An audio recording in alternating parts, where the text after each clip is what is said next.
So you can't go lower than that. I know, I wish we had the extra one, don't we? So, yeah, so what we're gonna have to do is make that one sound ever so slightly fuller. So let's start on your B flat. Sorry, that's what I meant to do first, B flat. There you go, it's nice and loud. And now, with some like real power, go to that upper E flat, which I know isn't as powerful because it's higher. And let's live on that. That's the two chords we really want to make pop. So for us, I would go dum dum dum dum dum dum dum dum dum. Let's start with bass. Dum. Am I on the right pitch? I think I am. Dum dum dum. B flat, E flat. Okay, let's get the right pitch. Okay, here's B flat. Let's hold that note together. Nope. Can you help me with strings? I'm a piano player. I don't know how to play B flat on a bass. Sorry. I just want to get us on the starting pitch for B flat.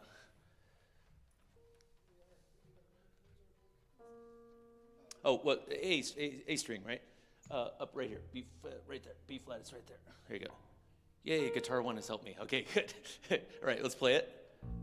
That's it. That's what we need to hear, because without it, the other note was cool, but it was the third. It wasn't the root, right? So let's try that now. Oh, but let's practice our move. So now we're going to move to E flat. This one is hard, isn't it? So we're going to go A, sorry, E, A.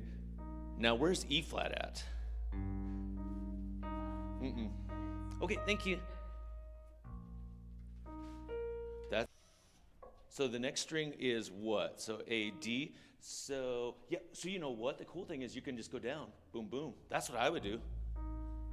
Yeah, let's do that. I think that's, and do you hear how much fuller it is in that string than the other one? Let's try that. That's awesome. Good job. So let's go boom, boom, boom, boom, boom, boom, boom. So the cool thing is you're just going to move that puppy down and play string boom to boom. And that's it. Let's try it.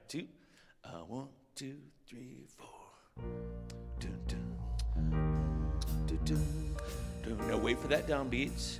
Dun, dun, dun. Isn't that cool? So that's how it kind of differs from St. Thomas, where it kind of jumps ahead. This one has to relax into the downbeat. Yeah, that sounds good, guys. Let's try that. So let's jump in. So our intro is going to be those two chords, and you get to play those two notes a lot in the bass. So have fun on this. So I know it's so weird to play in flats, isn't it? Intro, 2, 3, we go. Boom, boom, to E flat. Yes, boom, boom, boom.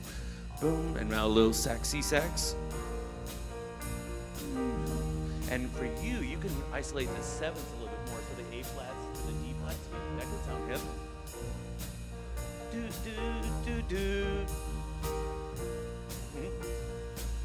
So try to find A flat on your horn. Concert A flat, sorry.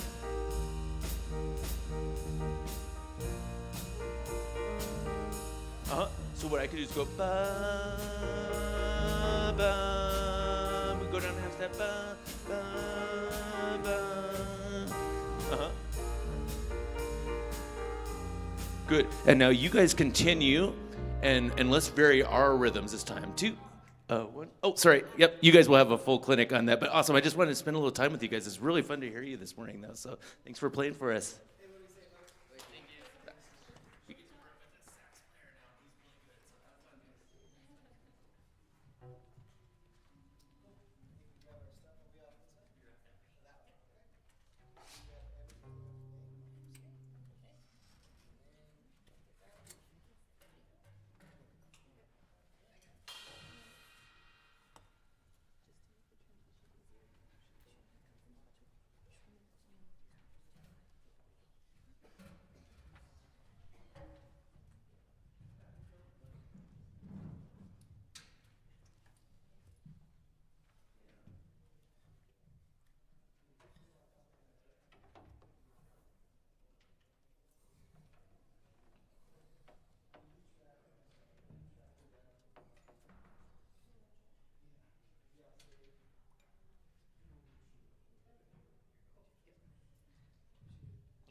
Yes, great job.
Hi, welcome to Casper College and the Kinser Jazz Festival. My name is Danica Boyce, and I am a sophomore here at Casper College and a music education major.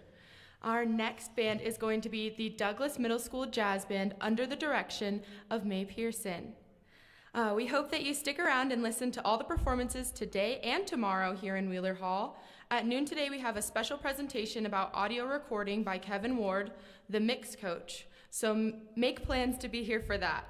We also hope to see you all tonight at our headliner concert at NCHS featuring the All-State Jazz Choir, John Roberts, Ipan Blanco, and Ari Honig with the Ben Markley Big Band. If you don't have tickets yet, you can purchase them online or at the music office. Again, welcome to the Kinser Jazz Festival. Now please enjoy Douglas Middle School Jazz Band. Woohoo!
That was Baby It's Cold Outside, and on alto we had Ollie Schumacher.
Watermelon Man. Up next we have Sea Jam Blues with Hudson Harris on alto and Cropper on clarinet.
It's just at the end. Yeah, just stay here for a second.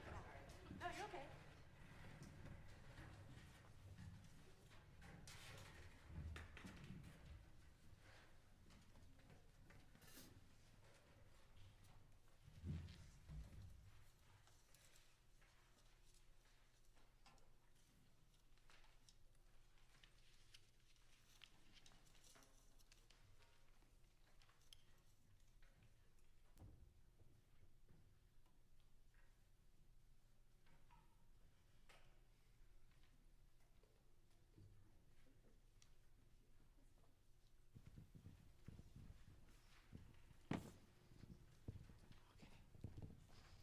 Hello.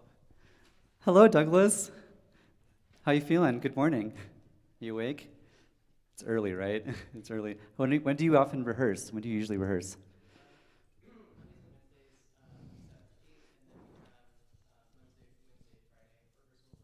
Okay, 7 to 8 in the morning? So this is just normal for you. This is it, yeah. Yeah, really nice to hear you guys. It's wonderful to hear such a varied set. So you're covering all the styles. You're doing a Christmas song, you're doing a blues, and you're doing kind of a funk song. And so it's great to just hear this variety, and I love that. Just props to your piano player for, you normally not have a bass player, is that correct? So you just have the piano? Yeah, so props to your piano player for covering your bass and you're comping and basically all your harmony, and props to your drummer for just laying down these grooves and being there for you. So it's really awesome to see both of those. Yeah, totally awesome. It's hard though when you don't have a bass player. So I want to try something.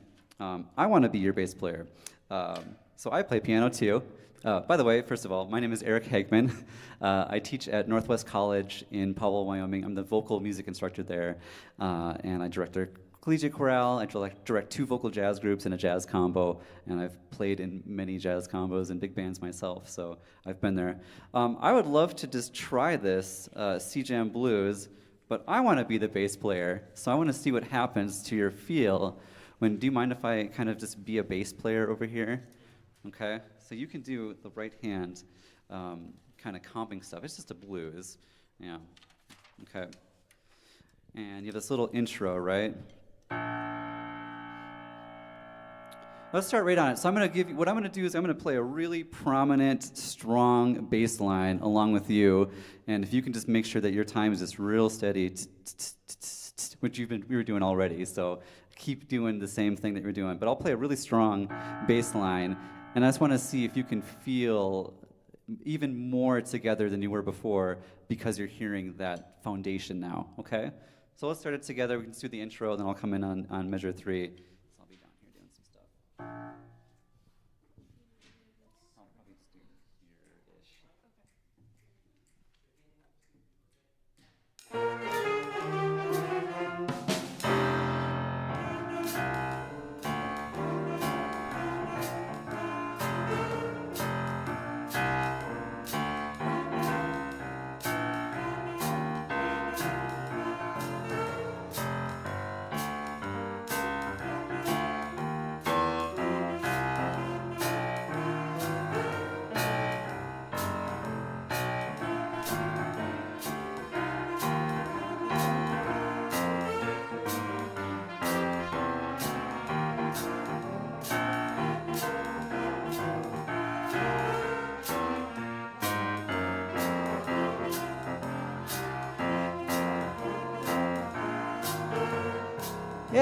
Yeah, awesome. Okay, so does that help?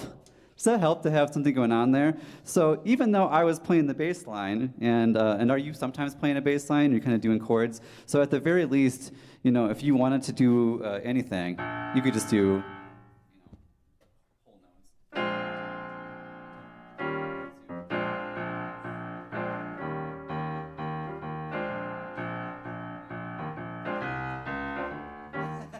I wish I had 3 hands too. That'd be amazing. So, but quarter notes would be just fine. So as long as there's some foundation there, because that really helps you stay together when you're doing that. I think at the same time, even though I was helping you with the bass line, it's still kind of on you, right, to feel the time, right? It's on you. So we're all responsible for the time.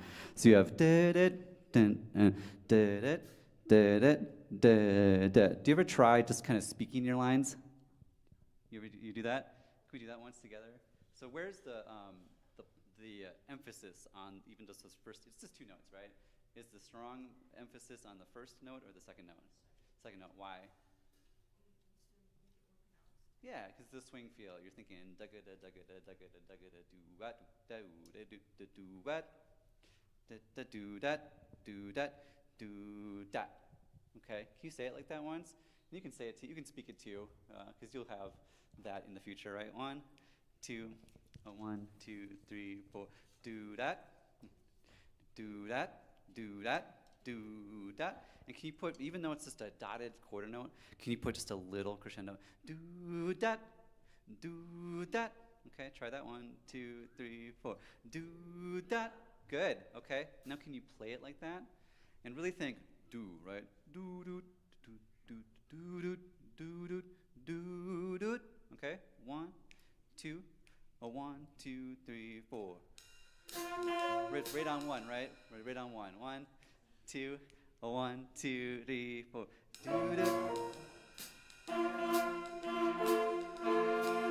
Good. Can the second note be a little shorter? Dude. That's how you spoke it, right? Remember back when you spoke it? Dude. Try it again. 1, 2. 1, 2, 3, 4. Dude. Little slower. do do. It's not do do do do do do. Ready? 1, 2. 1, 2, 3, 4. Ah. Yeah, much more clean, much more clean. Does that make sense? So we used what we sang and what we spoke to kind of influence how we're doing the rhythm. Really good, really good. And it was tight, right? The whole group was playing the same rhythm, and it was perfect. You can apply that to all your songs. I know our time is a little short, but I want to talk a little bit about your when you're doing your solo. So who had the solo on this tune? So a couple solos, and how does that work when you're practicing solos? Are you all like trying solos at the same time? Okay. Okay. So you're kind of exploring like blues scale stuff. So what is your blues scale? You guys remember it? Remember it? So blues scale is this, right? So.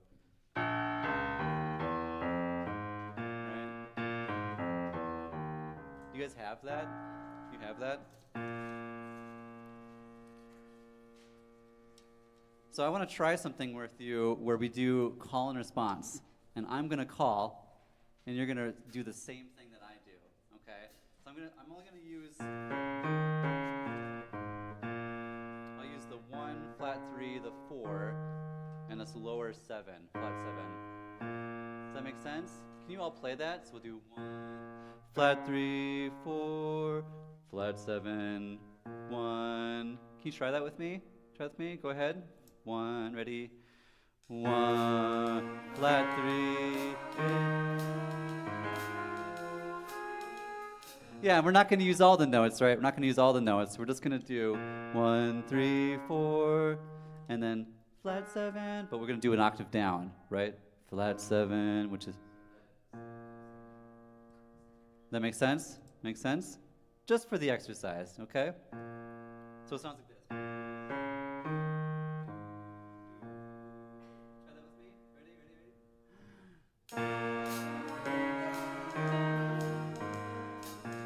Yeah, you don't have to play drums for this, right? They're just checking the notes. Perfect. Okay, so let's try this. So we'll start. I'll do a little figure, and I want you to just play the same thing back to me. Okay, so it'd be something like this.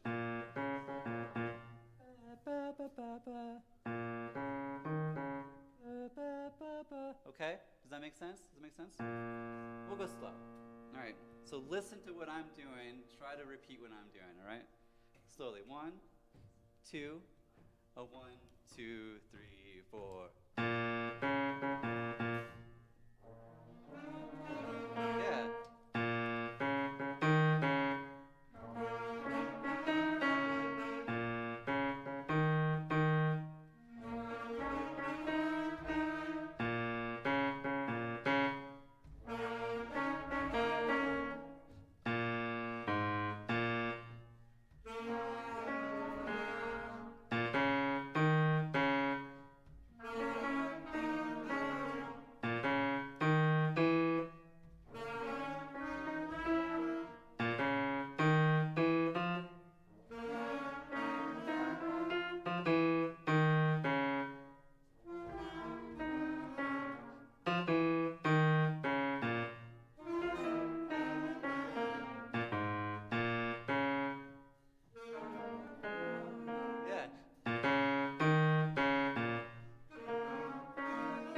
Yeah, nice, awesome.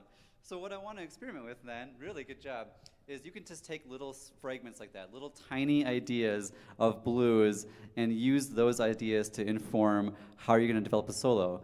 And you can have little conversations with yourself. So if I was playing by myself and I was doing a bass line, sorry to keep coming over here, you know, I might do something like this.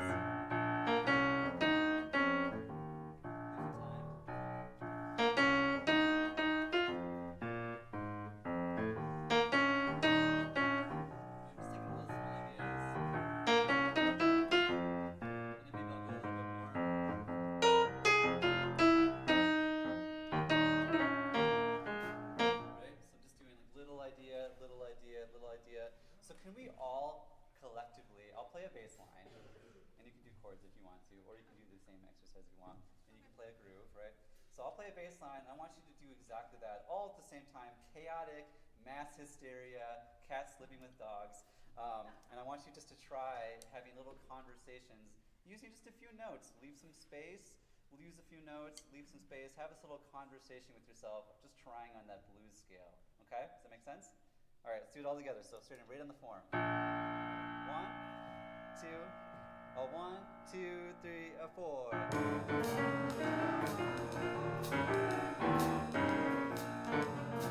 Yeah, let's make sure we're definitely in time. 1, a 2, a 1, 2, ready, and.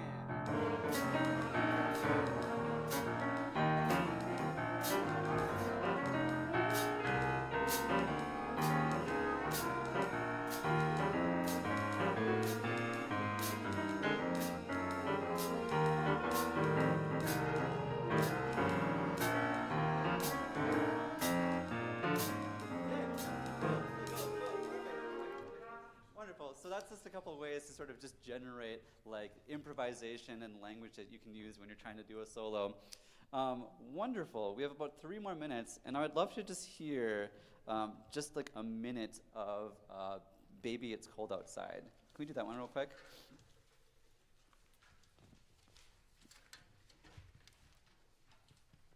So you've all heard this song, right?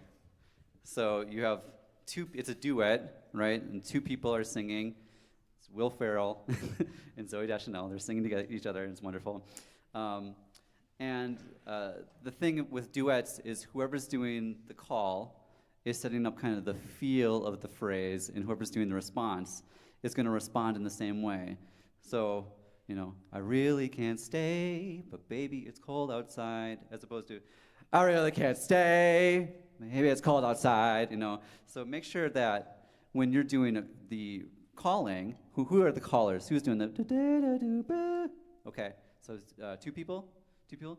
So make sure that your call is in character with like just the tenderness of the song. I really can't stay, right? Just beautiful, right? But baby, it's cold outside. And you answer the same way, okay? Does that make sense? Can we try that? Can we try that? How about just right where you come in? Is it just, let's see, you come in with bar 9, right? Pick up to bar 9. Let's try right here. 1, 2, light. 1, 2, 3. Bum. Yeah. Yeah, okay, so tell me this. Was the answer the same as the response, or as the call? I heard da da da da da da da da da da. Right? Does that make sense? So da da do do da do da. You're just finishing the phrase, right? Okay, makes sense? Try it one more time. 1, 2, 1, 2, 3. Do da da do da.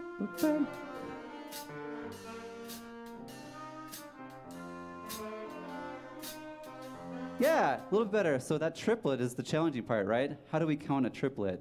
Da, da, da, ba, da, da, da, da. Can you just say that? 1, 2, 3, ba, da, da, da. One more time. 1, 2, 3, ba, da, da, da. Ba, da, da, da, do, da, ba, da, da. Try it one more time. One more time. This is the last thing. Okay? Same thing, but you're doing a much better job of feeling just like this handoff in the phrase. Okay? One more time. 1, 2, 1, 2, 3. Do, do, do, do, do.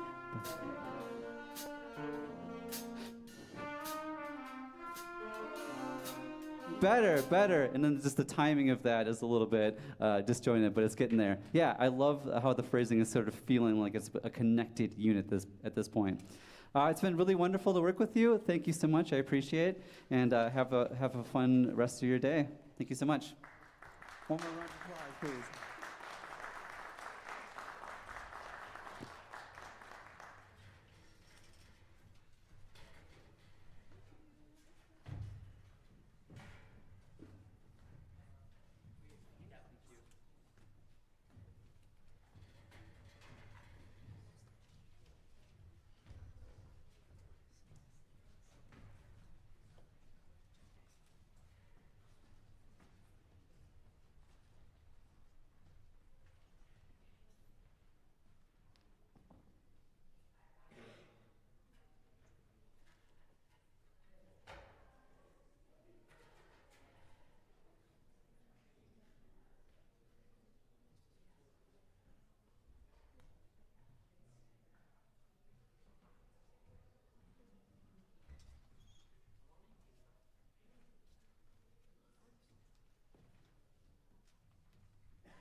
Mic check 3. Mic check 4. Mic check 5. Mic check 6. Mic check 7. Mic check 8. Mic check 9. Mic check 10. Mic check 11. Mic check 12. Mic check 13. Yeah.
Mic 3. Mic 4. Mic 5. Mic 6. Mic 7. Mic 8. Mic 9. Mic 10. Mic 11. Mic 12. Mic 13.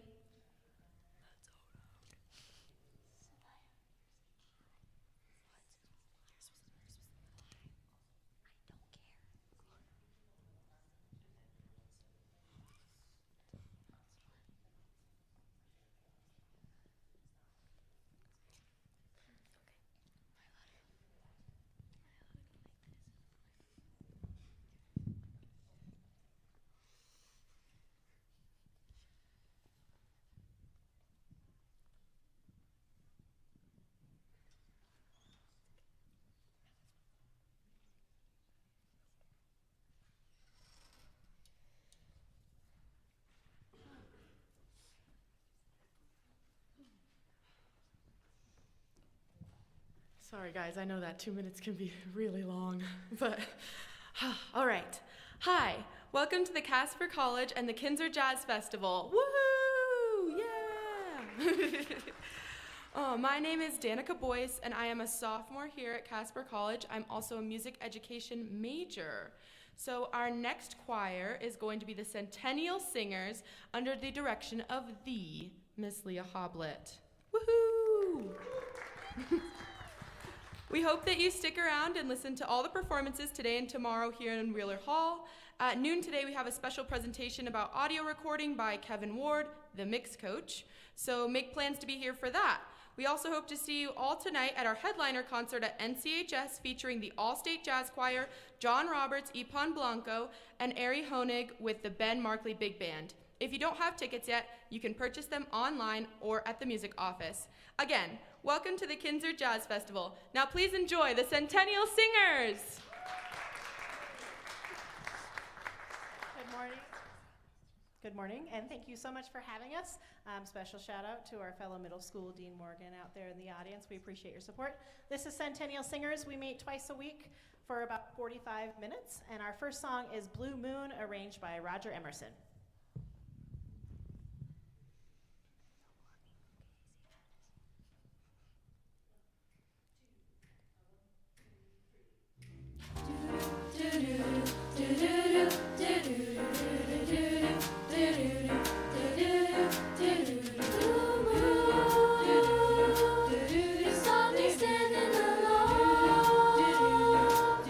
Without a dream in my heart.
you. Our next song is kind of a arrangement of show choir meets jazz, and it's called Caught in the Storm, arranged by Anita Krakow.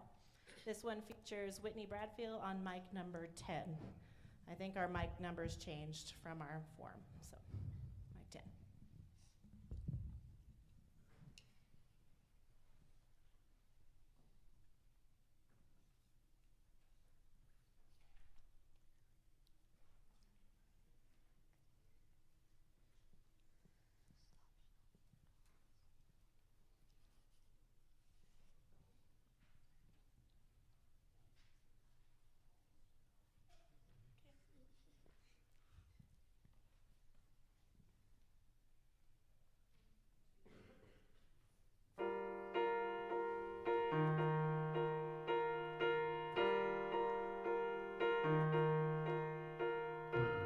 You can push me away, I can take it. I can make you a promise and break it. We know the way it goes by now. Running off just to see if I'll chase you. I pretend I know how to embrace you. Still we get tangled up somehow. Hear thunder. Still I wonder. How long can I hang on? I'm caught in the storm. I'm caught in the rain. I'm caught in the rush that hides this pain. I'm ready to drown. It's coming down, but I feel so alive. Just let me go. Just walk away. If you love someone, you never let them stay. Caught in the storm.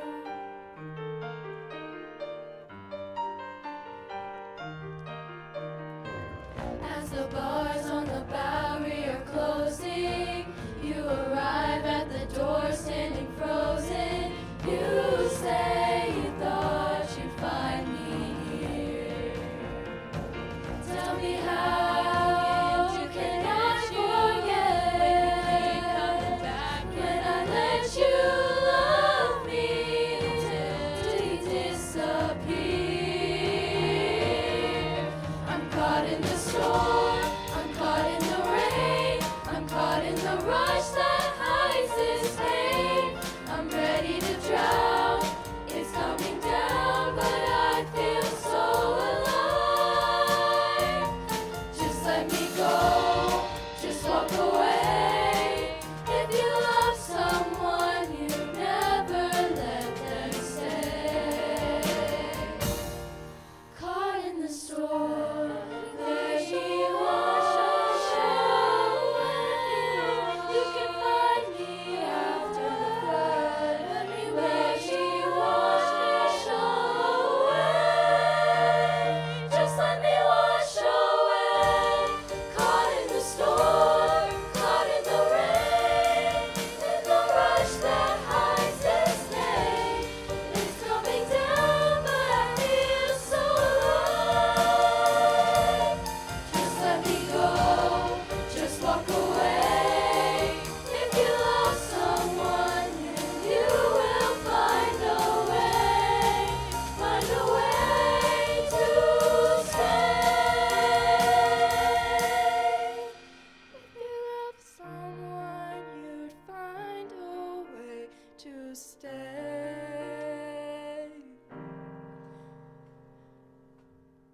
Caught in the storm. The storm.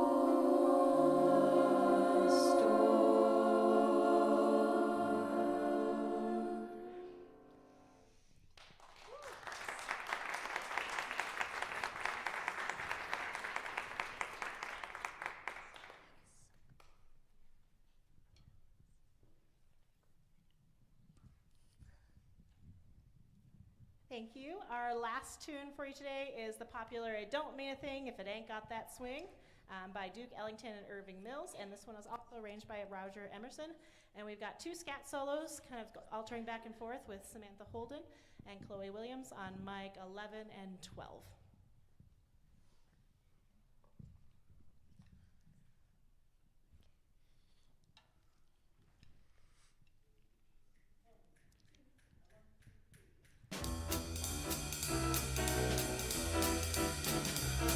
It don't mean a thing if it ain't got that swing. Do-ah, do-ah, do-ah, do-ah, do-ah, do-ah, do-ah, do-ah. It don't mean a thing, all you gotta do is sing. Do-ah, do-ah, do-ah, do-ah, do-ah, do-ah, do-ah, do-ah. It makes no difference if it's sweet or hot. Just give the rhythm everything you've got. Oh, it don't mean a thing if it ain't got that swing. Do-ah, do-ah, do-ah, do-ah, do-ah, do-ah, do-ah, do-ah.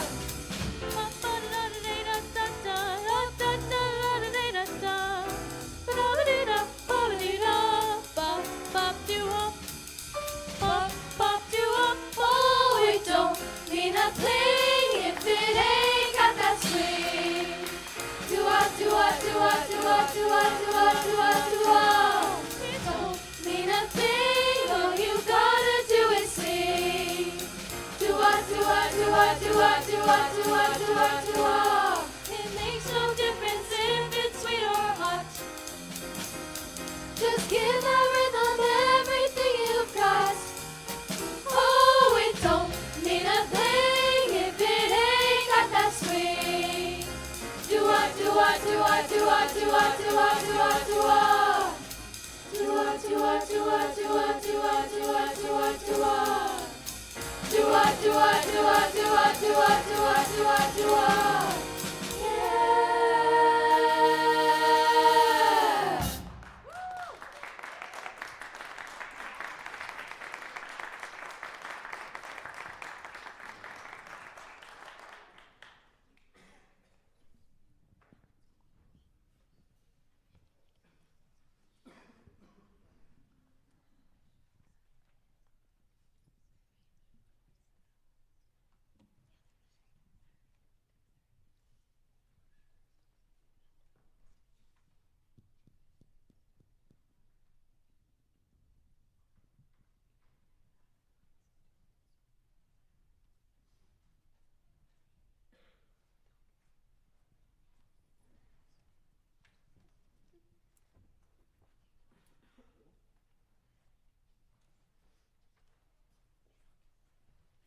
Right. How about another round of applause for this really great ensemble?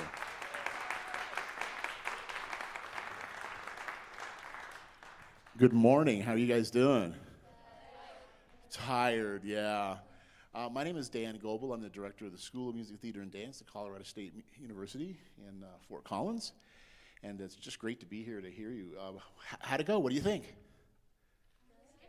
A little scary. Yeah, well, I thought you guys did a really wonderful job, a lot of musicality. I thought the solos were all spot on, really great, and some really, really nice singing throughout. Full disclosure, I am not a singer, I'm a saxophone player, but there are a lot of similarities between playing the saxophone and singing.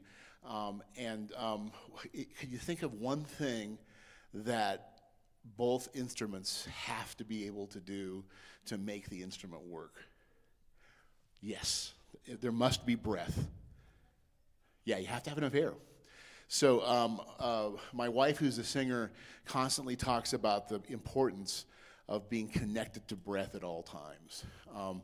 And it's hard to do when the tempo is going 100 miles an hour, like on that last tune, right?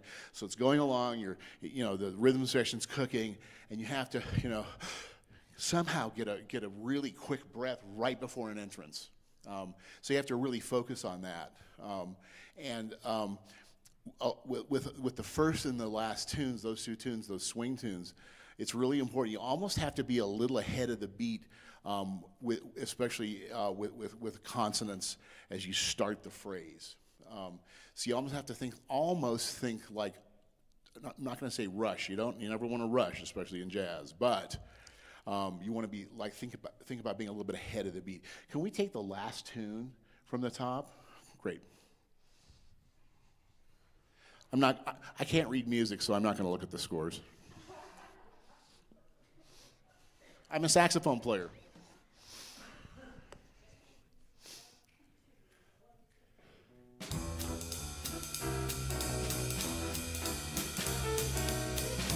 Cool. Yeah. So that's a tough entrance, isn't it? It's a I. That's a really tough one. And so you have to prepare. If you're breathing here, it's too late. So you almost have to really you got to take that breath in before. And I learned on the telephone last night from my wife, who's a singer. Think of inhaling on an ah vowel. Is that right? I got that one right. So because that opens everything up, gets your larynx, everything nice and relaxed, right? Same thing on a saxophone. We want to be really relaxed as we inhale and exhale. So let's try that again. Really try to prepare that breath, and everybody hit that first entrance strong. Okay, let's try it again. Yeah.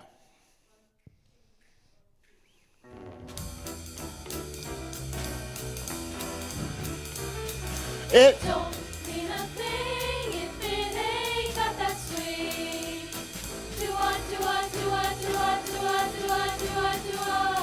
It don't mean a thing. cool. How'd that feel? Yeah. Next, do-wah, do-wah, do-wah, do-wah, do-wah. Like you almost have to really push that first consonant, right? Do-wah, do-wah, do-wah, do-wah, do. I could kind of sing. Yeah. But really think, again, you have to put breath behind that and really move that along with the rhythm section. Let's try it again from the top. So when you get to that really cool doo-wah part, again, think inhale, boom, put some breath behind it.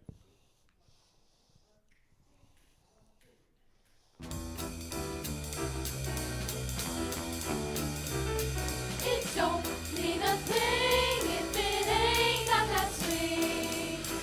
Do-wah, do-wah, do-wah, do-wah, do-wah, do-wah, do-wah, do-wah. It don't mean a thing, all you gotta do is sing.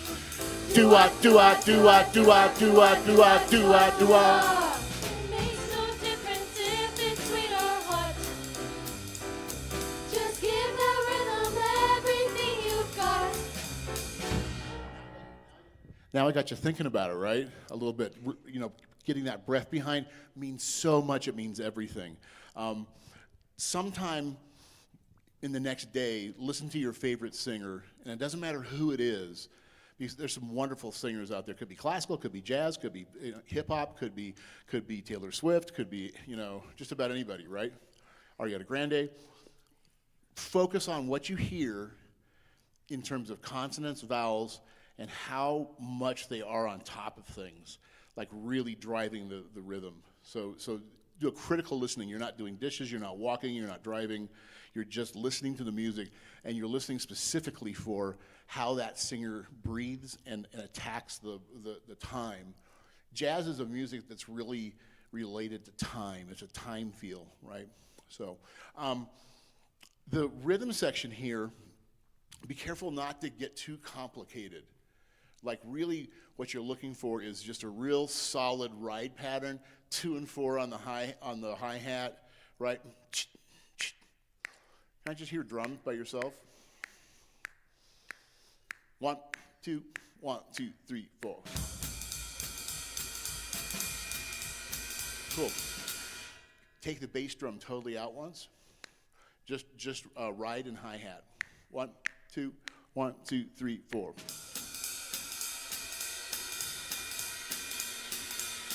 Cool.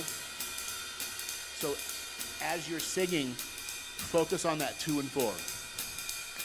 It don't mean a thing. It ain't like really lock into that 2 and 4. Okay, good. Still no bass drum. Add the bass. Just bass and drums.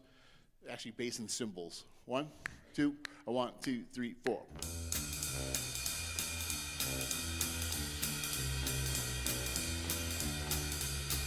Cool.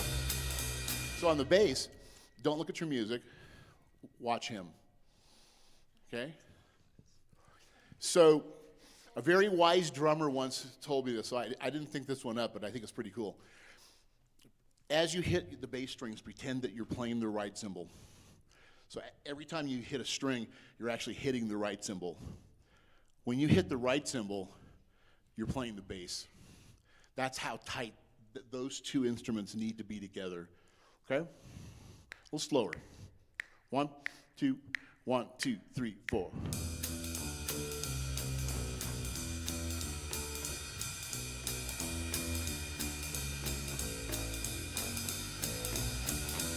Yeah. Woo! The groove is everything. The pitches are meaningless. You want to play the right pitches, but it's all about the time. You could almost play the gig with a snare drum, a hi-hat, and a ride, and leave all the other drums home in something like this. And that in itself is an art form, just being able to keep that going. You could actually hit that hi-hat on 2 and 4 even harder, like more gums. Now, let's try that with the ensemble, and we'll add the piano back.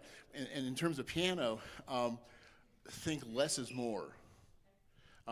So once they get that groove going with the bass and the hi-hat and ride, you don't have to do anything related to time whatsoever.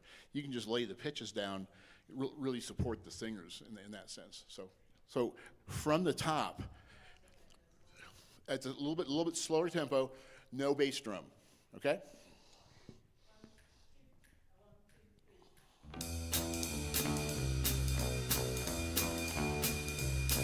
It don't mean a thing if it ain't got that swing. Do what, do what, do what, do what, do what, do what, do what, do what. Yeah. On the do what, do what, do what, do what, see what, do what, line that up with the hi-hat that you're hearing. Okay, can you feel that?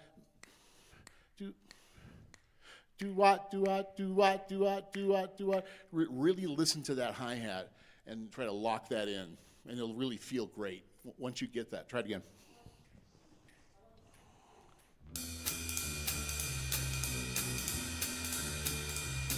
It don't mean a thing if it ain't got that swing. Do what, do what, do what, do what, do what, do what, do what, do what. It don't mean a thing. Yeah. Isn't that fun? Yeah. So the next evolution of this group is for the rhythm section and you all to become like one unit, right? You're always singing with the rhythm section. You're focusing on what you're hearing. Great job back there. That felt great. I mean, that was a serious groove.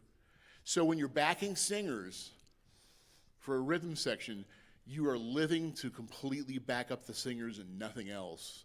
That's the gig, right? Your job is to make them sound glorious, always. And and that's where the heroism and the the fun comes from being in a rhythm section with singers. It's all about support. So always think about how can I create the best groove possible for those singers. So cool. The second piece, the ballad. Can we try a little bit of that?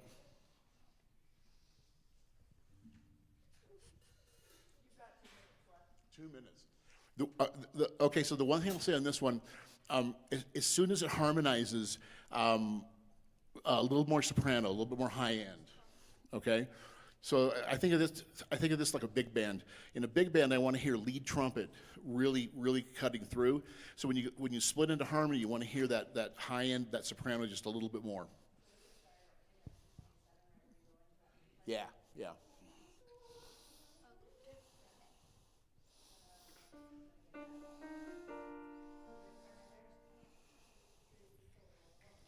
I'm caught in the storm, I'm caught in the rain, I'm caught in the rush that hides this pain. I'm ready to drown, it's coming down, but I feel so alive. Yeah. And you could even have just even a touch more soprano. I'm hearing a lot of the inner parts, which is great. But again, as a listener, I'm really gearing towards that high end there. So Great job. So you're going to have a really great clinic with somebody who is an absolute expert in vocal jazz. So enjoy that. Yeah. Yeah, thank you all. You sound wonderful.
Hi, welcome to the Casper College and the Kinser Jazz Festival. Woohoo! My name is Danica Boyce, and I am a sophomore here at Casper College. I am also a music education major. So, yeah. Our next band today is going to be the Centennial Junior High School Jazz Band under the direction of Kara Sommers. Woohoo! Yay! Good job, guys. You're getting it. You're getting it. We hope that you stick around and listen to all the performances today and tomorrow here in Wheeler Hall. At noon today, we have a special presentation about audio recording by Kevin Ward, the mix coach, so make plans to be here for that. We also hope to see you all tonight at our headliner concert at NCHS featuring the All-State Jazz Choir, John Roberts, Ipan Blanco, and Ari Honig with the Ben Markley Big Band. If you don't have tickets yet, you can purchase them online or at the music office. Again, welcome to the Kinser Jazz Festival. Now please enjoy the Centennial Junior High School Jazz Band!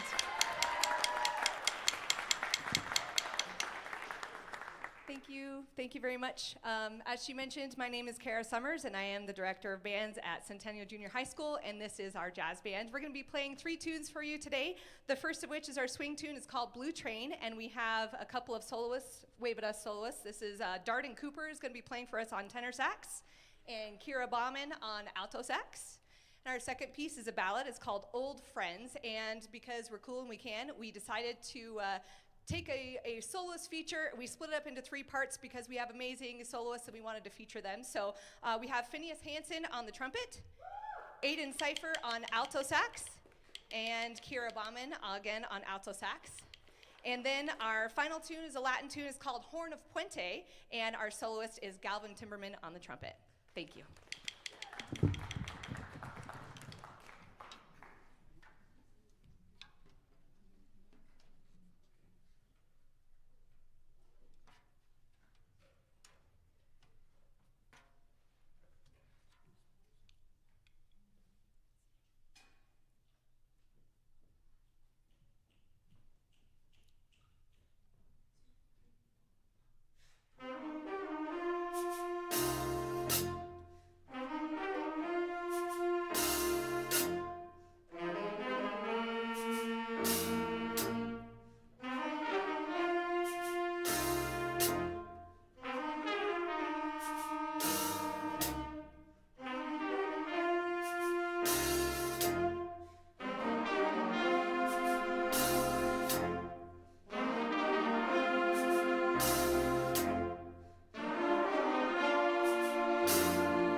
All right. Well, good morning, everybody. It's still morning, right? Okay. Good. Somewhere it's almost afternoon. Really fun program today. That's fun to hear. How much do you guys get a chance to practice every week? Is this before school, twice a week?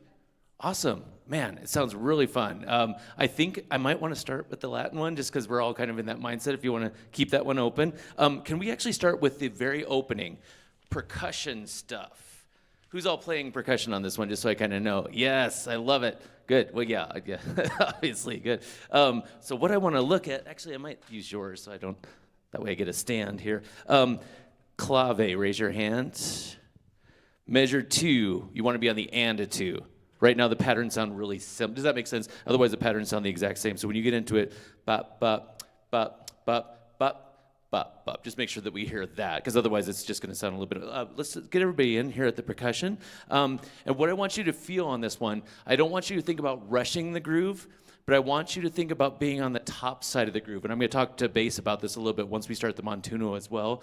Anytime you guys have the and a 2 stuff, and the clave is going to help us with that. That's why they have that play at the beginning. We want to almost anticipate that and of the 2 a little bit stronger so that we hear, once the bass part enters, dum, dum, dum, dum, dum, dum, dum. That's the heartbeat of this. We really want to make sure that we feel all the offbeats. So let's just jump in together. Is that speed okay, where we were just at? Okay, 2. I didn't want to count you off in a swing tempo, and suddenly we're all confused. 2, 1, 2, 3. Yeah, so right there. So instead of hitting them right together, you're going to go bop, bop, bop, bop, bop. And when I play something like that, I think about accenting that weird one, so I really concentrate on it. That's just my vibe. So let's do that again. 2, 1, 2, 3, we go. Good job. Nice. So then we have to recover. So basically, as we do that, every other measure is normal, and then there's that one like curveball that only the clave has to worry about. Everybody else is just groove centric. So let's just practice clave really quick, because I think the hardest thing is transitioning from measure 2 to 3. So after you go bop, bop, bop, right on, bop, bop, like that. Let's try it together, just you and me. 2, 3, 4, and right on. That's the hardest part. So just kind of tune everybody else out, because I know there's a lot going on. All right, let's build that now. There's nothing that says that we have to stay at the same dynamic. Wherever we start at, can we build the intensity before all the horn parts get added? Does that make sense? So even though this is just a percussive groove, this is getting the audience into it even before we start playing notes with them. Okay, so let's go right at the top. 2, 1, 2, 3, and 4. Good job, nice. Now a little bit more as we add these extra parts. More cowbell, always.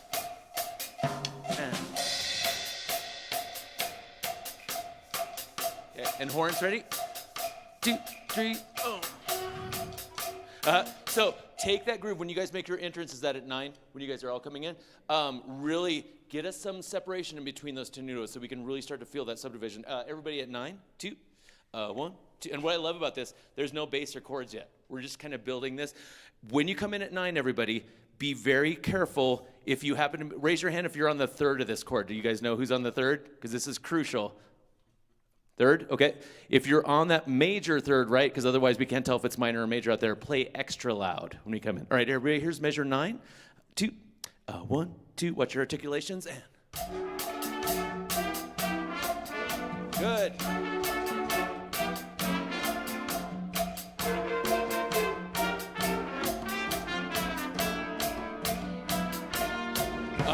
Okay, so let's look at that section. Now, anytime you guys have the rest, I'd like to hear a little bit more daylight in between those chords, just so that when we re-articulate, it sticks out a little bit more. I think we can make more of that, let's see, flute and clarinets. Since you guys, I wouldn't probably breathe there at measure, sorry, my eyesight and writing this small, measure 15. I would play that all the way through, ba-da-da, so that we can hear that ba-da-da-da. We'll hear the different attack from everybody else. Everybody at 9 again. 2, 1, 2, 3, and 4. Good. Okay, now watch for this rest.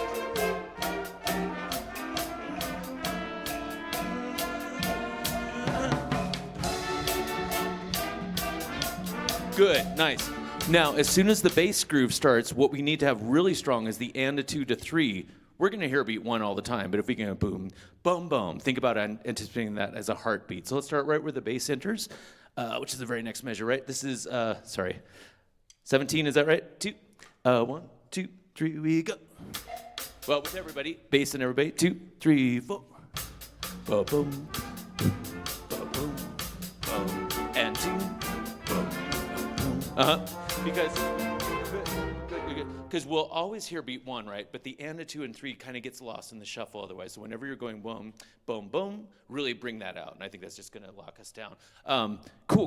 What else did I have on this one? I don't have much time with you guys. You're going to get a full clinic in the other room. That was so much better, guys. I just couldn't tell from the hall, is that first part happy or sad? I couldn't tell if it was a major third or minor third because the saxes have all these like colorful notes. And we really need focus on the tonality first, though anything that's the third is going to tell us kind of our vibe as we go on. One thing, guys, anytime you have these group crescendos together, we have to remember to pull our overall dynamic down before we do the crescendo. Otherwise, it doesn't sound like it's going as big as it does if we really bring that previous measure down. Let's look at old friends a little bit.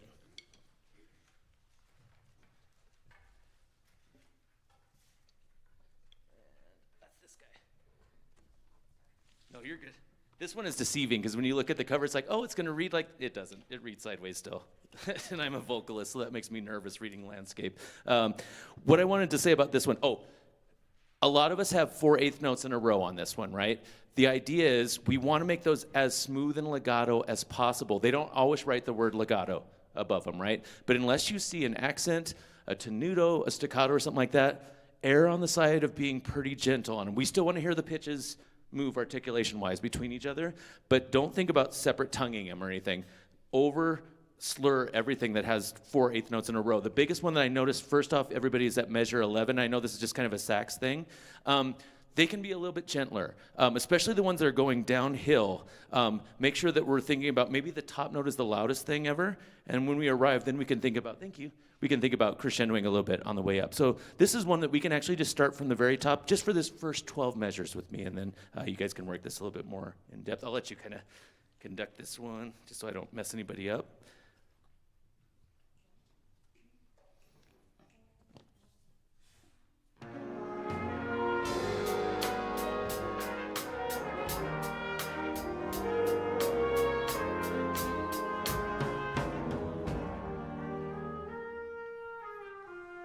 Make sure backgrounds stay kind of out of the soloist way so they don't have to overplay.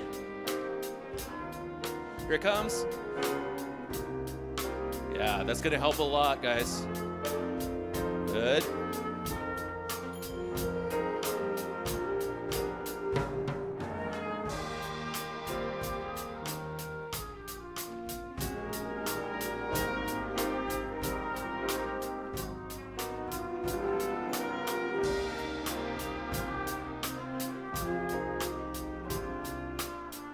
Right here, maybe a little bit louder into this page.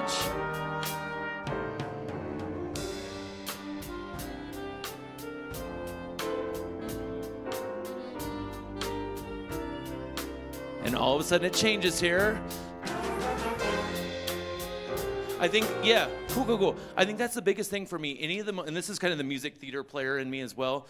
Anytime like the soloist or whatever isn't playing, those sections can get loud again, right? And really build the intensity. But the second you have these big chords, right? Smack them and then get out of the way so we don't miss the soloist's next pickup lines, I think is the biggest deal. But awesome job, guys. This was a really fun set to listen to and really good job on Blue Train.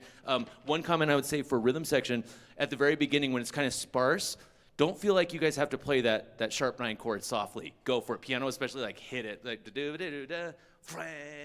and then relax on the last one. It doesn't have to be polite. I would go pretty aggressive on that. I think it sounds really hip when you balance it out in the hall. But really nice job, and it's great to hear you guys. I hope you enjoy the rest of your trip.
to Casper College and the Kinser Jazz Festival. Yeah!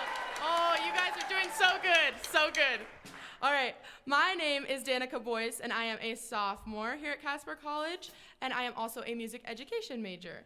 So our next band is going to be the Thunder Basin Beginning Jazz Band under the direction of Steve Schofield, right? Yes! Okay, let's go. All right. We hope that you stick around and listen to all the performances today and tomorrow here in Wheeler Hall. At noon today, we have a special presentation about audio recording by Kevin Ward, the mix coach, so make plans to be here for that. We also hope to see you all tonight at our headliner concert at NCHS featuring the All-State Jazz Choir, John Roberts, Ipan Blanco, and Ari Honig with the Ben Markley Big Band. If you don't have tickets yet, you can purchase them online or at the music office. Again, welcome to the Kinser Jazz Festival. Now please enjoy the Thunder Basin Beginning Jazz Band. Woo!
featured Troy Springer on alto and Genesis Novotny on tenor saxophone.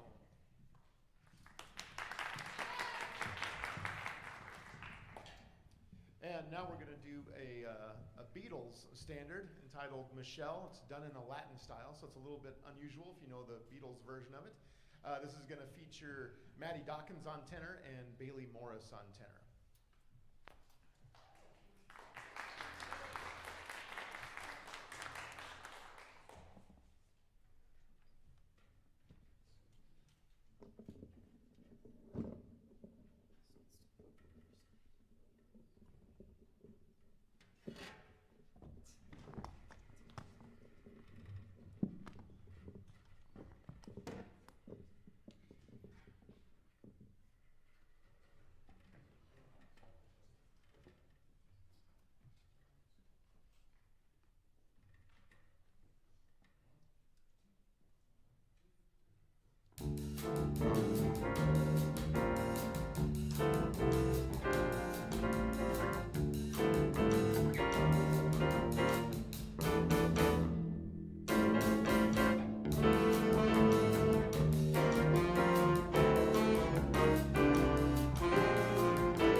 for our last tune, we'd like to play a Nat Adderley tune entitled Work Song. This is going to feature Hunter Day on alto, Aiden Adair on trombone, and Genesis Novotny on tenor.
Hi.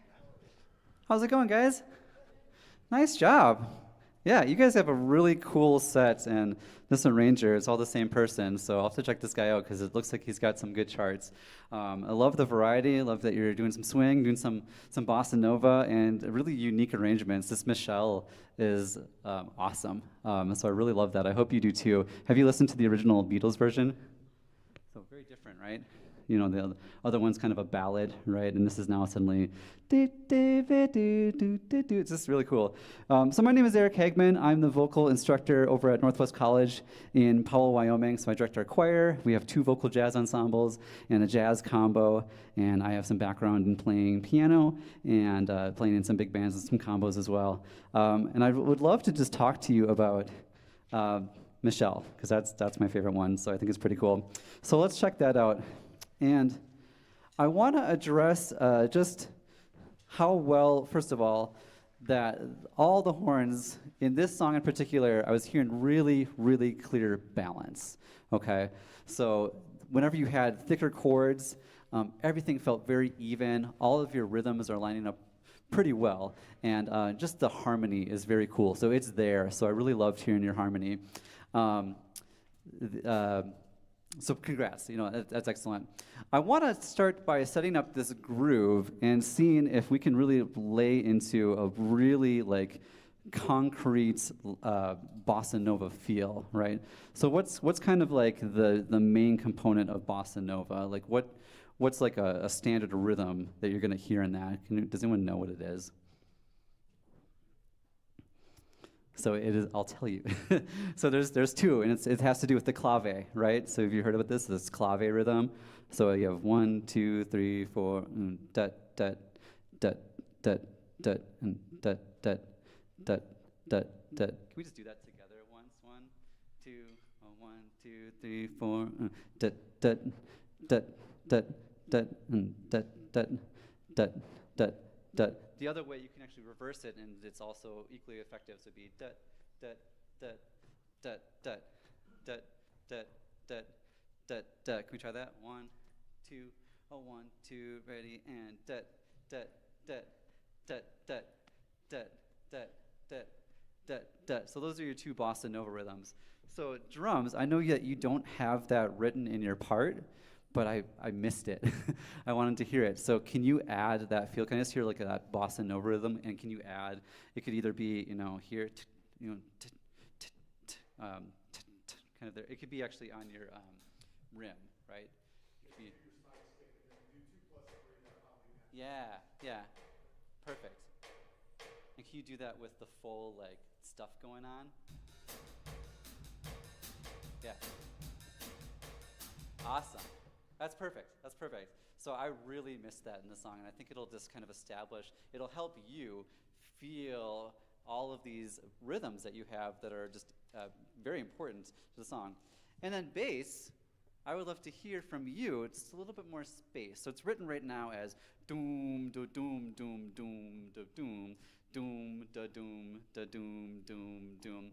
But I feel it more percussive, right? This is a percussive kind of style. So doom, do doom, doom, doom, do doom, doom, doom, do doom, doom. So leaving even just that little space, doom, space, do doom, doom, and kind of almost staccato, okay? Can you try just a little bit of that? Yeah, leave a space between 1 and 2. Doom, off to doom, doom. It's okay, yeah, it's cool. So that's so awesome. That's awesome. And you are killing it. So congrats for like going for it. That's awesome. So that's the idea that you're gonna want though for that kind of feel. Doom, doo, doom, doom, doom, doo, doom, doom, doom, doom, doom, doom, doom, doom, doom, doom, doom, doom, doom, doom, doom. Yes. Yeah. I could like tango, you know? It's so cool. That's perfect. That's absolutely what I want. Good. And then let's talk about, so guitar and piano. What are you guys doing? You have nothing written. Yeah, so what do you do? Okay, cool. So actually, what you could do is a couple things. You could do what the drums are doing. Ding, bak, bak, grunk, grunk, grunk, ding, grunk, grunk, grunk, grunk. Can you try that? Good. And when you're playing jazz guitar, I would stick to just doing these 3 strings. Yeah, try those top 3. Thank you. Thank you. So can I hear what that sounds like?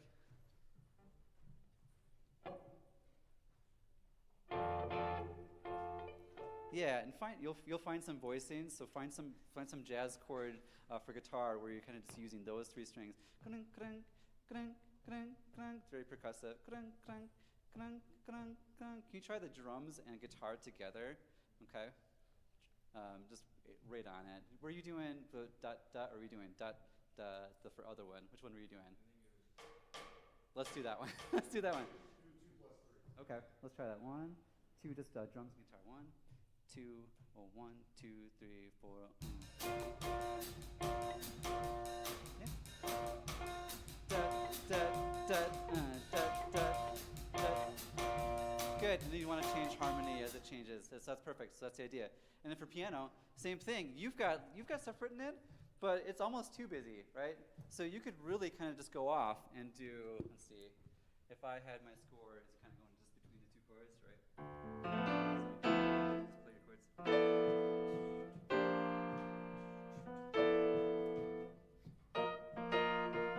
of just going between sort of this more ethereal stuff, especially during the solo section, right?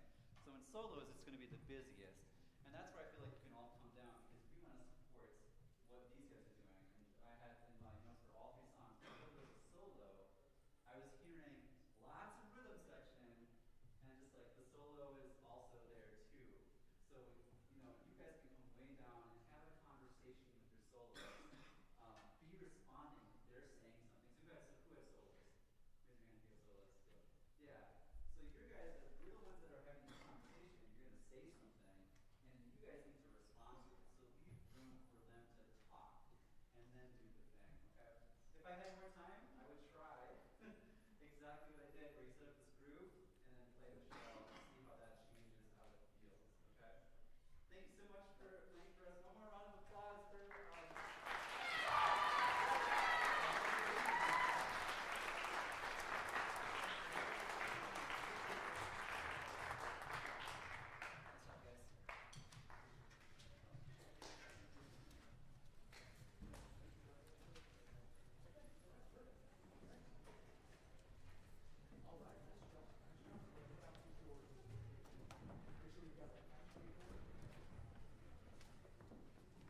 morning, my name is Kim. Good morning, my name is Kim.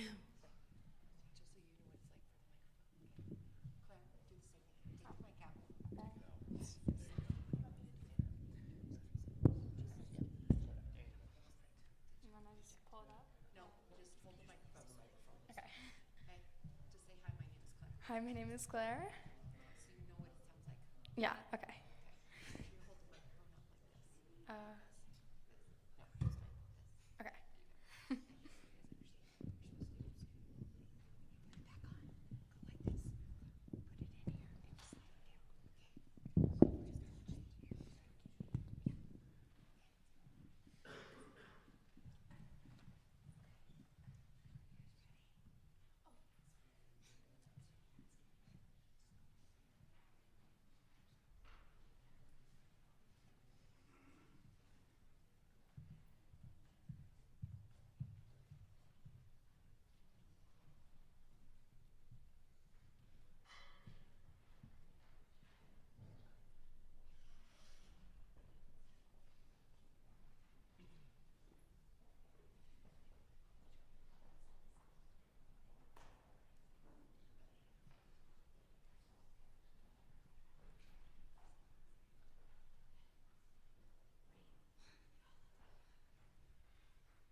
All right, thank you guys so much for coming and being such great audience members. I just wanted to let you guys know that we all really appreciate it here at Casper College, and it really helps everything just feel a lot better and helps the musicians a lot, and me, so thank you all. But let me get started. Hi, welcome to Casper College and the Kinser Jazz Festival. Woohoo! Yes! My name is Danica Boyce. I am a sophomore here at Casper College, and I am a music education major. So our next choir is going to be the McCormick Junior High School Vocal Jazz Ensemble under the direction of Wendy Dryden. Yep, Wendy Dryden. Yes. Woohoo! Woohoo! Thank you guys. Thank you. We hope that you stick around and listen to all the performances today and tomorrow here at Wheeler Hall. At noon today, we have a special presentation about audio recording by Kevin Ward, the mix coach, so make plans to be here for that. We also hope to see you all tonight at our headliner concert at NCHS featuring the All-State Jazz Choir, John Roberts Epon Blanco, and Ari Honig with the Ben Markley Big Band. If you don't have tickets yet, you can purchase them online or at the music office. Again, welcome to the Kinser Jazz Festival. Now please enjoy the McCormick Junior High School Vocal Jazz Ensemble! Woo-hoo!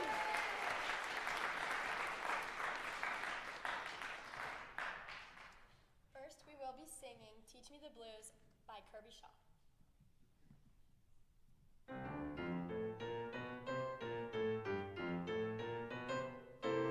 Mama, teach me the blues. I said, Mama, please teach me the blues. Hey, Mama, what do you have to lose? She said, okay, son, you start on one and listen for the harmony.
will be singing Somewhere Over the Rainbow, arranged by Tina Chin.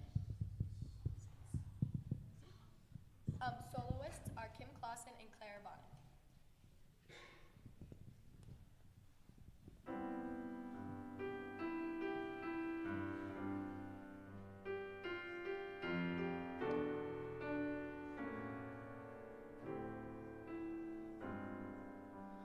Somewhere over the rainbow, way up high, there's a land that I heard of once in a lullaby.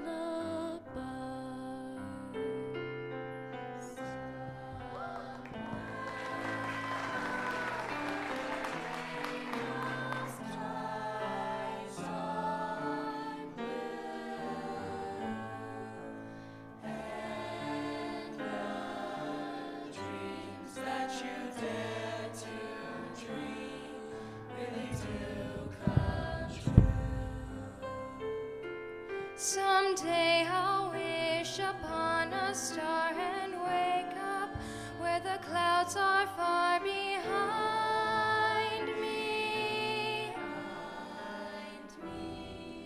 where troubles melt like lemon drops away above the chimney tops. That's where you'll find me.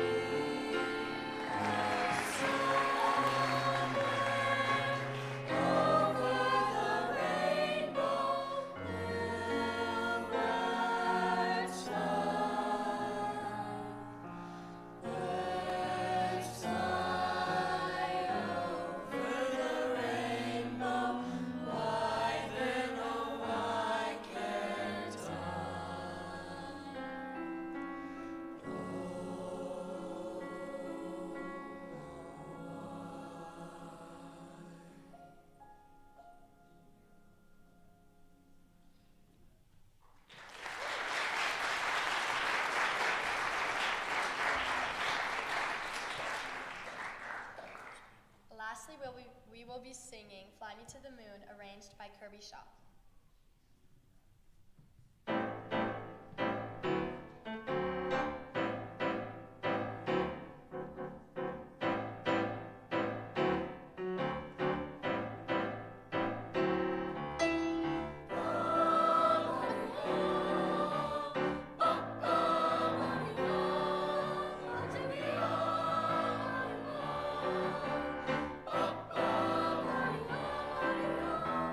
Fly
All right, how about another round of applause for this great ensemble?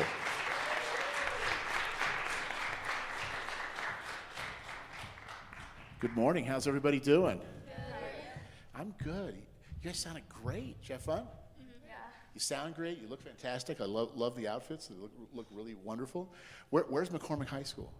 Cheyenne. In Cheyenne, okay. Well, did you come up this morning or? So early morning. Yeah, well thank you for taking the trek up I-25. It's really great to have you here. How did it go? How do you think it went? Pretty good. Yeah? Yeah? What did you love about it? What's that? All of it. Your solo. Yeah, I liked you. I loved you. I like all the solos. Thought it sounded fantastic. What else? The jazzy feel of it? Jazzy feel of it. Yeah. Yeah. And feel is so important in this, well, really in any kind of music, right?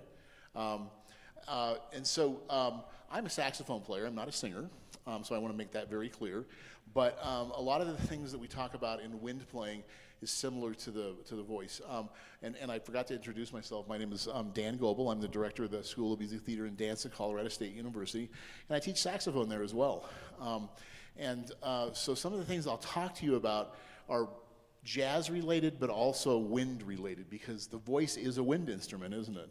We must have breath to make this thing work. So a couple of things, and I'm going to grab a music stand here. That last number sounded fantastic. So what I want to talk about on that last number on Fly Me to the Moon is that very concept of breath. So when you have this introduction, the ba ba ba doo da ba ba ba, so there needs to be some pop on that. Especially there's no drums, no bass, right? So you're your own rhythm section. So can we try that right from the beginning again? And when you get ready to sing that intro, take a really great breath and put I think just some pizzazz. I would call it just pop. If I was talking to a saxophonist, I would tell them to tongue that a little harder. Ba, ba. But for us, ba, we have to put some breath behind it, right? Okay, so let's try that right from the beginning.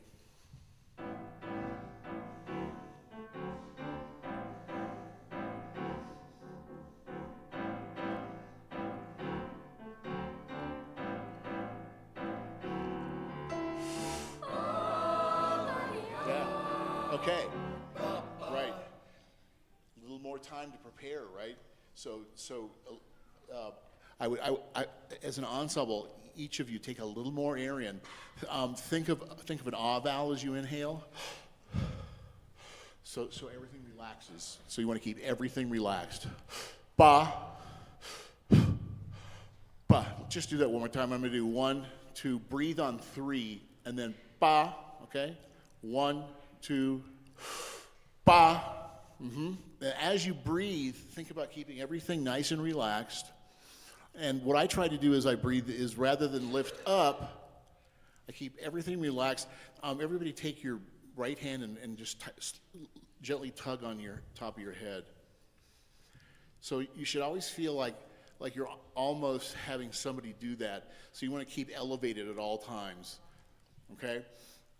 Another way to describe it is your head and your shoulders are a coat hanger, and they're hanging from a coat rack, and it's always in that spot.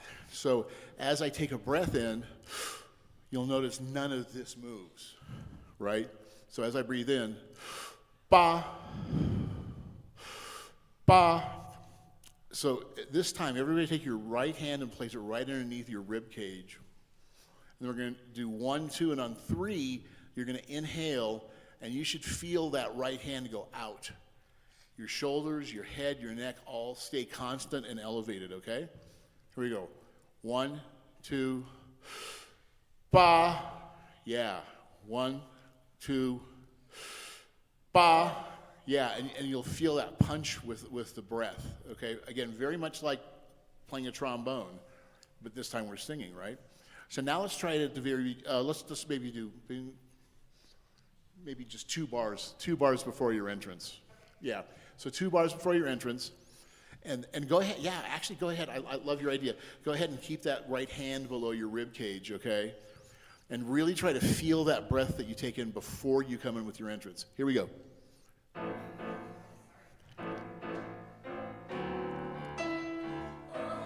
Yep. Do it again. So 2 bars. 2 bars. Here we go. Ba. Woo. Different, isn't it? Yeah. All of a sudden you can feel that power. And it doesn't. It's not really just when you're singing loud. It's the same thing when you're singing soft, right? So let's do the same thing and sing soft this time, but with the breath behind it. Here we go. Right hand. Ba. So even if you're singing soft, you still want to have that breath behind it at all times. Now this time, let's do a forte. Ba ba ya. Yeah, how's that feel? You have to, and the last thing you want to be thinking about while you're singing in front of people is, okay, I got to make sure that my right hand's underneath my rib cage and I have to breathe and blah blah. It's just too much to think about, right? But it's something you can do in rehearsal and really hone in on making sure that breath happens. Okay, make sense? Yeah, cool. I love the arrangement. I like the idea of having a Latin Fly Me to the Moon. Have you heard any other versions of Fly Me to the Moon? Which ones? Check out the Frank Sinatra version, right? Yeah. There's a Sinatra version, and there's also a great version by Ella Fitzgerald. And what I want you to listen for is that same thing, that attention to breath. And also, you'll notice with a lot of jazz singers that they're just slightly either ahead of the beat with consonants. And what that allows it to happen is you don't get behind it. It swings a little bit harder. So listen critically to, like, Sinatra. Sinatra's so great at this. Listen critically to Ella Sinatra for how they use consonants in their diction, right? Let's see. Over the Rainbow, beautiful. Really enjoyed that. Both solos were really great. Can we try it right from the beginning? Right from the very top? Over the Rainbow.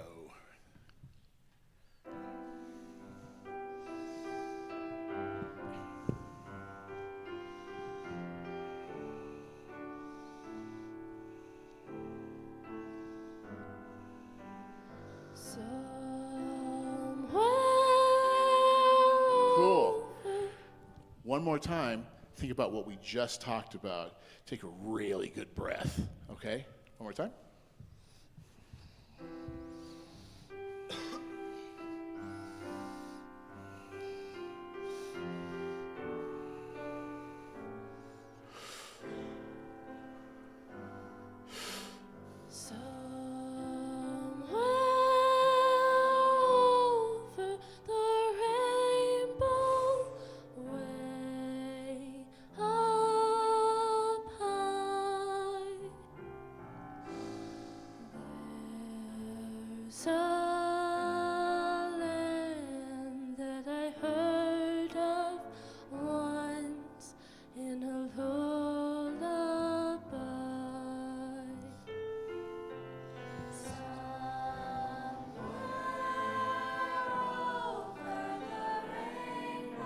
Yeah, nice.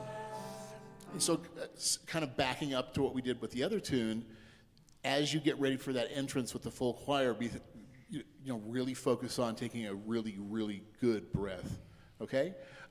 Beautiful, great job. Yeah, sound fantastic. As I mentioned, I'm a saxophone player, but I happen to be married to a very, very fine singer. She teaches all the musical theater voice students at Colorado State. And so she'll come home from work, I'll say, how'd it go? And she says, oh, went fantastic. And every day it's almost the same exact, but I'm really still working hard on having all of my students getting connected to their breath. It's a lifelong pursuit. It's a universal topic with wind playing and singing. So what I recommend is, in addition to listening to something like Fly Me to the Moon or by Sinatra or Ella Fitzgerald, find a video of Ella Fitzgerald, watch her, and specifically watch her breathe. And it's eye-opening. It's incredible. And Ella could have been an opera singer. I mean, she has that kind of, it's an amazing instrument. She could have easily have been an opera singer. So take a little bit of time, go on YouTube. It's such a great resource. Who's your favorite singer? Find one. Who's your favorite singer? Find one. Who's your favorite singer? How about you've got one? Taylor Swift. Okay. So the universe according to Taylor Swift. So take a moment, find a video of Taylor, watch her breathe. She's amazing, right? Incredible. But there's a lot of technique behind that voice, a lot of technique. And just spend a little bit of time just watching her, not from an entertainment standpoint, but from a voice singing standpoint. What is she doing? How is she breathing? Listen to her diction. You know, one of the reasons that she's so great, you can understand most of her lyrics. How many times do you hear a singer in pop music? Sometimes you can't understand a word they're singing, right? But with the really, really good ones, they're paying a lot of attention to consonants, vowels, and using the breath. So, beautiful. Any questions? Okay. You guys sound fantastic. Have a great rest of your stay in Casper. You're going to go into the clinic room and have a fabulous clinic with one of the finest vocal jazz teachers I've been around, and enjoy that very much. You guys all sound great. Congratulations. Another round of applause.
Okay, hi everyone. Welcome to the Kinser Jazz Festival at Casper College. Woo!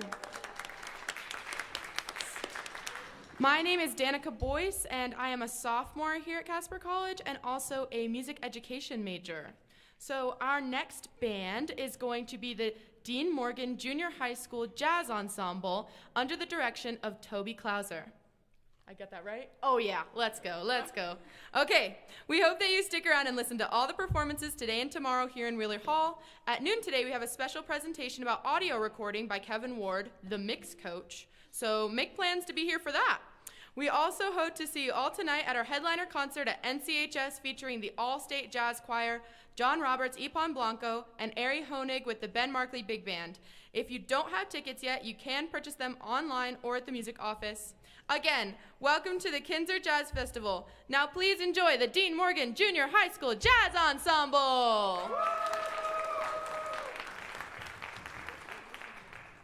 All right, thank you very much. This is our Dean Morgan Jazz Band. This is made up of 6th, 7th, and 8th graders. They get to meet every single day for 50 minutes at the very start of the day.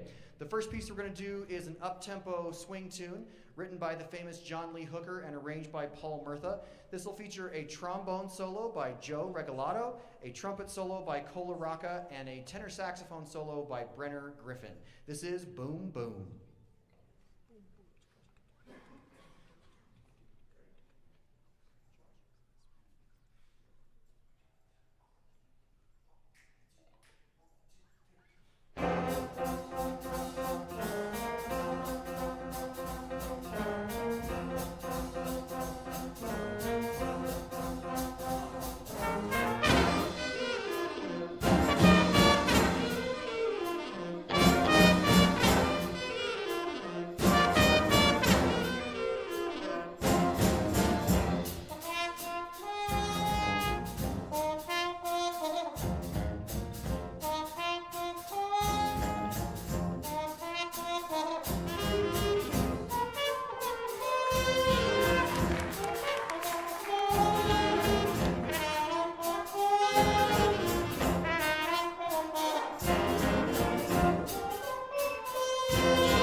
Next, we're going to change styles a little bit. This is a very, very famous standard Latin tune written by Kenny Dorman, arranged by Michael Sweeney. This is Blue Bossa.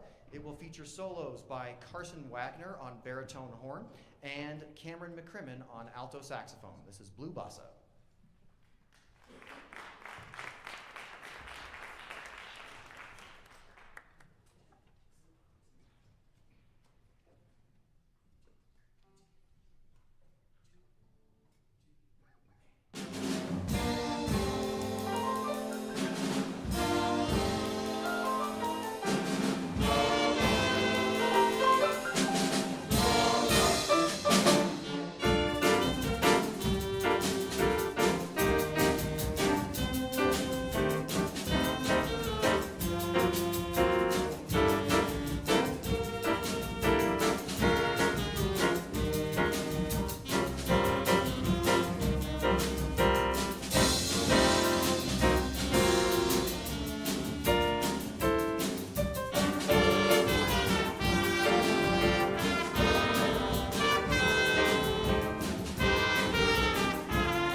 We have one more piece for you. Okay. We'll do it this way. We have one more piece for you this morning. This is a little bit older rock tune by Willie Thomas called Rock Bottom. This will feature another tenor saxophone solo by Brenner Griffin. I'm trying to take as much time as I can. We have a left-handed drummer and a right-handed drummer, and they don't play the same songs. So they're trying to switch things around, so I'm mostly just trying to kill time until they're ready. How'd we do? Not quite there yet. So this next tune is Rock Bottom by Willie Thomas, tenor saxophone solo by Brenner Griffin, and that's all we have for you this morning. So thanks.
All right, well, good morning, guys. Sounded really, really fun out there. I'm glad I got a chance to hear you guys this morning. How long do you guys get to practice again? This is an everyday group? Every day for 50 minutes. Oh my gosh, I wish my high schoolers got a chance to practice that much. So that's really, really cool. And it's before school, or beginning of school. What better way to start your day than playing with your friends? I think that's really, really cool. Man, some really good sounds coming out. The solos, I really, raise your hand if you all did a solo today. Really nice job, guys. And the reason give them a round. That was so great. And the reason I say that is a lot of times at festival, you hear people that just play nothing but eighth notes the whole time. And what's really brought me into your guys' solo is the use of space. Doing a really cool idea, laying out for a hot second, and then coming back in with something even bigger and better. So congratulations on all the hard work I know that takes to make that happen. It's not a thing that happens naturally, right? In general, dynamics sounded really, really nice from the hall. We can always do more with our shorts and our accents, right? So every time you see a staccato, make it a challenge to yourself. How can I play this better than I played it yesterday? Crisper, more articulate, more clean. How can I smooth in all the really rough, hard lines? And that last song has a lot of eighth notes in it, right? How can I keep enough separation that I can hear melodies and not just schmearies of notes as you guys get into it? So I think that's something that you'll keep on working on until you get older than me. But it's good to hear you guys already. Let's look a little bit at Blue Bossa if I can. I don't work as long with you as your clinic will be in the other room, but I'll just give you some ideas. My focus is always going to be listening for melody, supporting harmony, and then I'm a big rhythm section focuser because that's what I do for a living is I play piano and I sing, and so that's kind of my brain, and I go both places when I'm listening to groups. The first thing I want to ask you about, well, and apparently your songs have to have B in them, right, to make the program? Oh, anyway, okay, that's just me. Blue Bossa, all I'm given in my score, moderate Latin. The style I heard was groovy from the audience, but it wasn't modern or moderate Latin. It was modern Latin. If you want to make that choice, that's groovy. But what I want to build from the bottom up is, and not at the beginning, because the intro is its own thing, right? Could we go, and horns I'll get with you in 1 second here, but I just want to get a little bit of clarity here on what our version of this style and groove is going to be. It's cool if it goes both realms, but since your final piece is a little bit more rock-based, I want to steer away from the rock and disco on this one, so it's a little bit cleaner and more articulate, authentic Latin. For me, I always start with the bass part, because the bass is so crucial on this. And what I'm looking at, sorry guys, I'll give you a measure number so I'm not just talking about nothing. Measure 9. When the bass pattern starts, and you guys can't see this in your music, the bass pattern of this is the heartbeat. So there's always going to be an and a 2 and a 3 thing. So boom, bum, bum, bum, bum, bum, bum, bum, bum, bum, bum. That's the vibe that goes on this entire song. And if we're missing, usually what we can't hear from the audience perspective is that and a 2 pickup, if that makes any sense. So can we start just with and the piano part's fully dictated, it enhances that, which is groovy. But let's just do bass solo, but we aren't going to do anything but 9 to 16 and stop. Does that make sense? Just to kind of get the clarity here. And what I want you guys to listen for in the horns is the bass is going to be hitting and 3. You guys don't rarely play there. And so that's cool that we're going to be able to hear that as we get into it. Let's just do it together. So me and bass will go right at 9. Is that speed okay? I want to make sure I'm not rushing you ahead. Okay, gotcha, a little bit faster. 2, 1, 2, we go. Dum, dum, dum, dum, dum, dum, dum, dum, dum. And the chord changes there. So when you go to the C chord, make sure we audibly hear the drop in pitch, so we go down to the C. Let's do that again. I like the rhythm already on the G, though. 1, 2, 1, 2. Again we go. Dum, ba-dum, dum. Ba-doo. Now drop doom doom doom doom doom doom doom doom doom. Now that doom doom doom doom doom doom, and back to G. And that's where we're going to live for the majority of the song. So make sure that's rocking, and let's add piano on top of that. But piano, we're just going to go to 16 and stop. Does that make sense? You're going to notice your piano part is a lot busier than that, but it has a pocket of silence where the bass gets to shine in the middle of it. And guitar, did they prescribe anything for you? Nope, you don't even get to play here. How sad. So sad to be all alone, right? But you get to do stuff later, so that's cool. So it's piano and bass, and then let's talk about a drum groove next, because I want to make sure we're being authentic to the style when we come in. So let's get this thing popping first, and then we'll add you. Here's 9 with piano and bass. Here we go. 2, 1, 2, ready, go. And C.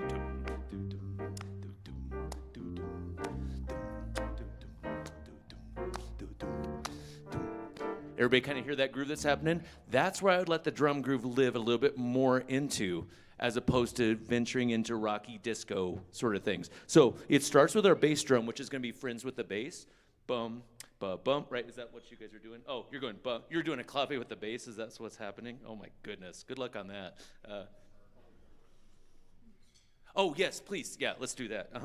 So let's hear your groove where you're, and don't change anything dramatically from what you did before, because I want to shape us into something that's a little bit more fitting with that groove, so that these guys have a more Latin experience over the top. And because otherwise the two styles feel too similar to the audience if we go too rocky with this. One thing you guys are going to notice, there's eighth notes going on in the percussion the entire time. In Latin, we aren't accenting in the same way we would in rock. They're going to be a little bit lighter. And just think of it as a shaker. That sort of vibe as opposed to like the banging on the side of the drum sort of rock vibe as we get into it. So if we can add that, that would be great. We'll just kind of work. Well, same section, no, we're just going to do 9 to 16 just to establish this groove. But let's focus on the drum groove first, and then we'll add the chordal instruments to it. And then finally, yay, we all get to play the melody that we know and love. And you guys did a really good job of blending on your lead lines there. That sounded really nice from the audience. When you guys all came in, it wasn't too loud, it wasn't too soft. So, all right, drums, let's see where you're at on your just general groove and kind of ish what you did before, but now try to start to think in that mindset a little bit. And let's just see where you're living. 2, 1, 2, 3, 4. That's what we don't need. That's a hip hop thing that doesn't fit the style. But everything else I really like. Does that make sense? So keep the eighth notes, but no trip hop things. That won't fit the style on this at all. Let's do it again. That was really nice though. 2, 1, 2, 3, 4. And it's gonna feel like it's kind of open for a while, but it sounds really good, okay? And then are we also doing congas and stuff on this as well? Is that a thing? Okay, let's have full band in. Yeah, and I know it's hard, but save the trip hop stuff for the very end time through so it has a new flavor to it. That way it's not the same, because I know it's kind of boring. It's like, why not just use a drum machine, right? But let's try that. Everybody in the rhythm section together. 2, thank you. 2, 9, 2, 3, 4. Sorry, guitar. Yeah, I like that bass. It's super clean, nice. Good. And just really concentrate on that being super authentic so that when you add the extra things towards the end of the song, they're a special addition and things as you guys get into it. Okay, one hot minute. Before you, in Boom Boom, and I'll just talk about it, we probably won't get to rehearse it. You guys will have a nice long sectional after this. When you guys do that 16th note pattern, do you know what I'm talking about at the very end? I think it's the last 2 measures. Make sure the 8th note that happens right before it, because you guys do this as part of your intro, I think, as well, or something, but the one that happens at the end is the one I wrote about and talked about in your comments. Make sure that 8th note is a full 8th note. We all get so excited about 16th notes that we start to shorten the length of that 8th note, and it just gets crunchier and crunchier, and also allow your space before it to be a true 8th note space. So I think we could probably play that real quick, and then I'll shoot you guys off to the next room. So everybody measure 109. We get to hear a guitar. Yay, good. So 109, 110, and 111. And I think that's it. So what I'd like to hear here is you guys are doing a good job on your accents. Make sure that doesn't rush into that beat and a 2, if that makes any sense, because you guys are doing really nice on your 16th notes, but keep them clean and crisp. Here we go. 109, I'll let you count us in so I don't screw it up.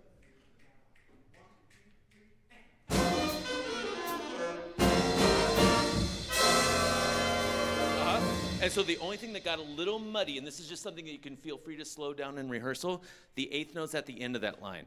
Make sure we hear da-da-da within your respective instrument, nice and clean. But awesome job, guys. It was a really fun program to listen to, and I'm glad we got to hear you. Have a great rest of your day.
Mic check 10.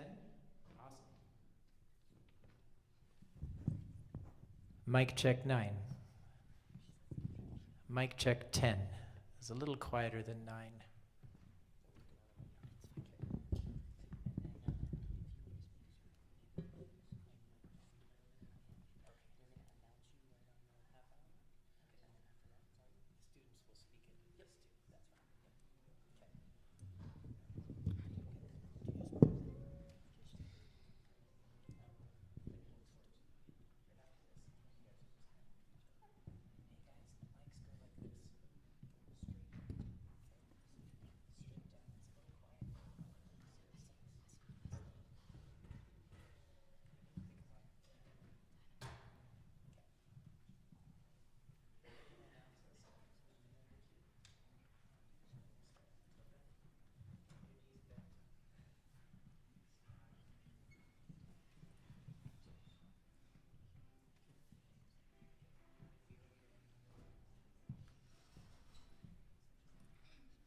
Well, all right. Hello, everyone, and welcome to Casper College and the Kinser Jazz Festival.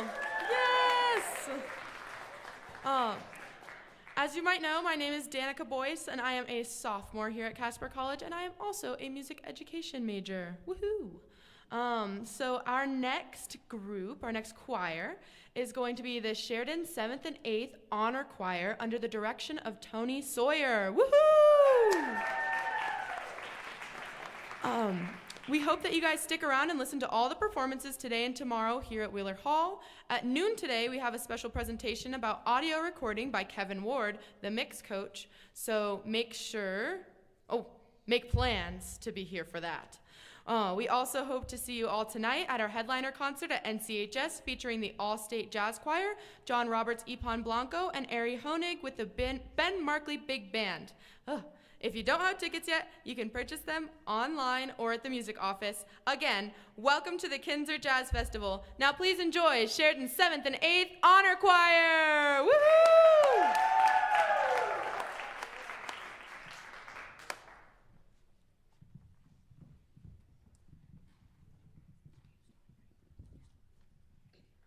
Hello, our names are Teddy Cohn. and Corin Emmel The first song that we will sing for you is a jazz standard written in 1945. by Sonny Schuyler called Gotta Be This or That. Soloists will be Katie Beckman, Elizabeth Keegan, Audrey Sisson, Jordan Haar, Addie Cassidy, Desiree Olette, Libby Skaliski, and Kendra Garner will play the drums. and Marshall Lowry will play the guitar.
This or that.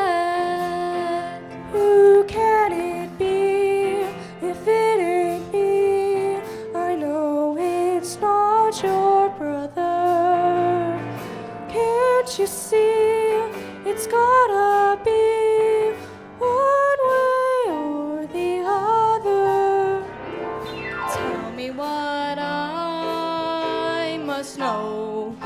If you don't like, I'll go. If it ain't yes, it's no. Gotta be this or that. Doobity bop bop day doo bop. Skibbity doo dop day doo bop. Skibbity bop bop day doo bop. Skibbity bop doo day. If you ain't wrong, you're right. If it ain't dark, it's light. If you ain't sure, you might. Gotta be this or that. If it ain't full, it's blank. If you don't spend, you bank. If it ain't big, it's frank. Gotta be this or that. Who can it be if it ain't me? I know it's not your brother. Can't you see it's gotta be one way or the other? Tell me what I must know. If you don't like, I'll go. If it ain't yes, it's no. Gotta be this or that. Gotta be this or that. Gotta be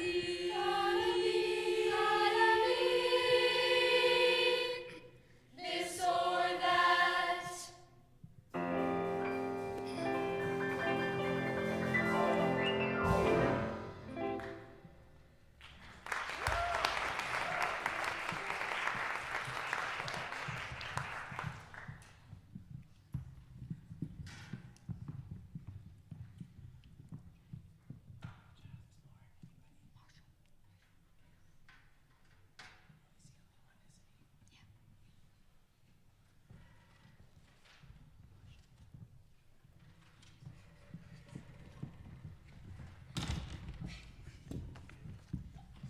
Hello, my name is Marshall Lowry. Our next song is a jazz ballad often played at Christmas called A Child is Born, written by Thad Jones and Alex Wilder.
Hello, our names are Katie Beckman. And Lillian Trotter. For our final song, we'll perform a jazz standard called Almost Like Being in Love. Written by Frederick Lowe and Alan Lerner. Arranged by Roger Emerson.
Can we have one more round of applause for Sheridan here? He's sounding really great. Hi, everyone. How you feeling? Good. You feel good about your performance? Stressed? Yeah. You guys, you sound so wonderful, and I want to commend you on just this age to be able to sing this kind of music. A lot of middle schools don't get this experience, so it's so cool that this is happening. So thank you for bringing this to them. And I was lucky that I did have vocal jazz in middle school. We had 7th and 8th grade, a prime time choir, so we were singing like Manhattan Transfer, we were singing Billy Joel, we were singing Boys to Men, like it was cool stuff, so we were pretty lucky, and I feel fortunate that you get to do that too. Your sound overall, really excellent. Your rhythms are so good. You have a boppin' rhythm section that is killing it over there, so you're so lucky to have this experience, so it's really great. I think there's a few things that we can try that can raise you to another level and get you sounding more jazzy than what you're doing right now. And I would love to try that on Almost Like Being in Love. So let's talk about how we approach diction in jazz versus how we approach diction in classical singing or choral singing. I think that when you're singing jazz, well, what do you think? Have you listened to any recordings of this song? What did you listen to? Do you remember? I think we listened to an Ella Fitzgerald version. Ella Fitzgerald, okay. Any others? Yeah.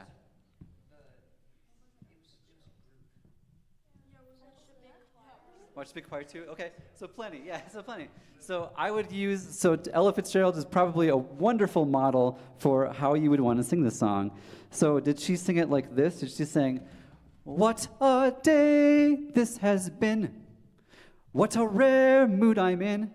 Did Ella sing it like that? Or was it more on to, "What a day this has been. What a rare mood I'm in"? What did she do? The second one. So jazzy. what? It's jazzy, but why is it jazzy? What's different about it? What did I do differently? Not as staccato is one thing, yeah. What else did I do? It's more Hold on, let's do one at a time. Yeah. A little more soul into it. Yeah, what else? You don't pronounce all your consonants. Didn't pronounce my consonants. That's a big one. Were you going to say the same thing? I was going to say that added more subtle notes in there. Little style stuff I did, and that's just my voice because I can't help it. But yeah, some style stuff too. So I want you to try that. In particular, I want to focus on the consonants. So rather than doing a really pronounced t, t, t, you're going to dentalize your T, so it's just what. What. Can you just say what? What? Yeah. Now say what. What? Say what. What? Yeah, that's the one I want. What a day. Say that. What a day. Good. Now saying, what a day. What a day. I still heard what a day. What a day. What a day. Perfect. Okay. So that's more stylistically correct. And then 1, 2, 3. What a rare. 1, 2. What a rare. Awesome. Can we put that together? Cool. So you have 1, 2. What a day this has been. What a rare mood I'm in. I'm in instead of I'm in. I'm in. Okay? Can we do it together with the accompaniment? Try that. What a day. Yeah, I'll just give them 3, 4, 1, 2. What and then we'll jump right into it. That makes sense? Okay? So go 3, 4, 1. What a day this has been. What a rare mood I'm in. Perfect. What a rare mood I'm in. I'm in. Can you say that? I'm in. Amen. It's almost like amen, right? What a rare mood I'm in. Okay? Try it one more time. And can you just put a little smile on your face? What a day. Watch me when I sing this song. What a day versus what a day. What was different about that sound? It sounded lower. It was darker. Day this has been. So if I was singing gospel or opera, maybe I'd want to sing, or a classical art song, day. But if I'm singing jazz, what a day this has been. It's a little bit more here, okay? So smile, open up your sound to that more forward, masky sort of sound, and drop all of your consonants and think, I'm in. All right? What a, here we go, 3, 4, 1. What a day this has been. Yeah. What a rare mood I'm in. Come on. Why, it's almost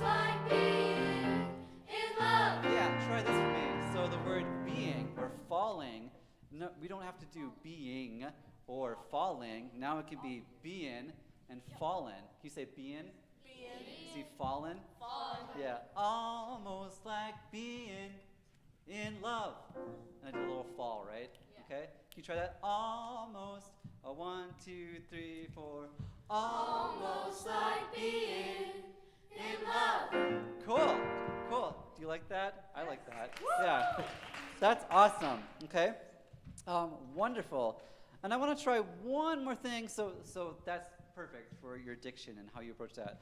And I want to try one more thing. I actually want to switch over to Gotta Be This or That. And I'm just curious if we can try it a little bit faster. And I'm wondering if I can play the piano for a second. Yeah.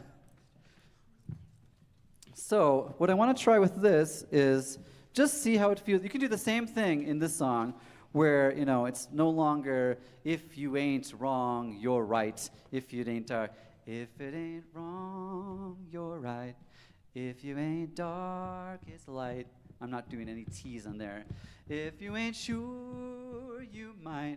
Gotta be this or that. Okay? When do you guys start coming in as a whole group? When do you sing all together? Without I love the intro, by the way. The intro is super cool. So can we come in right at verse 1? If you ain't wrong, is that everyone? Yeah. Awesome. Okay, let's try it. No intro, right on it. It's this key, right? Is it key? Okay, cool. All right, we're going to do it all together. I'm going to play for you. Right there. 1, 2, a 1, 2, 3.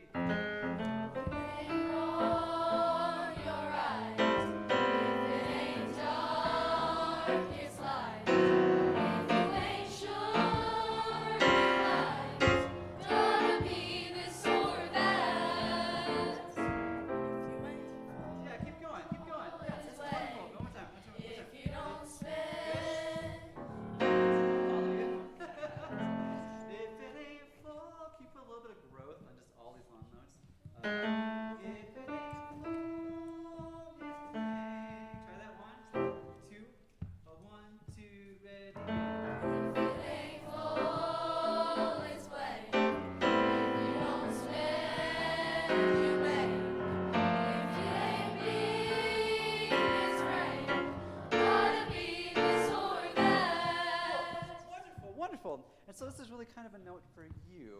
So I think I think less is more, right? So when you give them a little bit more space, I can focus on what they're doing. And I think do you like the tempo? It kind of grooves more, right? Kind of grooves more. So thinking about that, just adding a little bit more space for the singers to be really the focus, and just allowing, like maybe using the more whole notes and just kind of allowing it. And then as the song goes on, then you can get into that boom, boom, gong, gong. Then it can be more, right? So I think that'd be awesome. Wonderful, wonderful. Great. I think that's actually probably all I have time to do for you today. I love that you chose these songs. Gotta Be This or That. In particular, I love because I've actually arranged my own version of this song as well. So check it out on Anchor Music Publications. Shameless self-plug. And This Child Is Born. I also have an arrangement of that I did when I was in college that I sang in. We wrote a dinner theater show, and that was part of it. In particular, I do want to touch on A Child Is Born and just say that was a wonderful arrangement. So I don't know where you found that, but it's really, really cool, and that was easily your best piece. So be really proud about that. I thought everything that was really well, blending, harmony, it was really fun. I love the quote at the end with the Christmas song that was happening. Very cool. So I really appreciate hearing you today. Can we give one more round of applause for Sheridan? Thank you so much.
I think I know most of you. Some of you are in my class. My name is Dr. Joshua Metz. I'm the executive director of the festival here today. I'm going to give Kevin just a little bit of an introduction here. He's been working in the booth back there with Laura and with Larry and with Lorenzo, and really helping us kind of get our sound game dialed in on this. So if you're interested in what's going on in the booth, you are welcome to come and sit in there and kind of watch what they're doing. He's a really great instructor. So a little bit about Kevin, and he's got a huge bio, so I want to just kind of tell you a couple people. He's from Nashville, so he's worked with a lot of the Nashville artists, including Vince Gill, Willie Nelson, Dolly Parton, the Jordanaires, as well as more classical groups like the Prague Philharmonic.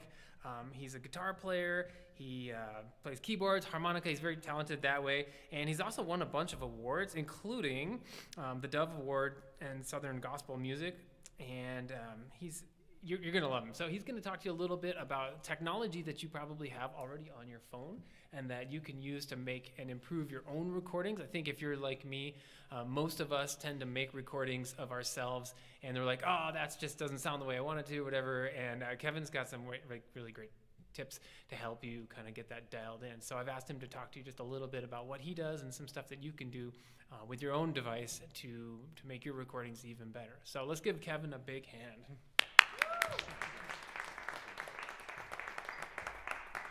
Hey everybody, I'm glad to be here today. Thank you, Josh. I have been recording for quite a while, most of my adult life, which has been a long life. How many people here are students, and how many people here are teachers? Any teachers? Oh, cool, awesome.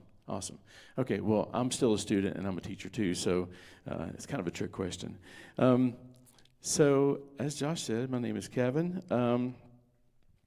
So I want to, by the end of this presentation, I would like to encourage you that recording is an easy thing to do, and you should be doing it probably a lot more than you are already. If a picture's worth 1,000 words, then recording is worth a lot more than that, especially when you're trying to improve students, improve yourself, actually. So a couple of reasons that you should be recording. Especially your band. I'm talking specifically about your band, whether it be your ensemble or your vocal ensemble. It's a good way for letting people, sometimes people don't hear the way you hear. When you're standing in the front, you're listening, people don't hear the way you do. And sometimes when I'm working in the studio, a lot of times I'll be working with artists and I'll just play something back and they'll go, oh, how can I fix that? And then here's my teacher moment where you can walk in and tell them exactly what they do. You don't have to necessarily point it out. So recording is a good way to do that. You don't actually call them out on it. You just kind of let them hear what they did, and then you'll end up improving it just over time naturally. You can evaluate blend. One of the things that you'll notice the difference from band to band is the blend between trumpets, trombones, and saxes. I mean, a lot of times if you just put a simple mic set up in front of him, you can say, hey, trumpets, who do you hear first? And, you might get them to dial it back just a little bit just from letting them hear. You can evaluate performances and progress. I mean, I know, in a situation like this where your band's kind of, the rubber meets the road right here, you'd like to have a sneak peek of how it's going to sound. So this would be a good way to do that, to record them. Evaluate performances and progress. I've got a video I want to show you on the progress here in just a second, a way that I actually used it. And also, I mean, if I were a middle school, high school teacher, I would want an archive of the 2017 band or the 2023 band. And this is a good way to do it. And parents are going to love you for it too, because, especially if you've done all the things to improve the band with blend, balance, and that sort of thing, and performances. Contest submissions, class projects. I think I've worked with a local high school here, and one of the things I'm so impressed with is they have a project going on all the time. They're always picking out new songs and trying to figure out what's coming next. So let me show you how I've used this I talked about progress. I was the technical guy at a church in California a few years ago, and just realized my glasses were still on my head. And one of the things we did, I had to learn to do video. And although this presentation is not about video, you can see how you can use recording someone, whether video or audio, to improve someone. So I had a crew, and we had, when I first got there, we had one camera, and we had one OBS feed going into the camera, and I recorded it. And here's what it looked like. Sorry, that's the wrong one. This is what it looked like. There's no audio in this, so, but it was one camera. Not much you can do there, but it's documented. That's part of our journey. And then, and I did this one night, and I showed them the progress. Here's when we got into our new building. We had better cameras, we had better lights, but we didn't know how to work them. So, but at this time, we thought we were awesome, right? But the pastor's skin is a little bit pasty there, and the green, it's a little green tint, and he's got some blue on his arm, and the drums are right behind him. But at the time, we thought this was awesome, right? The next one is like where we were getting to. We had lyrics on the lower third. We had some over-the-shoulder camera stuff. The lighting was a little better. Still a lot of black in there, but we had some accent lighting, the little white lights back there, and we thought we were doing really well, and we were.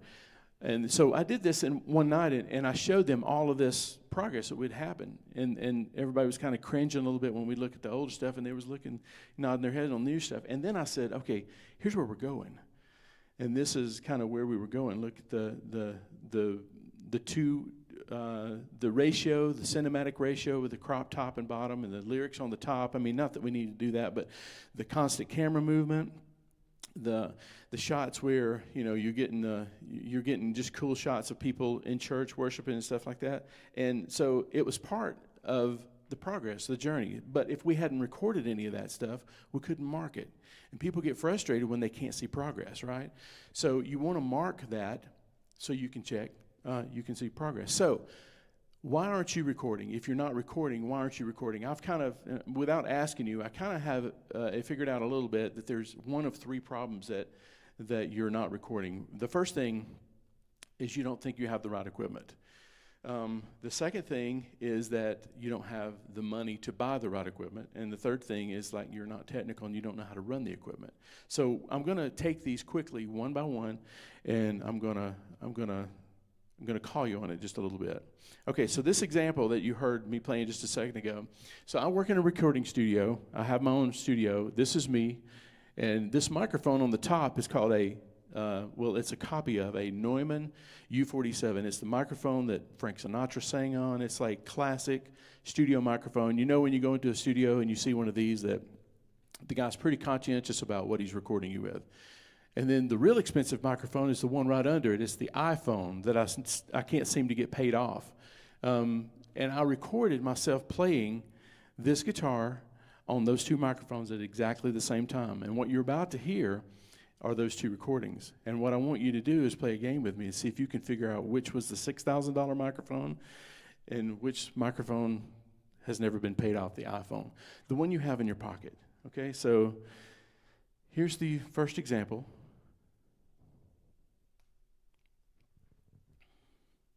Kind of quiet.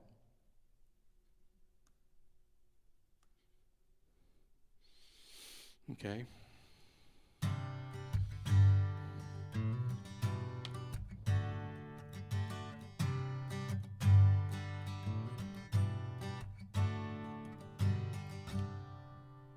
Okay, and here's the second example.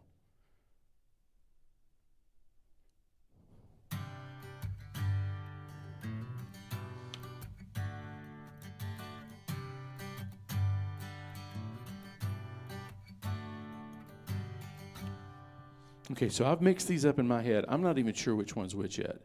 Okay, so which one do you think was the real expensive microphone? The first one? The first one? Okay, and then which one of you think it was the second one? Second one? Okay. All right, so let's see if I can remember here. This one is the U47. It was the first one. It was the expensive one. There's a little bit of bassy in here. It doesn't sound like quite like that. And then this one,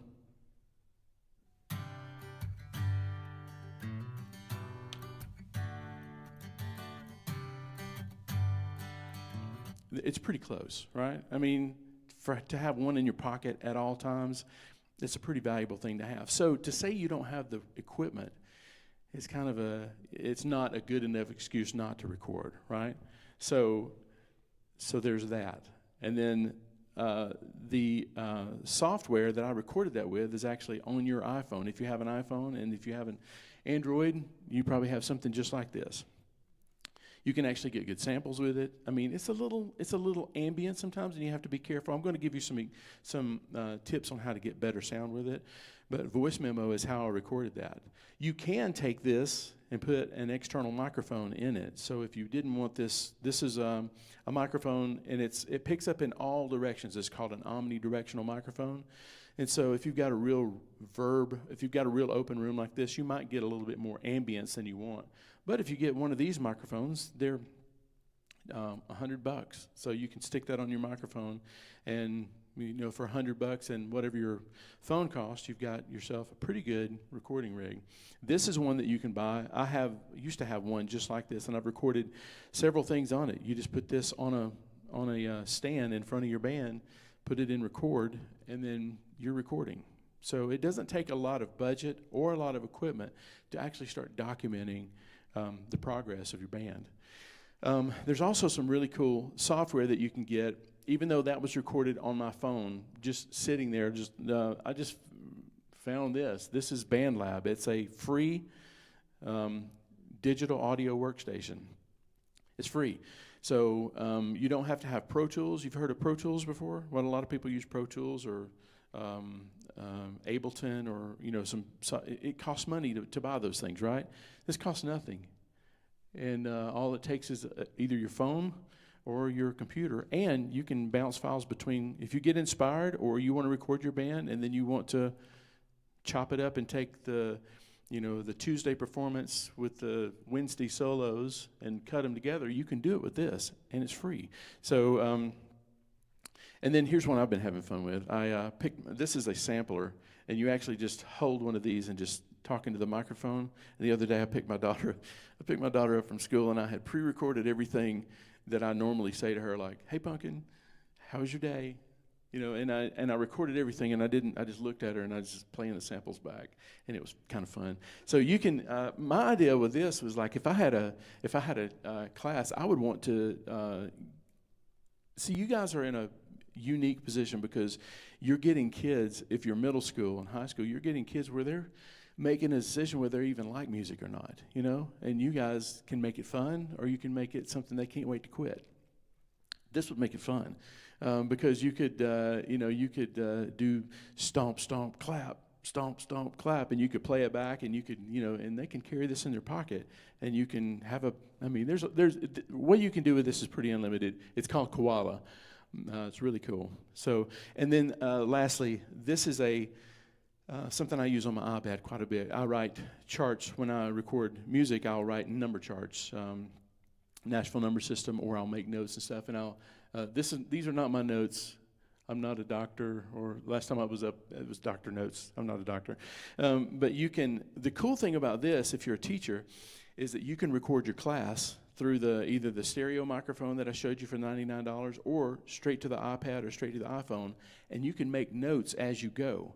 When you play it back, as that part of the note comes back, you wrote it. So if you want to remember a song, just put a star, go back to the star, let them hear that. It's a really good way of making it really easy to not only document it, but document where you want to improve, like trumpets, listen.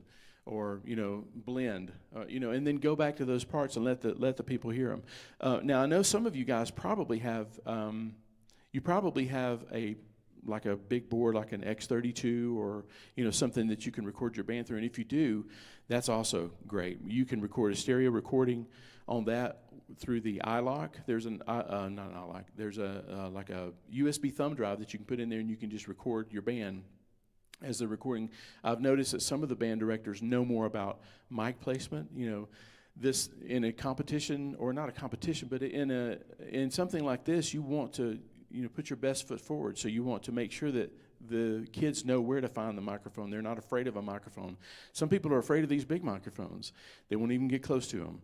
So you as teachers this would be a good way to kind of alleviate that fear that people get when they get in front of a microphone. So I'm going to give you just a few tips for recording, and then I'll take some questions if you have any, okay?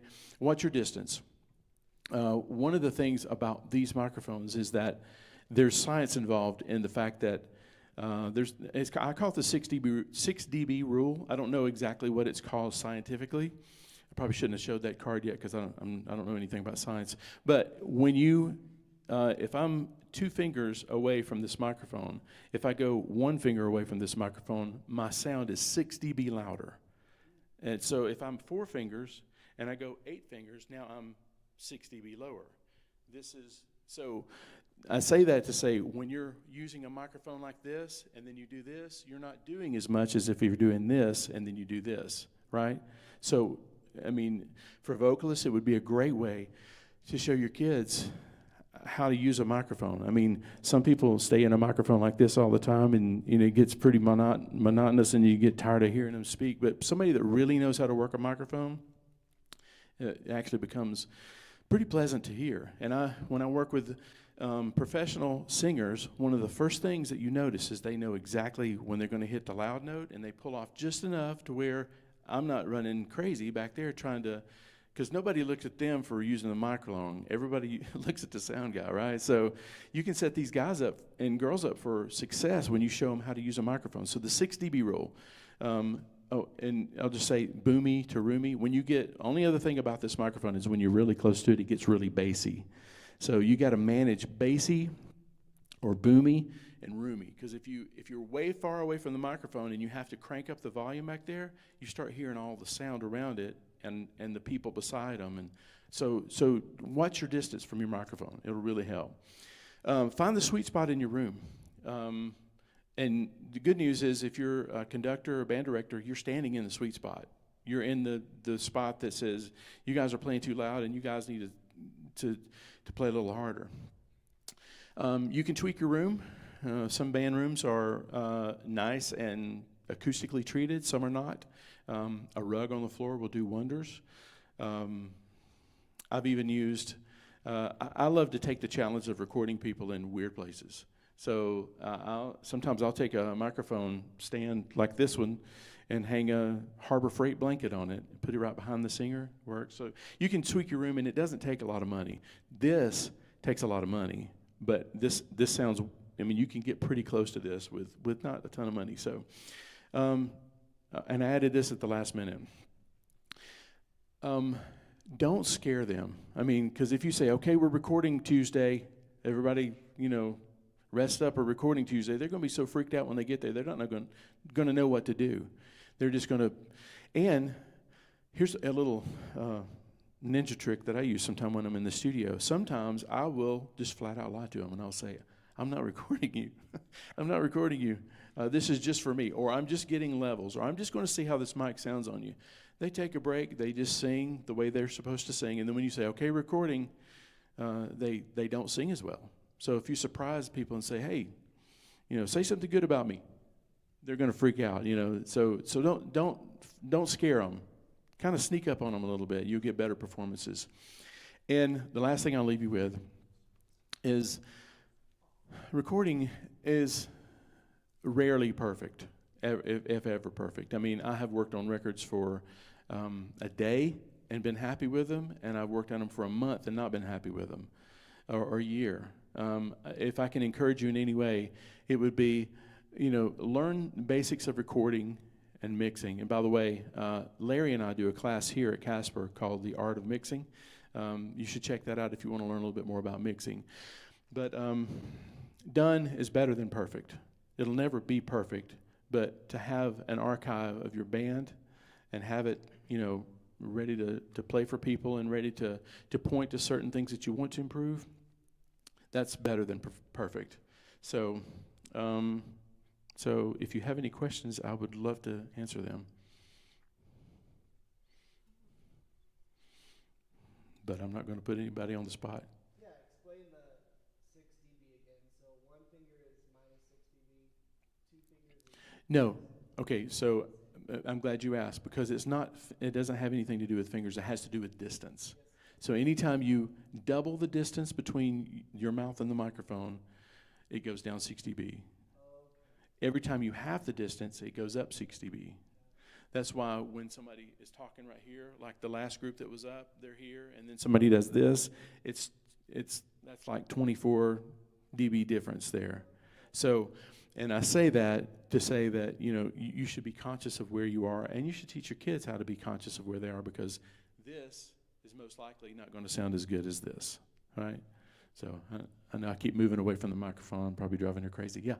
How can learning mixing and just the audio recording aspect, how can that help me become a better musician? So the question was, how can learning to record and mix make you a better musician? I think the number one way is that you get to listen to yourself. Have you ever sung in the shower and then heard yourself sing in the shower by recording, maybe the Home Alone stuff? It's different because your head resonates with your voice and it doesn't sound the same. So, and also, I'm finding that some of the best studio musicians in Nashville now know how to record. Used to it was very compartmentalized. You were a musician, you were an engineer, you were a producer, and now everybody's everything. And so if you don't know how to record and mix and you want to be a better musician, I feel like you're kind of missing a huge opportunity. Because you can listen to yourself, you can go, yeah, I was rushing right there just a little bit, or maybe if I laid this back, or maybe if I tried singing it like this person, what would that look like? So that's a great question. Any more? Awesome. Yeah, kind of a weird, fun one. Say you're mixing Garth Brooks, and he's got his nice little Britney Spears mic. How does he pull away or close in on those notes? How do you mix that? Is that up to you? Yeah. So the question was, the Garth Brooks / Britney Spears mic. How do they ride that? If you notice, every now and then you'll see Garth do this a little bit, and when you're this close, it only takes that much, right? Because of the 6 dB rule, right? Because this is 6 dB. That's probably plenty. It's not as easy for people in the back, for sure. And I would question sometimes if they're actually singing in the microphone or if it's not something recorded. If you want to know how to be a better musician, record it and play it at a live concert. I'm not saying that they actually do that, but yes. Is it better to pay a producer and use their studio or to just invest in equipment and learn how to do it yourself? Or is it really just like... So the question was, is it worth it to invest in a producer, or should you take that money and buy equipment? Okay, that's a great question. Having the right equipment only gets you so far. You've got to be a student of someone, right? And if you found someone who knows how to, like say they've recorded some things that you actually like, be a student of theirs. It's like being a mentor. You not only get a project out of it, but you get a lot of training. Let me tell you how I did it one time. And let me check on my time here. How's my time? I'm good? 12:21. Okay. Here's what I did one time, a little sneaky thing. I worked at a record company in North Carolina. And I was working on the biggest record of my career, which probably you would not know it by any chance, but it was the thing I was the most proud of. A bluegrass musician named Tony Rice was on the record, and he produced it. And I said, and we lived in North Carolina, and I said, would you let me hire a big gun, a heavy, is what I called it. I said, I'll go to Nashville, I'll find the person, and if y'all will just finance this, I will take lessons from him. And I did. The guy's name was Steve Marcantonio. He's still one of my heroes. He's a great, great mixer. Well, I hired him. I did the studio, and I hung on him like a bug. I mean, I asked him questions, everything. Now, I could have bought the equipment that he had, but I wanted to get in the knowledge that was in his head. And I still, to this day, and that's been 30 years ago probably, I still use some of the stuff that I learned from him. So the opportunity to use him as the producer, he wasn't the producer, but it's the same analogy. You're finding somebody that you trust what they do, and you're letting them mold you a little bit. You're letting them do their thing. And if it were me, I wouldn't push back too much. I would just let them, I would trust them. And then, because these recordings never will be perfect, right? You may as well get the first, second, third, 100th recording, crappy recording behind you, because the best ones are ahead. The most sad thing that I hear sometimes is that it's like, for example, a songwriter who's written one song, and he's put everything with that one song. If I could just get the right person to hear this one song, I know they would like it, and I would win a Grammy. And that's usually not the way it works. The people that win the Grammys have written 100 terrible songs, and they started at number 99, 100. I'm not saying it's going to take that many, but your mixing and your recording is going to be the same way. Your first ones are going to be embarrassingly bad. It don't matter. It's part of the journey, right? So hire producers and learn from them. That's the best thing. And, you know, equipment is good too, but if you were giving me money to spend on equipment, at this phase in my life and at this phase in my career, I would 100%, 99% invest in the mentorship and not the equipment, because the equipment is in your pocket. All right. One more question? None? All right. If you want any more resources, I have something free for you guys. I created this video, and it's called 7 Building Blocks of Creating Better Mixes. And just me rambling on like I am today. But if you go to mixcoach.com/building blocks, I'll hook you up. All right. Thank you for coming.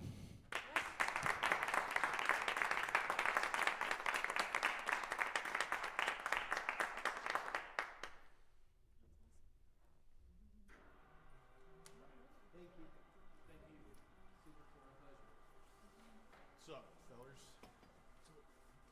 How'd it go? Did you guys learn anything? Good.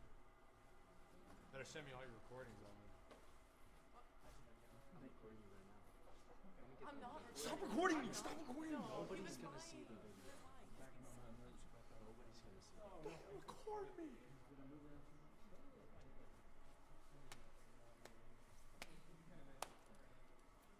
I feel like I have enough time to get to the snack and then watch you do your first announcing to make sure you don't mess it up. And then You done for there? Tell the headline. then I gotta try and convince the high schoolers, because you know Owen's already the pro convincing the middle schoolers. Yeah. To convince me. Please! I'm begging. My hands and knees screaming, crying, throwing up. I'm ready. I'm ready. I don't know. I don't know. I didn't go to the All-State. How did that go? Did you guys go? Anybody go recruit at All-State? Recruit? Yeah. Who do you think I am? I'm just going to go appreciate the music. And because That's pretty interesting. Katie told me to. No, I was unable to. Can't remember. Yeah. But I hope. You hope what? More percussion. Please. I don't know. I'm ready. I know what to do. None. I know what to do. I don't know. Honestly, like I'm pretty content with just like doing it now. I just got over it eventually. Over what? Percussion. I wanted to quit doing it so I could focus on piano, but I was unable to. So now I'm just like, Accepted now I your just fate? do it. Yep. Now I'm just like, I'm here. Thank you guys for coming. Yeah, have a good Do one. you want anything? I'm good. You sure?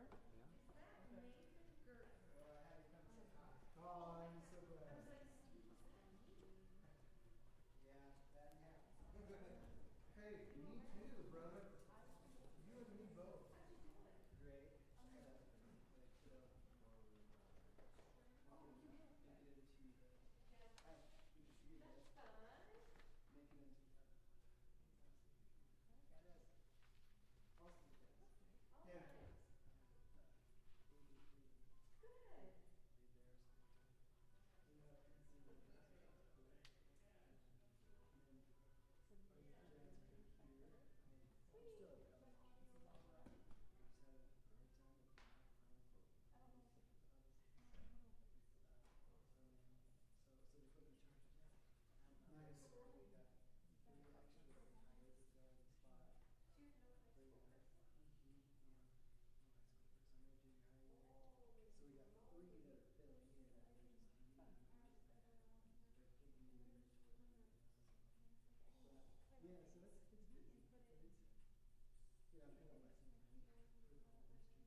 And it's good. It's really good.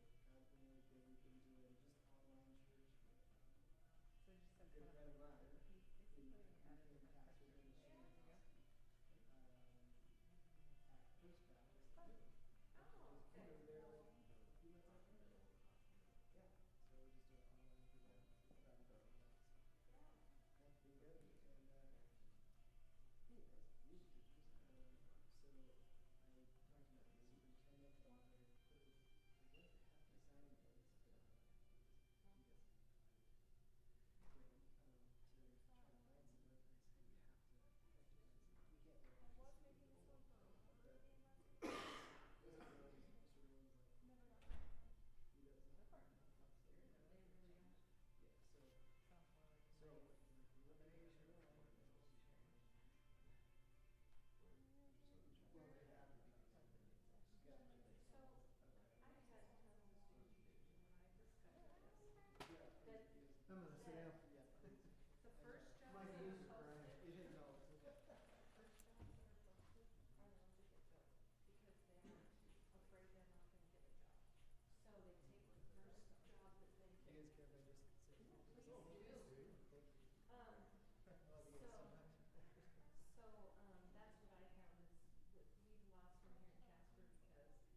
How did I not know? That is so funny. Because you didn't tell anyone. I'm sorry. I would have. Okay. You're good? You're driving? Okay. That's all you needed.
I'm on mic 2. I'm on mic 3 and I have a solo. I'm on 4, I have a solo. I'm on mic 6. I'm on mic 7. Mic 8, I have a solo. Mic 9. Mic 10, I have a solo. Mic 11, I have a solo. Mic 12. Mic 13, I have a solo. Mic 14, I have a solo. Mic 15, I have a solo.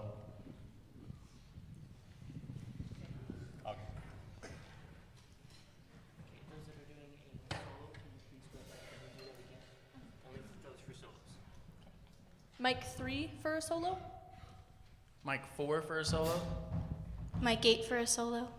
Mic 10 for a solo. Mic 11 for solo. Mic 13. Mic 14. Mic 15 for solo. Good. All right. Hi, how's it going? We are Spectrum, the show and jazz choir for Sheridan High School. Oh, okay, sounds good. Okay. Well, I don't even need this job. Trying to steal my job. Okay. Hi, welcome to Casper College and the Kinser Jazz Festival. My name is Owen LeCount, and I am a vocal performance major. This is my first year. Our next choir is Spectrum from Sheridan High School under the direction of Miss Ashley Leckalot. We hope that you stick around and listen to all the performances today and tomorrow here in Wheeler Hall.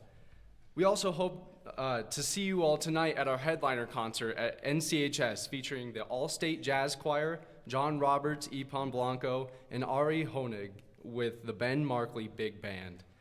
If you don't have tickets yet, you can purchase them online or at the music office. Again, welcome to the Kinser Jazz Festival, and please enjoy Spectrum. Well, if you didn't catch it the first or second time, we are Spectrum, the show and jazz choir for Sheridan High School. Our first song today will be Snowbound by Dave Frischberg, composed by David Von Campen. Our soloist for today will be Sydney MacArthur. And yeah. 14.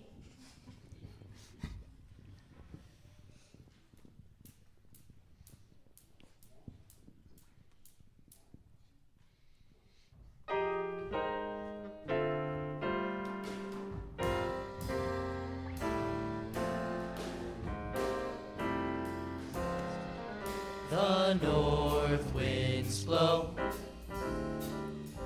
it's 12 below. Streets like ice, ain't it nice to be snowbound, snowbound. No place to go, hip deep in snow. We're alright, tucked in tight, 'cause we're snowbound. Yes, we're snowbound. The bad news is the weatherman says more bad weather. Snowbound. The good news is that here we are socked in together. The clock has stopped. The corn is popped. What a storm, what a sight. We'll stay warm through the night. 'Cause we're snowbound, snowbound, snowbound, me and you.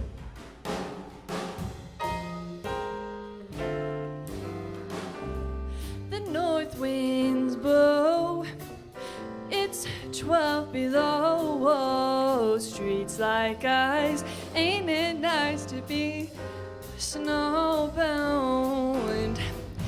No place to go, oh, hip deep in snow. Oh, we're alright, tucked in tight, 'cause we're snowbound. Yes, we're snowbound. The bad news is the weatherman says more bad weather. Snowbound. The good news is that here we are socked in together. The clock has stopped. The corn is popped. What a storm, what a sight. We'll stay warm all through the night, 'cause we're snowbound, snowbound, snowbound, me and you. Me and you. Me and you.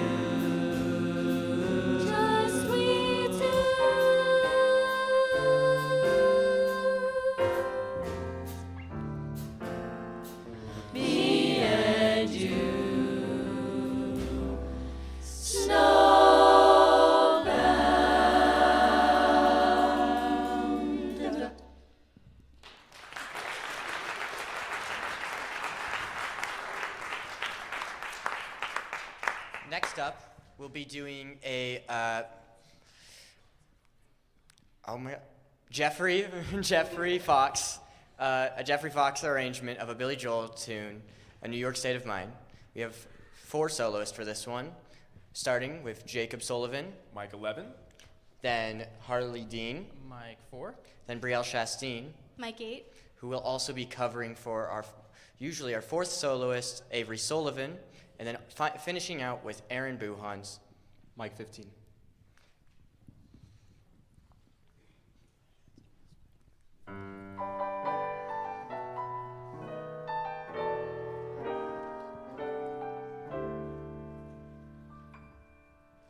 Some folks like to get away, take a holiday from the neighborhood. Hop a flight to Miami Beach or to Hollywood. But I'm taking a Greyhound on the Hudson River line. I'm in a New York state of mind.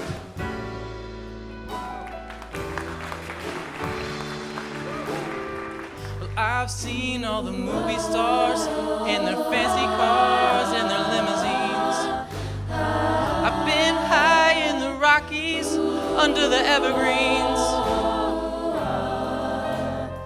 But I know what I'm needing, and I don't want to waste more time. I'm in a New York state of mind.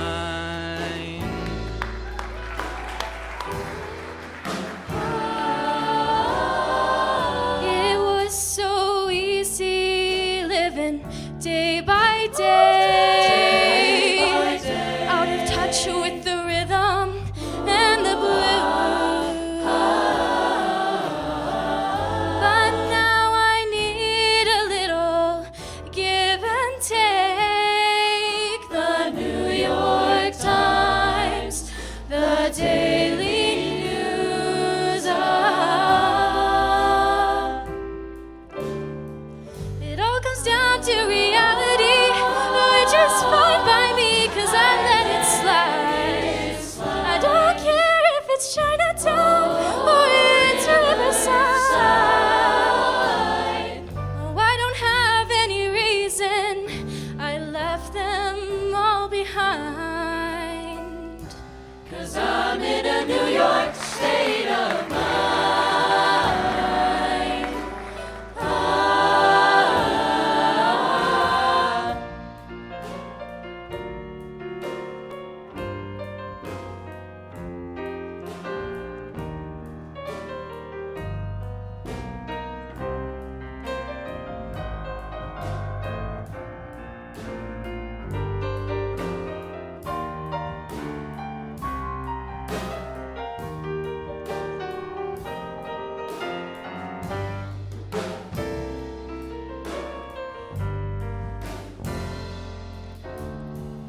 It was so easy living day by day, out of touch with the rhythm and the blues.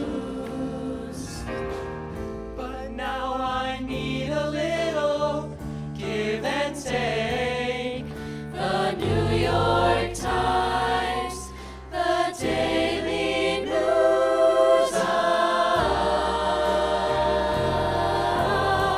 It all comes down to reality, which is fine by me, 'cause I let it slide.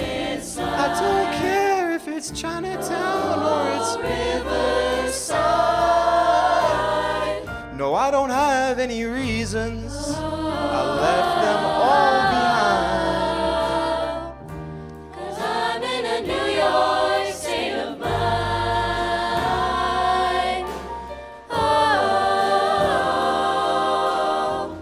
I'm taking a Greyhound on the Hudson River line.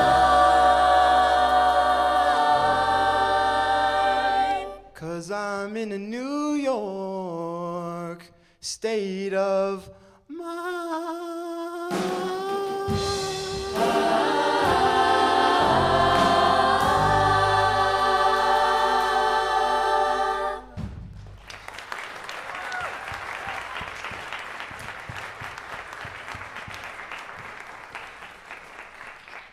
Our final song is a funk tune arranged by Clyde Lawrence and arranged by Carrie Marsh.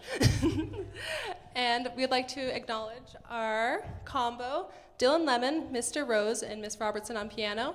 Our soloists today are Henry Kraft, Mike 13. Ryan Dixon, Mike 3. and Aspen Hansen. Mike 10. And this is Do You Want to Do Nothing With Me?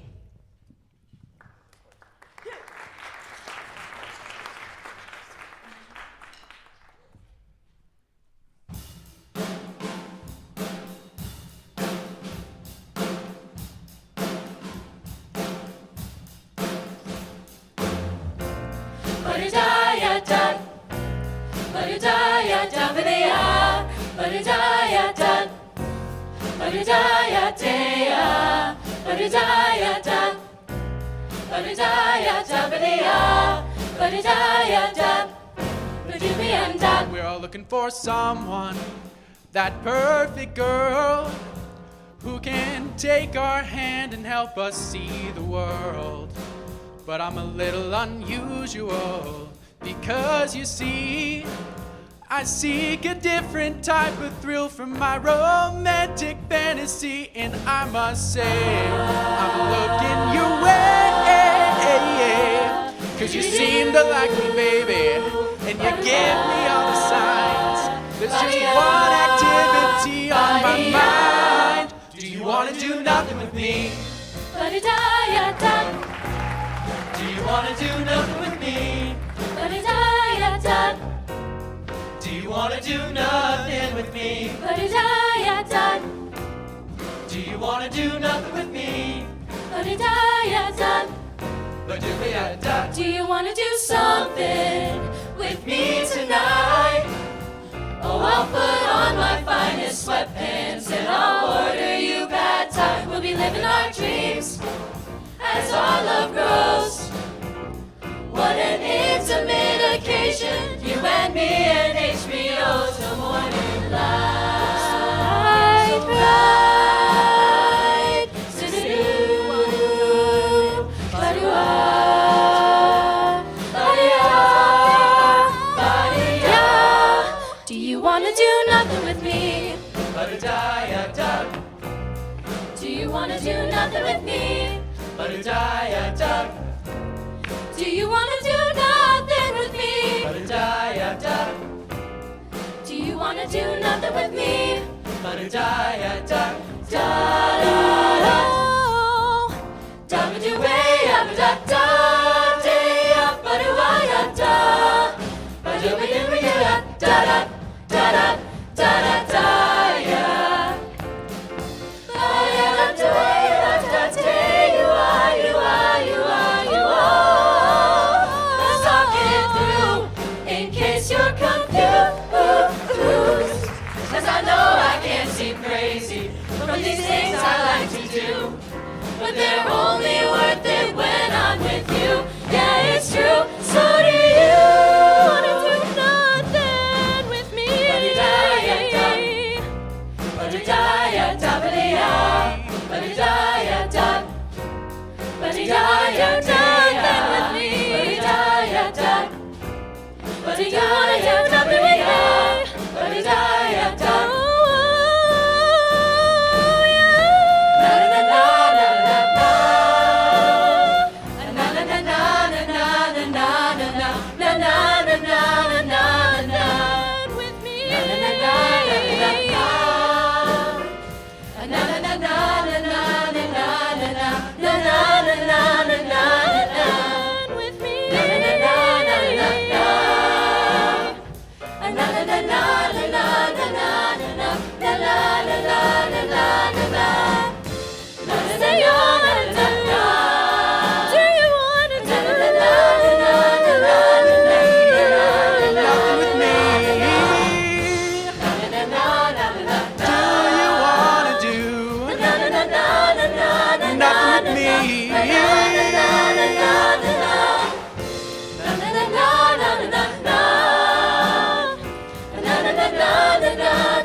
All right, how about another applause for this great group? Yeah.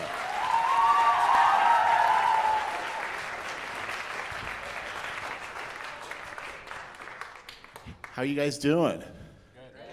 My name is Dan Goebel. I'm the director of the School of Music, Theater, and Dance at Colorado State University in Fort Collins. But I'm a native of Wyoming. I have been, ironically, snowbound in Sheridan. 1977 All-State Band. Seriously, I mean, like no joke. It was like a blizzard. We were snowbound. Had an extra day to rehearse, which was cool, right? But really great job. What do you guys think? How'd it go? Yeah, how'd it feel up here? Yeah, it looked like you're having a really good time, a lot of fun. And what I loved about it is it was obvious you're having fun enjoying the performance, but also very dialed into what everybody was doing in the group. Very cohesive group musically. Sounds like you're really connected musically to each other, which is really exciting as an audience member, right? You guys feel that? Yeah. How often do you rehearse? Every day, yeah. Yeah. 1 hour? Yeah. A little less, yeah. Awesome, sounded really good. So just a couple of things, and bravo to the rhythm section. I really enjoyed the work you did back there. Yeah. Yeah. Makes it really nice to be able to sing when the rhythm section's solid, and it was really, really great. The last tune I enjoyed very much. Let me grab a music stand real quick here. Oh, sure. I don't have this memorized like you guys do. So the last tune was really good. The one comment I would have is there are some sections, I don't know the piece at all, but the one thing that I heard, I sort of, I hear this like a big band. You guys, it's like a vocal big band, right? Almost. And so the soprano is the lead trumpet. Soprano sounded fabulous. There are times when it breaks into harmony when I'd like to hear more soprano. Now it's difficult because you don't have control of the mix, right? You're singing into a microphone, and the mix is really good out front. But you still, hopefully, you can still hear each other to where when you get to those sections that are split, I hear it like a lead trumpet. Like so, in a big band, the lead trumpet has to be the predominant voice in those big shout choruses. Same thing here. Let me see if I can find a rehearsal number, which is hard for you guys. You probably don't have the rehearsal numbers memorized, right? So, but it's the section where there's a great solo. They're all great solos. Let's see. Oh, I love the instructions. The instructions in the score say "party to the end," which is which is fantastic. You know what? Can we just start? Because I think there's a section at the beginning that's similar. Can we just start this tune? That way we don't have to search for rehearsal numbers and stuff. Let's just start this from the top. Here we go.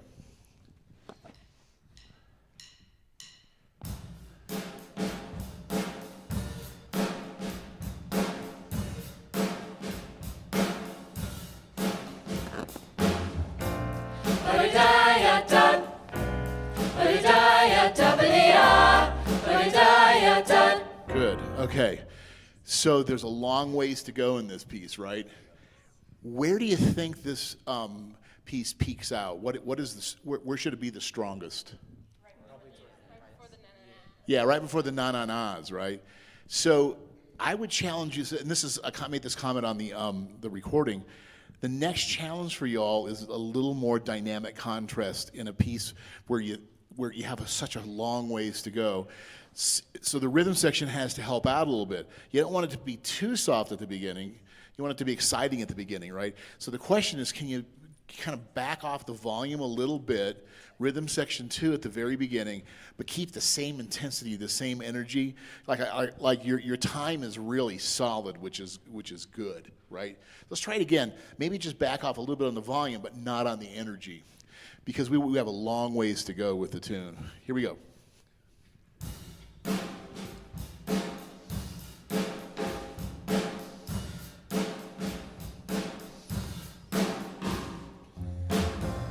Ba-da-da-ya-da.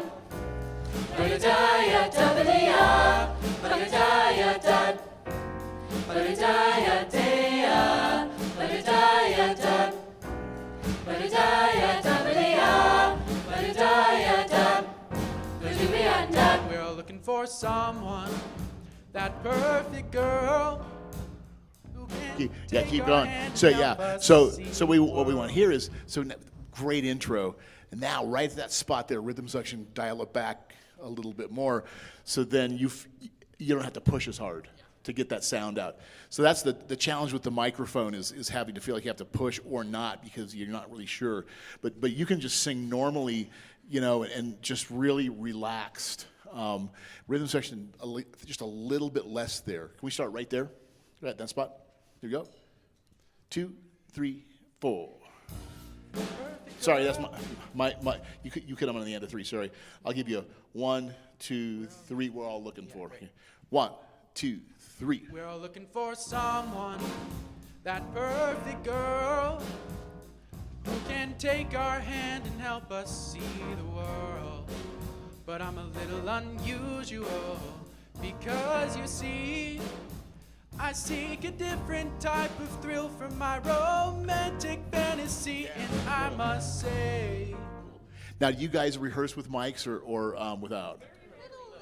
A little bit, yeah. So let's try something fun. Let's do the same exact thing, no mic.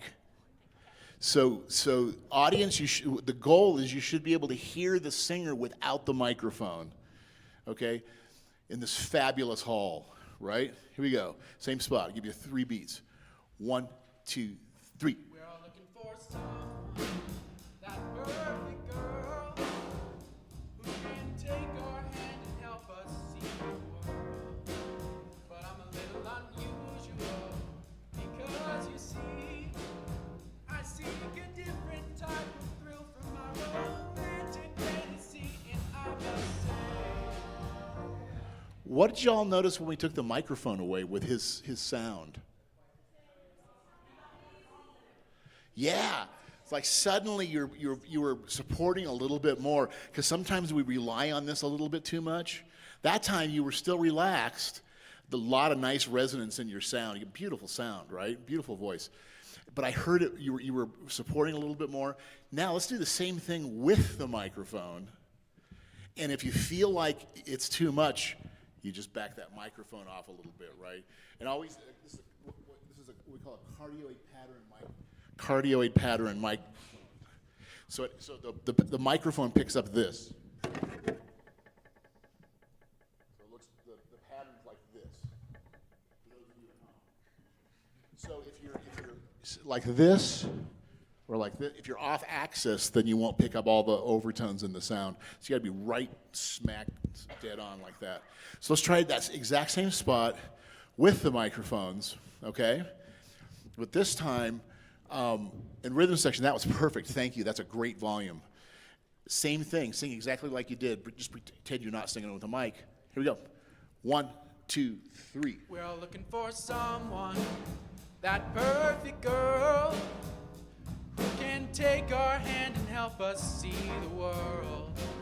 But I'm a little unusual because you see, I seek a different type of thrill from my romantic fantasy, and I must say, I'm looking your way, 'cause you seem to like me, baby, and you give me all the signs. There's just one activity on my mind. Do you want to do nothing with me? Yeah. So you're going for that spot in time, right? So that whole section's leading to that moment. That's where you're going, right?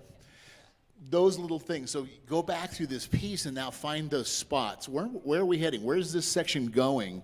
Each soloist has something to say about that, right? That's why a really cool piece, passing the solos around. But think about getting, and then all those sections, how do those sections get to the peak section right before it says party to the end, right? Love this group. Thank you so much. Wonderful job. And if you ever get snowed in anywhere, Sheridan's a great place to be, right? Yeah, another round of applause. Thank you. Thank you.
1. Check mic 2. Check mic 3. Check mic 4. Mic 5. Check mic 6. Check mic 7. Check mic 8. Mic 9, mic 9. Mic 10, mic 10. Mic 11. Mic 12. Mic 13. Mic 14. Mic 15. Mic 16. Mic 17. Mic 3. Mic 3. Check mic 8. Check mic 8. Check. Mic 3. Mic 3. Mic 2.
Hi, welcome to the Kinser Jazz Festival. My name is Owen LeCount, and I am a vocal performance major. This is my first year here at Casper College. Our next choir is High Plains Vocal Jazz from Laramie High School, under the direction of Beth Keene.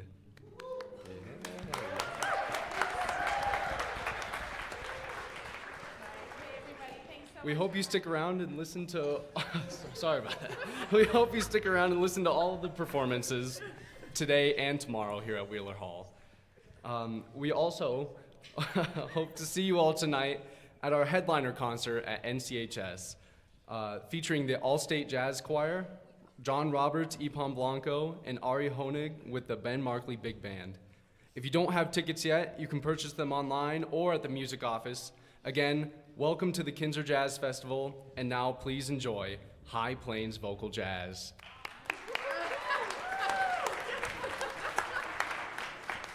All right, thanks so much. Sorry I stepped on your toes for a second. So our first tune that we're going to open with is a traditional tune. It's called Unforgettable and written by Irving Gordon and first premiered in 1951 by Nat King Cole, and it's arranged by Kirby Shaw. We'll have two soloists, Cameron Kilpack on mic number 17. and Taylor Howell on mic number 10.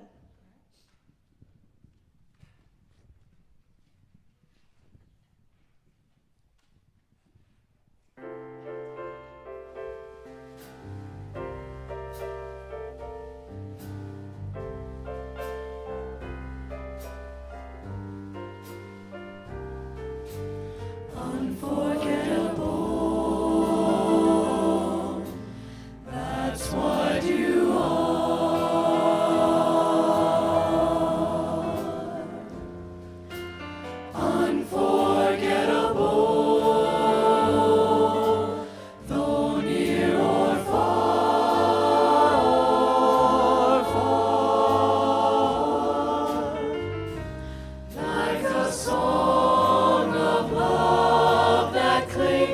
to me.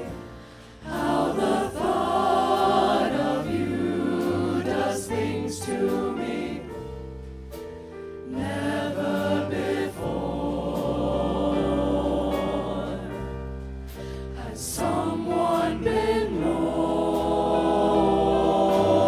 unforgettable in every way.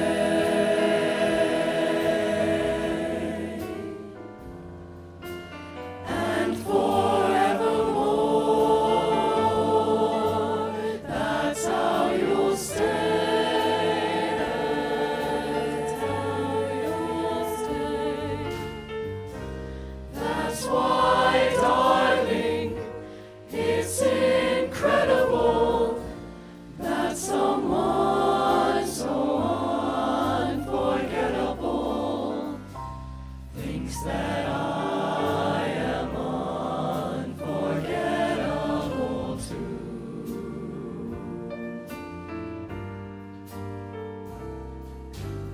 Unforgettable. Unforgettable.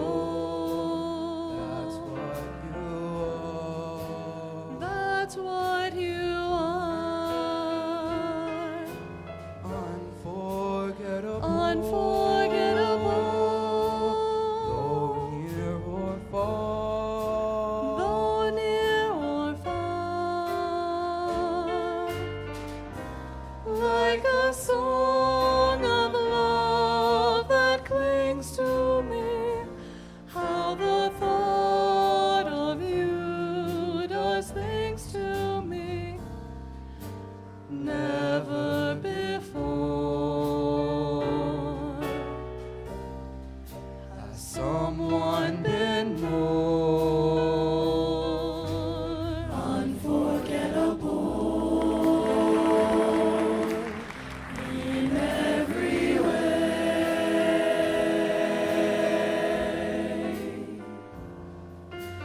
And forevermore, that's how you'll stay. That's how you'll stay.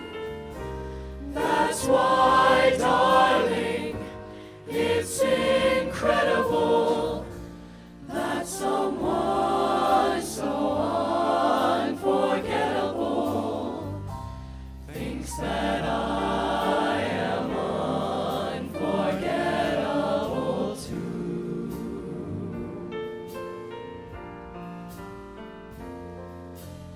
Unforgettable.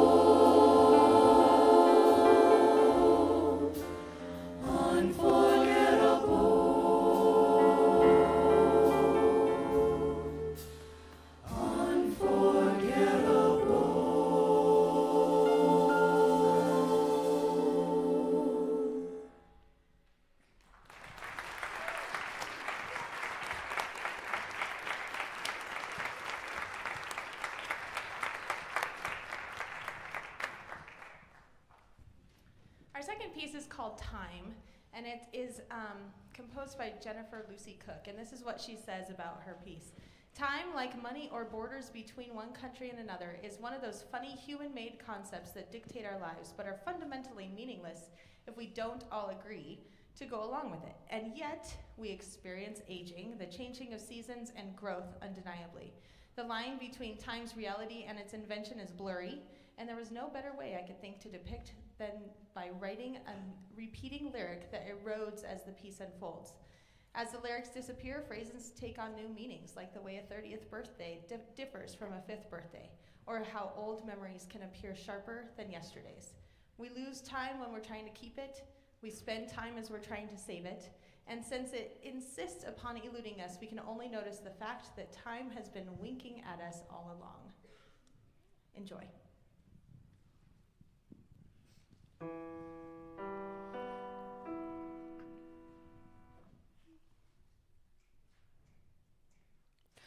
Time, you You can spend it when you spend it, then you're running out of time. You can save it, but to save it is to take a little time. In a minute when you're in it, can you feel the passing time? Is an illusion, there's confusion when they tell you now it's time to get older, time to work and time to waste, and there's no time left to hold or time to tell them how you feel. Well, there's still time. 3, 2, 1, 11:30, 2 a.m. then dinner time. Not to kill, I said I will, and still it flies, oh time.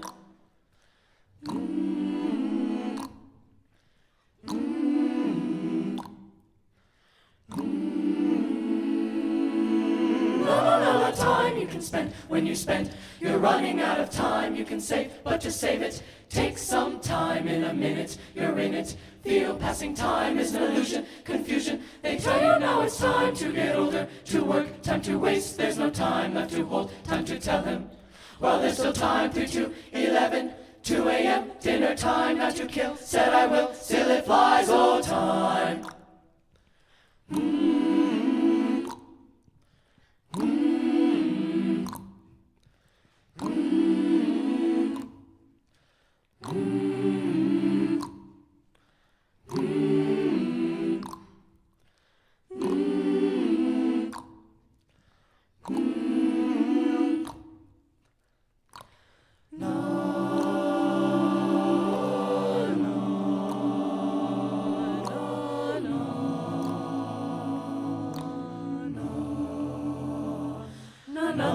Time you can, when you're running out of, save it.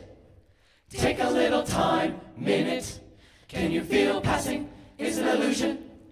They tell you to get older, work, waste, there's no holder. Tell him, feel there's time. 1:30, dinner time, kill, will still fly. Oh time, you can spend it when you spend it, then you're running out of time. You can save it, but to save it is to take a little time. In a minute when you're in it, can you feel the passing time?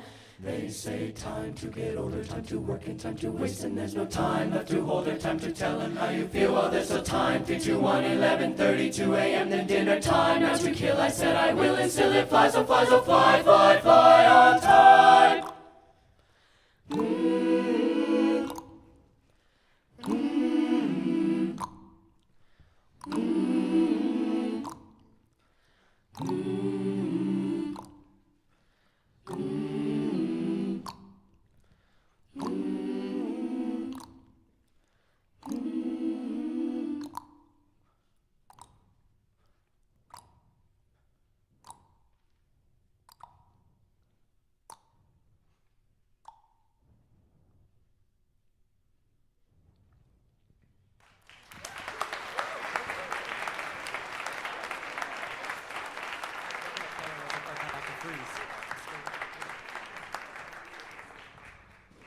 So our first piece was first premiered in 1951. This next piece, Passing Through Time, was written in 1977 by a Fleetwood Mac member. This is Songbird.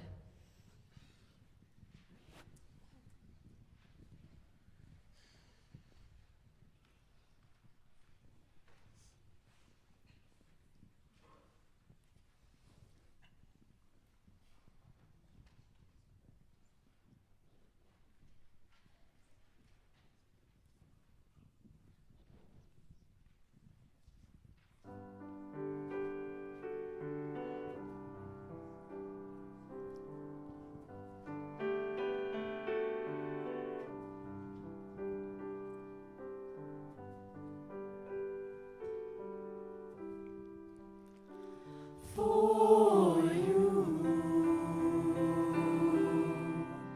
there'll be no crying.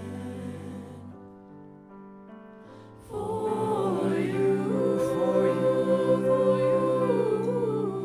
you, the sun will be shining, 'cause I feel that when I'm with you.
was made famous in 1996 by Jamiroquai. So we're going forward in time. I'd like to first introduce our rhythm section before we get going. On drums, we have Eli Berry. Bass, we have Mr. Eric Seeger. And piano, we have Mrs. Lori Cox. And in the middle of this piece, you'll hear two solos, one by Grace Bartholomew on mic number 6 and Teddy Hart on mic number 3. All right, enjoy Virtual Insanity.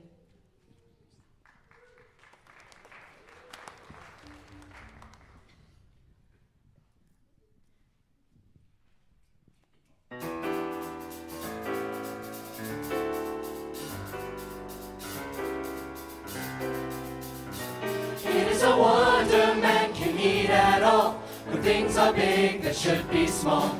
Who can tell what magic spells will be doing for us? And I'm giving all my love to this world, only to be told I can't see, I can't breathe, no more will we be.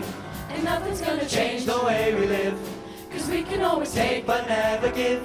And now that things are changing for the worse, see, whoa, it's a crazy world we're living in. And I just can't see that half of us immersed in sin is all we have to give. These futures made of virtual insanity now always seem to be governed by this love we have for useless twisting all the new technology. Oh, now there is no sound, but we all live underground. And I'm thinking what a mess we're in. It's hard to know where to begin. If I could slip the sickly ties that earthly man has made. And now every mother can choose the color of her child. That's not nature's way. Well, that's what they said yesterday. There's nothing left to do but pray. I think it's time I found a new religion. Whoa, it's so insane to synthesize another strain. There's something in these futures that we have to be told. Futures made of virtual insanity now always seem to be governed by this love we have for useless twisting all the new technology. Oh, now there is no sound, but we all live underground.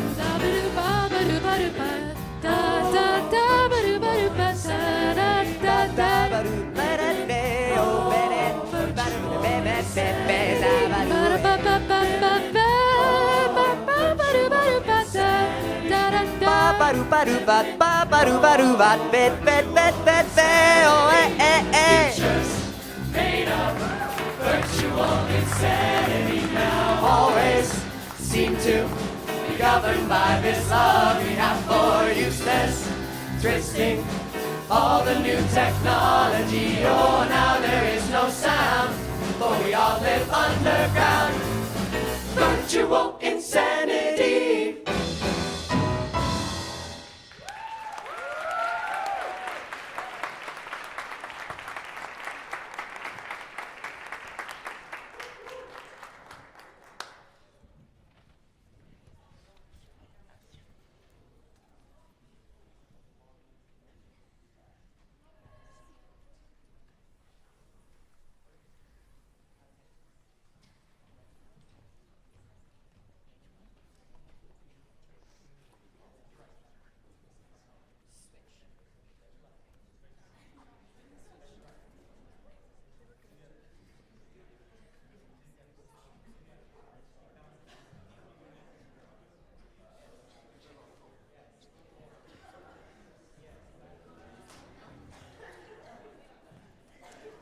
All right. Well, good afternoon, everybody.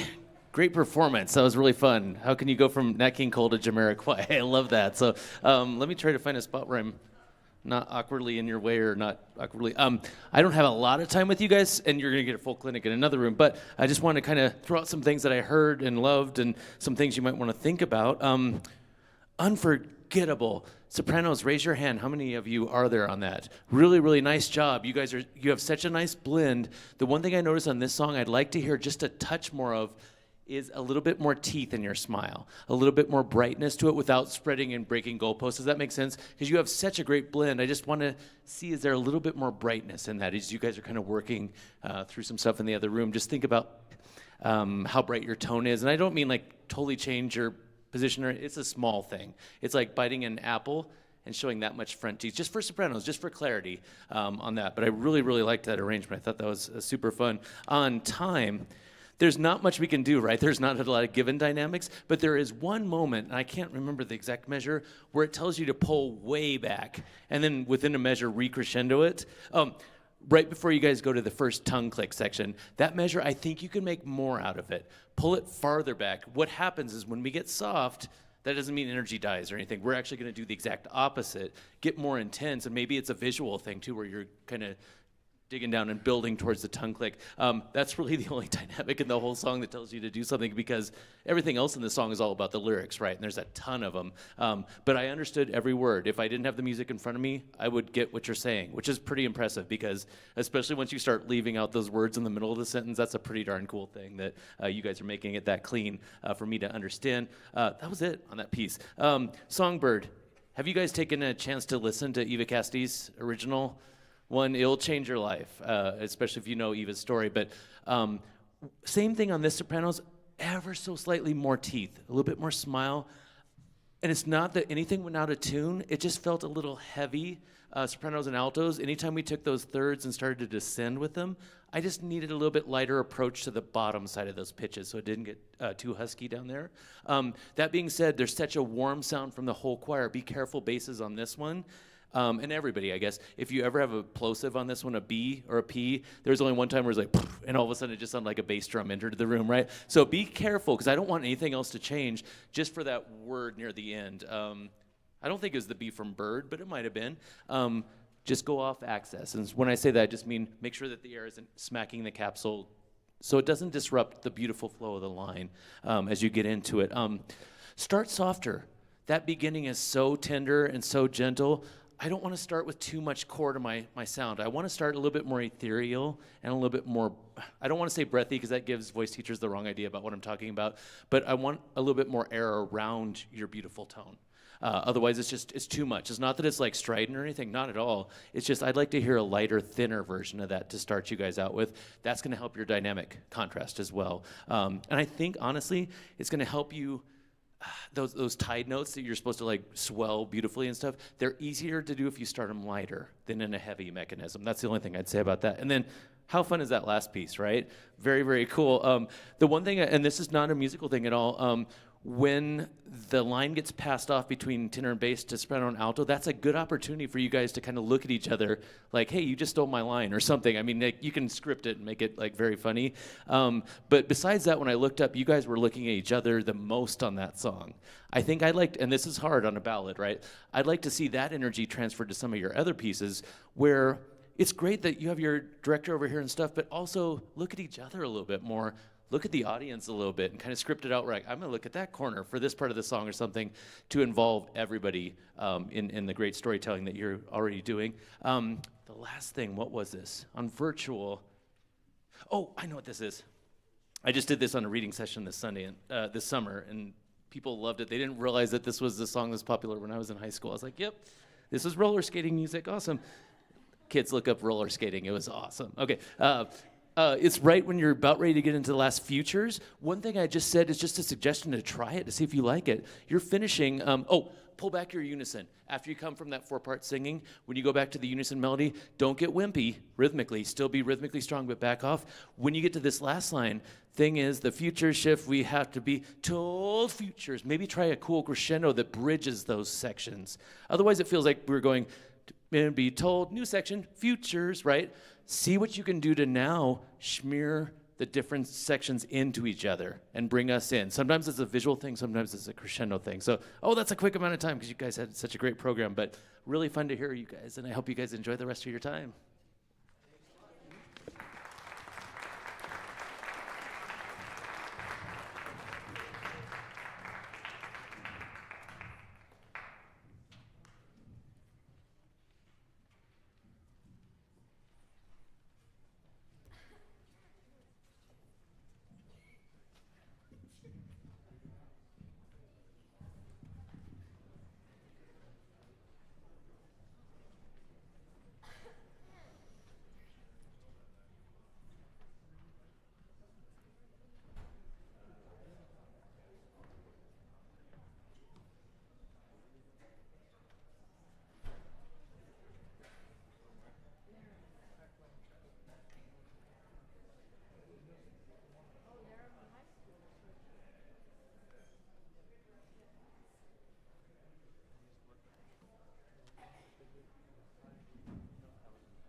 Hi, and welcome to Casper College and the Kinser Jazz Festival.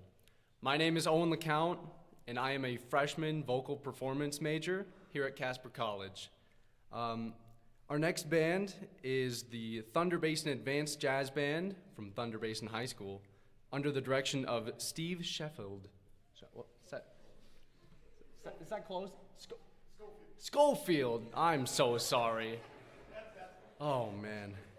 Well, we hope you stick around and listen to all of the performances today and tomorrow here at Wheeler Hall. We also hope to see you all tonight at our headliner concert at NCHS, featuring the All-State Jazz Choir, John Roberts E. Blanco, and Ari Honig with the Ben Markley Big Band.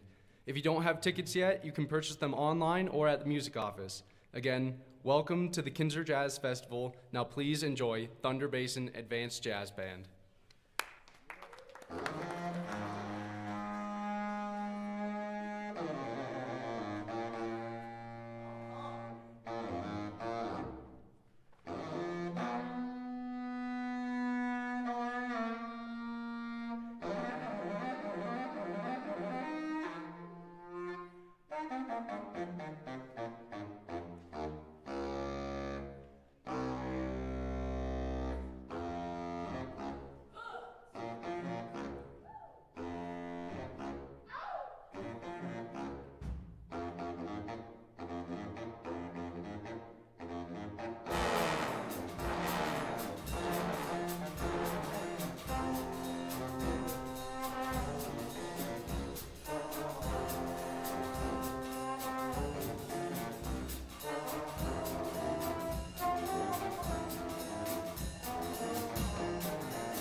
All right, that was the Cy Johnson arrangement of Monin by Charles Mingus. It featured Nathaniel on Barry, Jeff on trombone, Amelie on the piano, Ian on the trumpet, Elizabeth on the trumpet, and Brennan on the alto saxophone.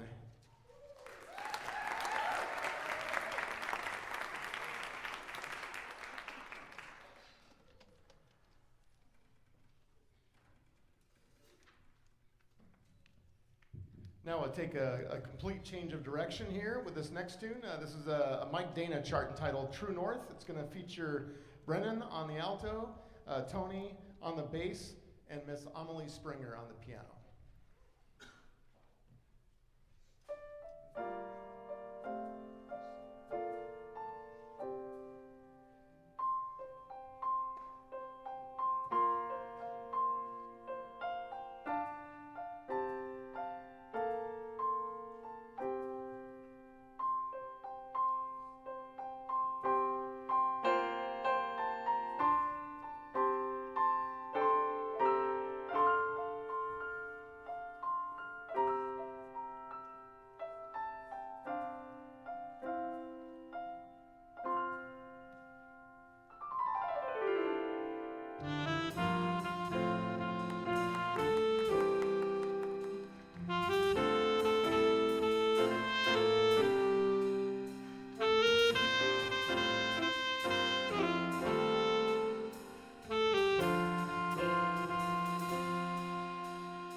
right, we'd like to close out our set with a Miles Davis tune entitled Milestones.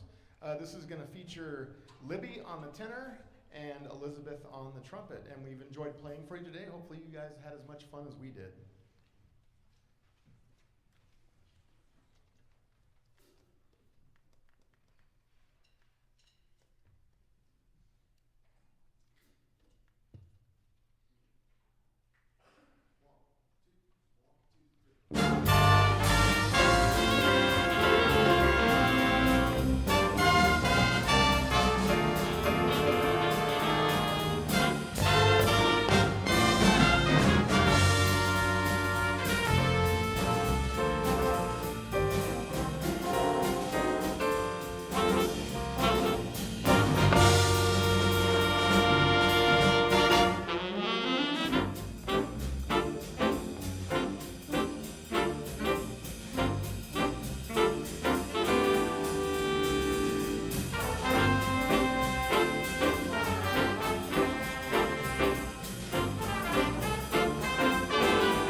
Hello.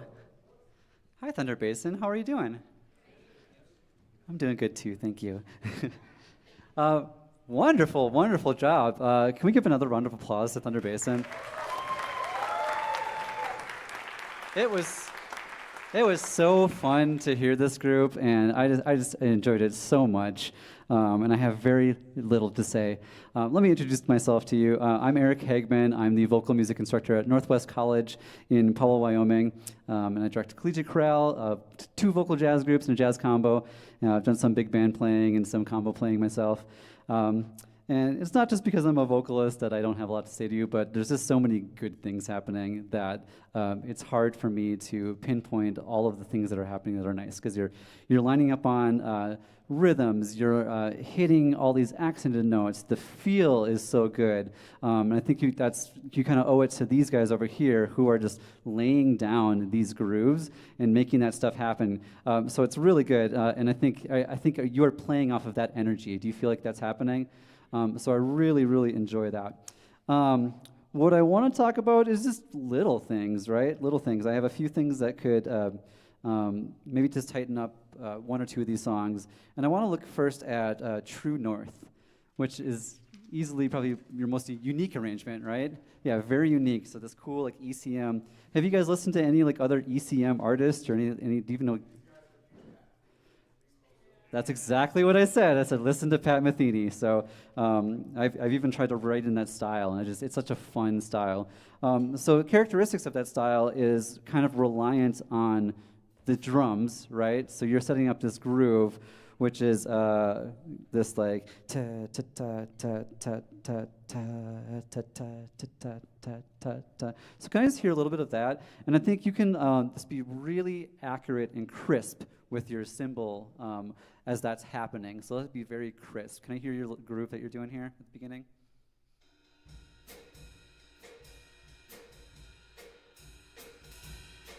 Cool. And I think as an effect, what you could maybe even do is only do cymbals, just from the beginning, just to see what happens, because the textures, it's already like layering and building over the entire song. So if you start with just a really simple, and by the way, so good. That intro, did you guys make that up, or where did that come from? Is that? Yeah. So you did your homework, and I love it. So I love what you did with that intro. Can we please like her? It's so fun. So not only does your piano player just set up like, this is going to be this kind of song, right? It's this kind of song, and she's making that happen. And then suddenly we get our bass, and is it saxophone? Is that right? So who's the saxophone? Is it you? Okay. So you get this little duet, this little duo that's happening, and super cool. And then it starts with you just laying that down with that cymbals. Can I just hear just the cymbals, just that groove? Ta, ta, ta.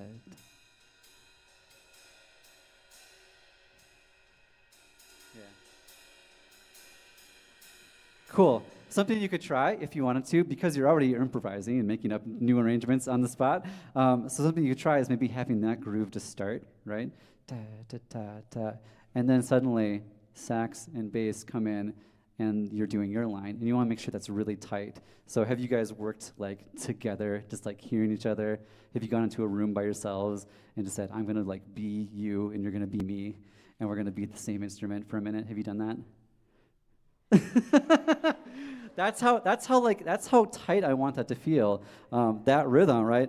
Da da da da da da da da da da da da da. I want it to be in sync, like it's one voice, and it's a very cool texture because bass and saxophone. That's not like a thing I think about is happening at the same time. Maybe like saxophone and a flute or something like that. But to have this very unique setting is cool, and I want to highlight that. So I want it to be really tight. So let's try this. I want you to set up the groove, and we'll go for maybe 4 measures or something, and then let's try to get you guys in and just see how tight and really listen to each other. Okay, 1, 2, 1, 2, 3.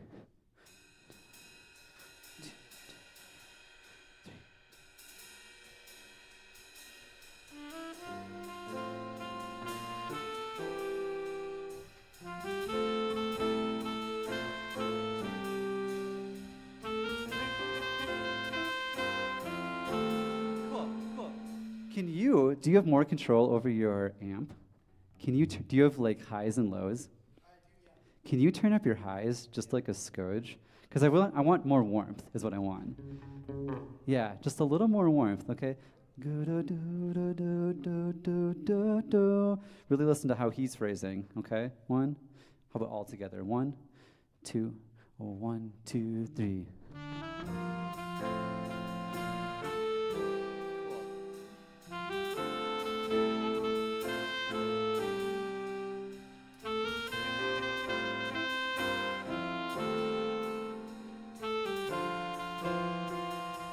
Yeah, I love it. I think it's really good. So having just a cymbal and just a subtle piano, and then that really helped your bass, I think, because it's not quite as thuddy. It's not a rock song. It's just this beautiful, like, fluent ECM straight eighth song, and you were lining up with what he was doing too. So it's super cool. The last thing that you think you could do with the song, and I know time's probably fleeting at this moment, is just the very ending. Okay, so at the very end. Is it the same people essentially playing? Yeah, so sorry to not involve the rest of you for a minute here. But this is what stood out to me. Same idea where you're kind of playing with what's happening in the arrangement. I think it would be really effective to have even more space, right? So that last figure that you have, and that's with you, right? Boom, boom, and the drums is doing that as well. And then leaving like this huge space and then finishing. We're out of time. I'm so sorry. You guys did so well. Can we have another round of applause for Thunder Basin? Really fun. Oh, sweet. Okay, so we'll...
Hello, everybody.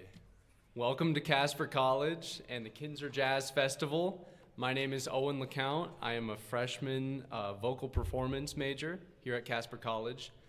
Our next band is the Sheridan Jazz Band from Sheridan High School, under the direction of Mr. Chad Rose. We hope that you stick around and listen to all of the performances today and tomorrow here at Wheeler Hall. We also hope to see you tonight at our headliner concert at NCHS featuring the All-State Jazz Choir, John Roberts E. Blanco, and Ari Honig with the Ben Markley Big Band. If you don't have tickets yet, you can purchase them online or at the music office. Again, welcome to the Kinser Jazz Festival. Now please enjoy Sheridan Jazz Band.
first piece was Matt Harris's Lago del Oeste.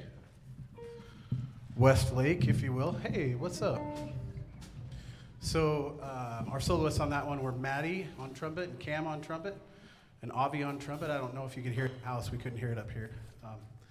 And then Henry on drums. Our next piece is La Luz en Ti, featuring Avi on flugelhorn, Dylan, and a little bit of Aiden on guitar as well.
piece is Low Country Shuffle, and we'll hear Cameron on trumpet again and Skylar on tenor sax.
Okay, how about another round of applause for this great band?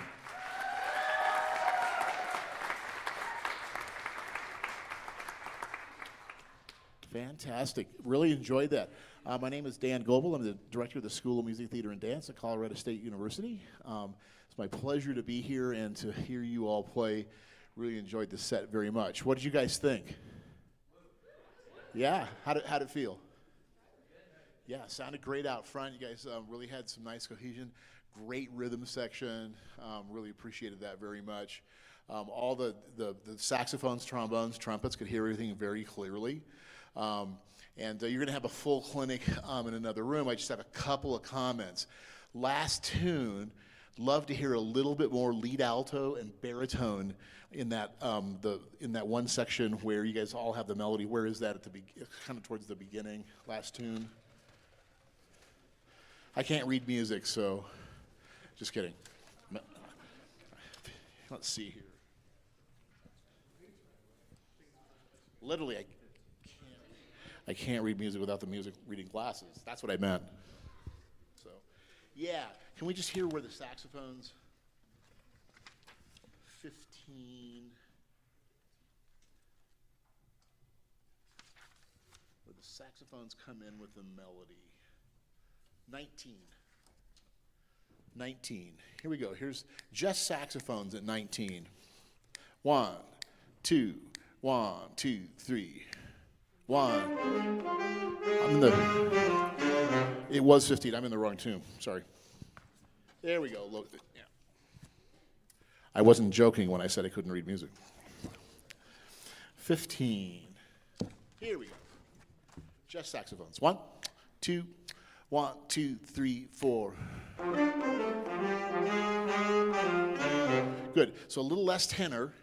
A little bit more from the lead alto, a little bit more from the baritone. So the baritone, even though it's unison with the tenors, I still want that kind of grindy, gritty baritone texture.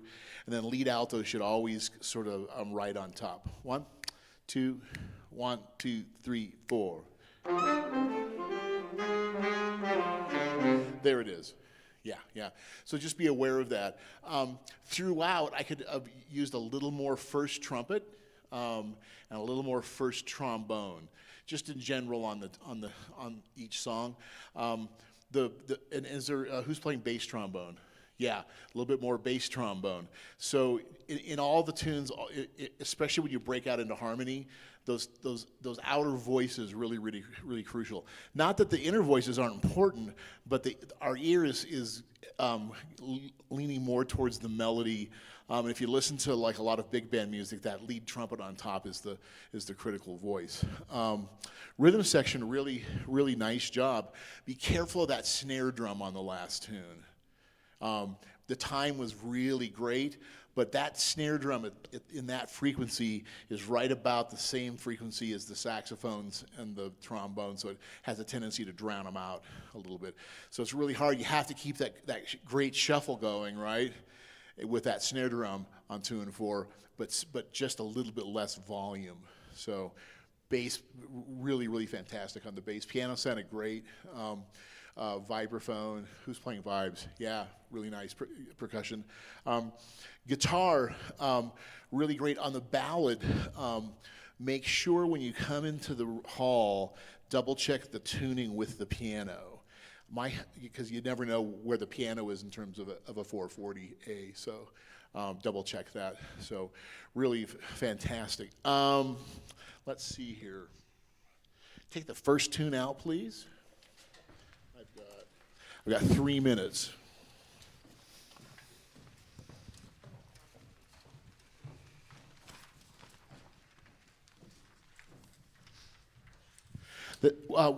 My main comment on this one was I'd love to hear a little bit more dynamic contrast throughout the piece. So that doesn't mean just louds and softs. It means like whenever you have opportunities to crescendo, decrescendo, even if it's not written in the music, find those spots. Can we just take this one right from the top?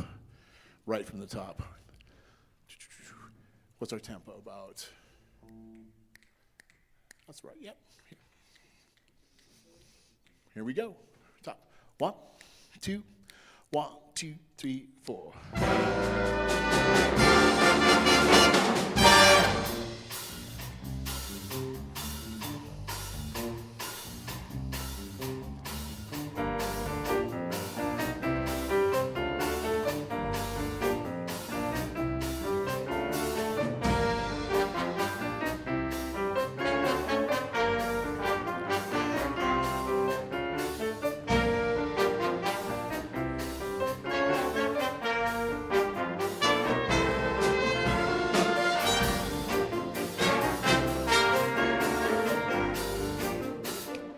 has the melody right here?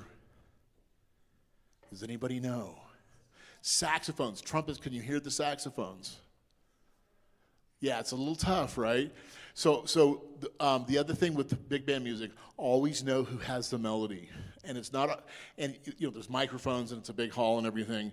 However, still be aware of when the saxophones have the melody or the trombones. So what I was trying to get with the rhythm section is, when on that trombone entrance, so like come in, you know, like you did at the beginning, all that energy was fantastic. Trombones come in, come down a little bit, right? Just give it a little bit of air. And then trumpets, brass, when you guys have those hits and the saxophone come in, tight, precise, like you have them, really, really tight, but just a little less. You still want that punch. At that point in the piece, you're actually part of the rhythm section, right? Saxophones with the melody. So really enjoyed your playing. Fantastic to hear you. Just keep having fun playing music, right? It's just really wonderful to be able to do this and make music together, and just keep it up, and really, really enjoyed it. So now you're going to move on to your clinic room. Great. Thank you.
Hi, welcome to Casper College and the Kinser Jazz Festival. My name is Owen LeCount, and I am a freshman vocal performance major here at Casper College. We hope that our next band is the Riverton High School Jazz Band from Riverton High School, under the direction of Andy Peaks. We hope that you stick around and listen to all of our performances today and tomorrow here in Wheeler Hall. We also hope to see you all tonight at our headliner concert at NCHS, featuring the All-State Jazz Choir, John Roberts, E. Blanco, and Ari Honig with the Ben Markley Big Band. If you don't have tickets yet, you can purchase them online or at the music office. Also, if you are missing a cell phone, one has been turned into the music office, so just keep that in mind. Again, welcome to the Kinser Jazz Festival. Now please enjoy Riverton High School Jazz Band.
All right, well, howdy, good afternoon, guys.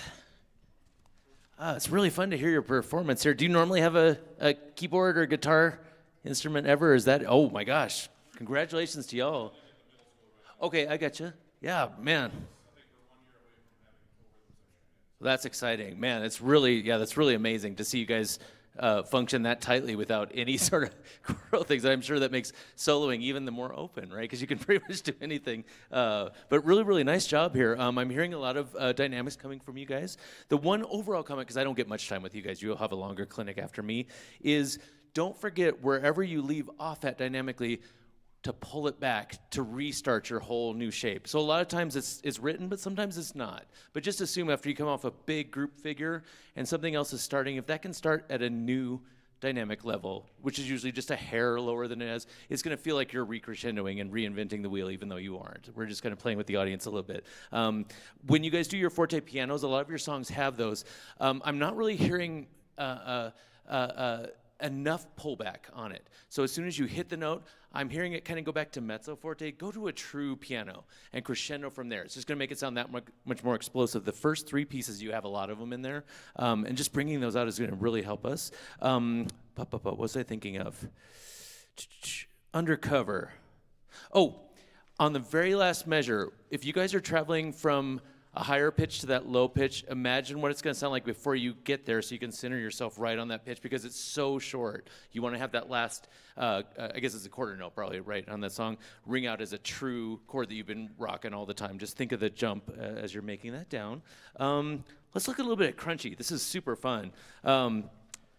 When you guys are in this one, make sure that the groove doesn't stop. This is mainly for drums. Make sure that the groove doesn't stop for the fills. Does that make sense? The time is always going forward. So if anything, and I don't want you to think about like rushing yourself to the next part, but don't let it relax too much as we're doing a fill. So one little spot we could maybe look at, because this happens a lot in this song, we just want to make sure we don't lose that the 16th note groove. How about, unless you guys have a specific area that we could kind of do that would kind of feature on that anytime there's a drum fill between things.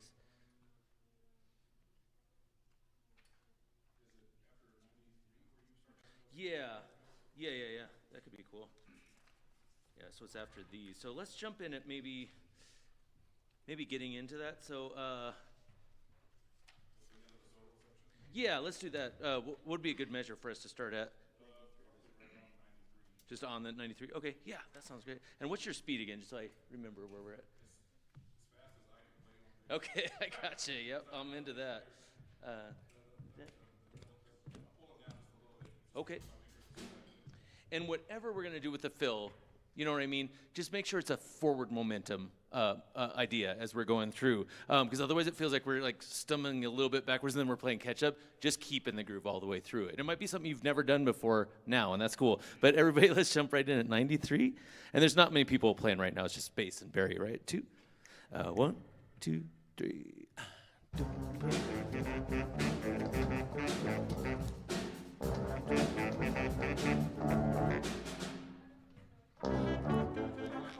Oh yeah, so in other words, so the idea of, I would still be thinking, boy, how would I say this?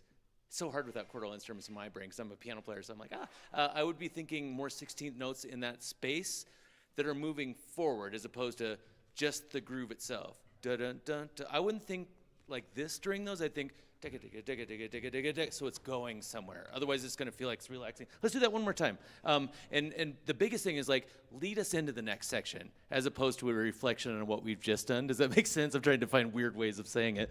2, 1, 2, ready we go. Feeling.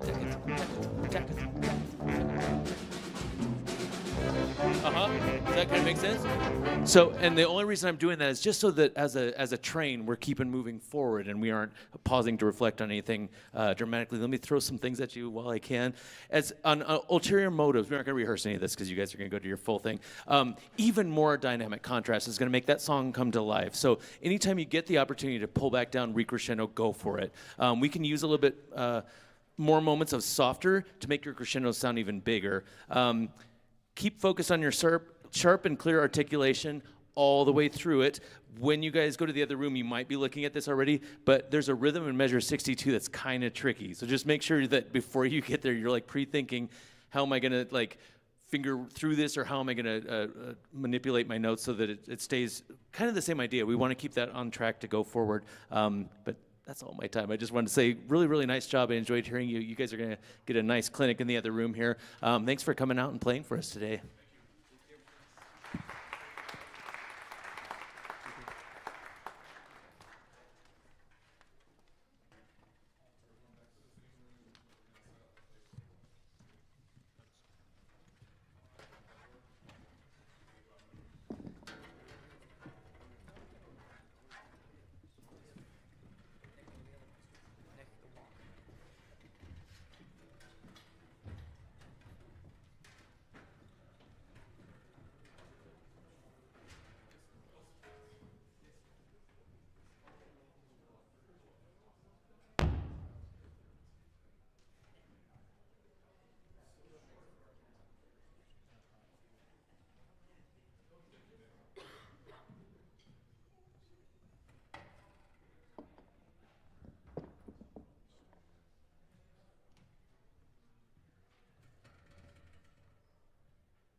Hi, and welcome to Casper College and the Kinser Jazz Festival. My name is Owen LeCount, and I am a freshman vocal performance major here at Casper College. Our next band is the Laramie High School Jazz Band from Laramie High School, under the direction of Brian Redmond. We hope you stick around and listen to all the performances today and tomorrow here at Wheeler Hall. We also hope to see you all tonight at our headliner concert at NCHS, featuring the All-State Jazz Choir, John Roberts, Ipon Blanco, and Ari Honig with the Ben Markley Big Band. If you don't have tickets yet, you can purchase them online or at the music office. Also, if you had lost a phone, it's still in the music office. Somebody turned it in, so check that out. Again, welcome to the Kinser Jazz Festival. Now please enjoy Laramie High School Jazz Band.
Well, thank you very much. This is the Laramie High School Jazz Band. Oh, hang on one second. This is the Laramie High School Jazz Band. That first piece was called Walk in the Blues. That featured on tenor sax, Rowan Birdsley, and on trumpet, Eddie H. Please, one more round of applause for them.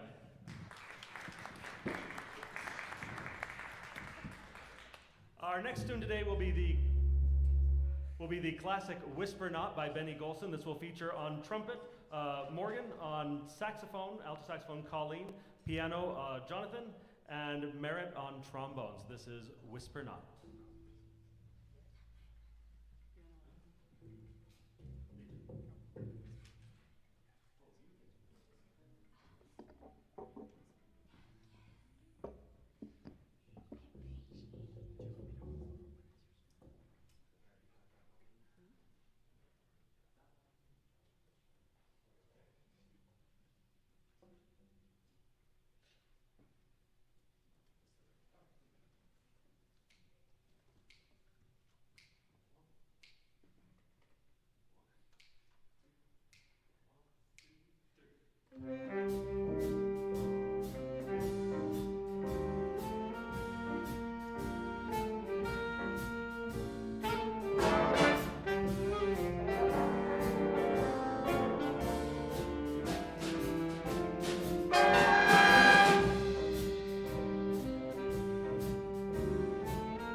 Well, thank you very much. We have one more tune coming up for you here. It's Pure and Simple by Jeff Jarvis. This will feature on trumpet Diego, on guitar Aaron, on trombone Ashton, and one more time on alto saxophone Colleen. This is Pure and Simple.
Hey, Laramie.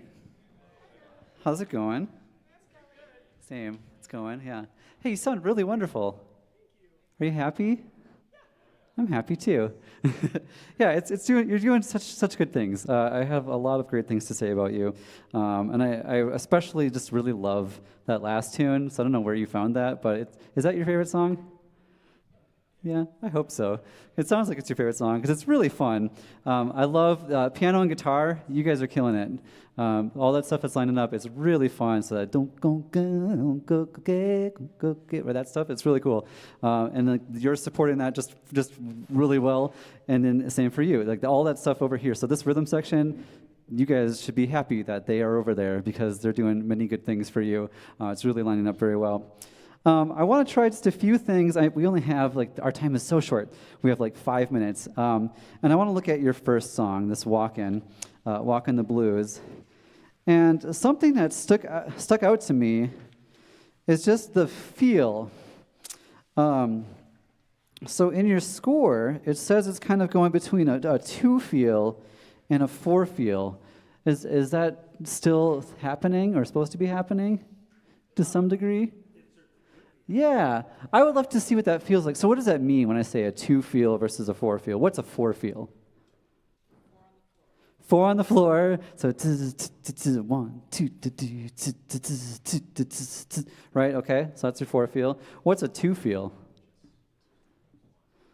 So it's yeah.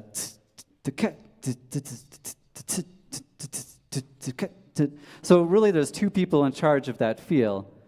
Our drummer, right? So making sure that you're actually feeling 2 instead of 4. You can still do the hi-hats, but that's going to be more of a 2 feel when you do it that way. And then bass, rather than playing kind of this 4 feel all quarter notes, playing kind of what's written is doom, doom, doom, doom, this half note sort of feel, okay? Can I hear just you two together playing this for? So where does that start happening? I think it's right at, 15, exactly. I just even circled it. Can I hear that right there at 15? And guitar, piano, you can actually comp too. How do you comp in 2? How does that change? So maybe, I like what you've been doing, like this dun, gun, gun, gun. So maybe you're doing da, da, da, da, da, and piano, da, da, something like that. So it's just going to change how you're feeling the song too. Okay, can we try the rhythm section right there? Measure 15. 1, 2. Is that about your tempo here? 1, 2. 1, 2, 3, 4.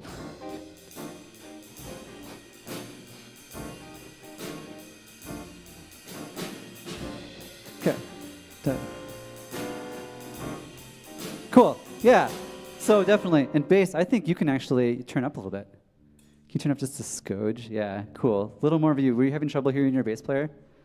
I was having trouble hearing them, so just be super aware. Yeah. One more time. 1, 2, already, and da-dum, dum.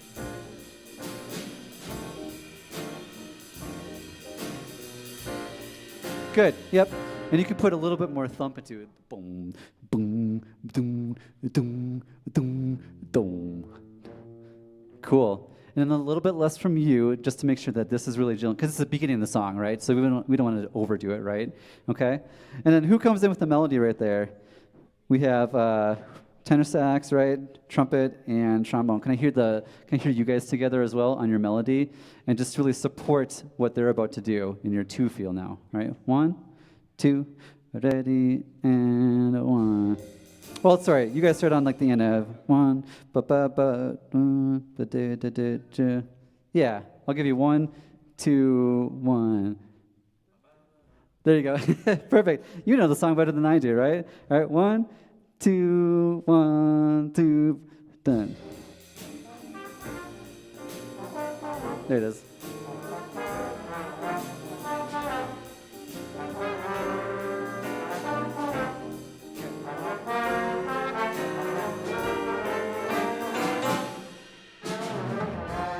Good. And then right there, measure 27. You have measure 27 right there. Is that right?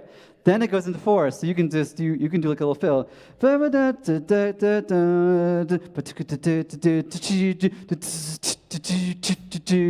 you're in a 4 feel. Okay.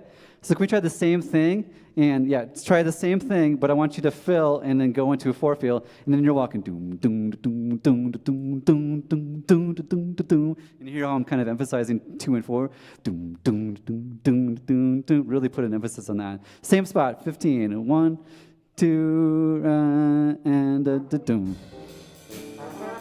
There it is.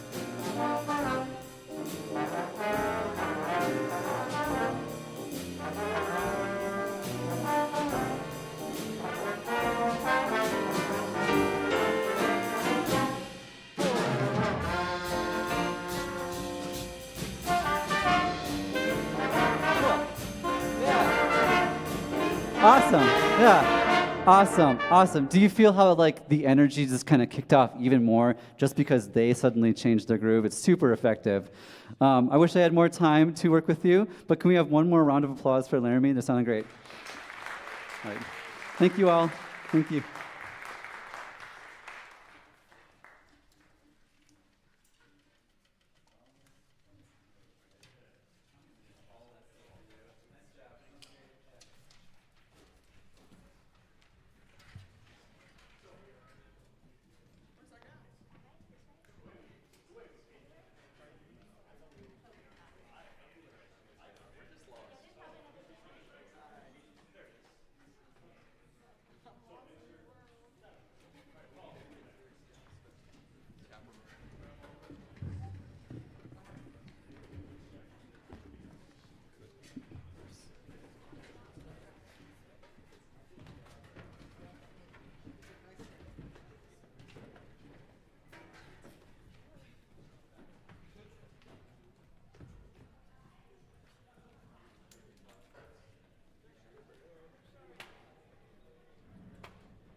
Mic check 1, mic check 1. Mic check 2, mic check 2. Mic 3, mic 3.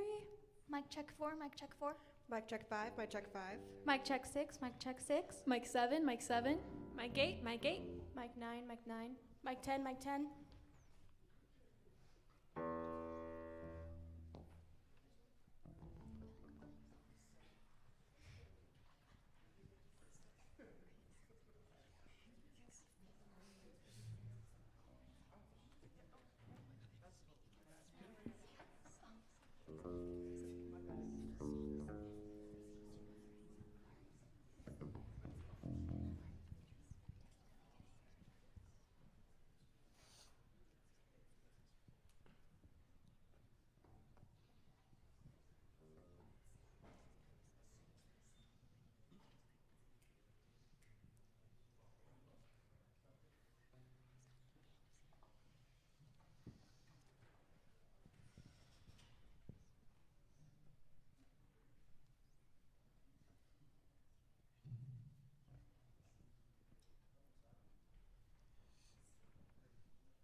Hi, and welcome to Casper College and the Kinser Jazz Festival. My name is Owen LeCount, and I am a freshman vocal performance major here at Casper College. Our next choir is the Bluebirds from East High School, under the direction of LaDonna Backman. We hope that you stick around and listen to all of our performances today and tomorrow here at the Wheeler Hall. We also hope to see you all tonight at our headliner concert at NCHS featuring the All-State Jazz Choir, John Roberts E. Blanco, and Ari Honig with the Ben Markley Big Band. If you don't have tickets yet, you can purchase them online or at the music office. Again, welcome to the Kinser Jazz Festival. Now please enjoy Bluebirds.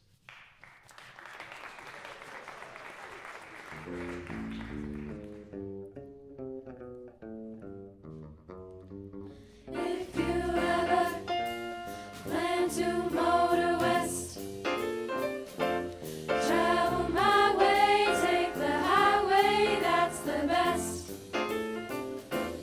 Get your kicks on Route 66. It winds from Chicago to LA. More than 2,000 miles all the way. Get your kicks on Route 66. Now you go through St. Louis, Joplin, Missouri, and Oklahoma City is mighty pretty. You'll see Amarillo, Gallup, New Mexico, Flagstaff, Arizona, don't forget Winona, Canyon, Barstow, San Bernardino. Won't you get hip to this timely tip?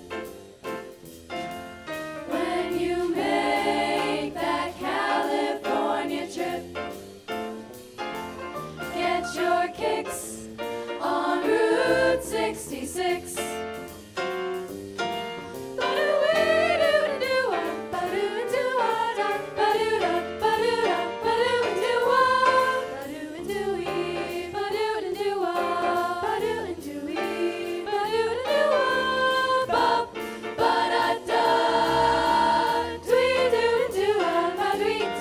Now you go through St. Louis, Joplin, Missouri, and Oklahoma City is mighty pretty.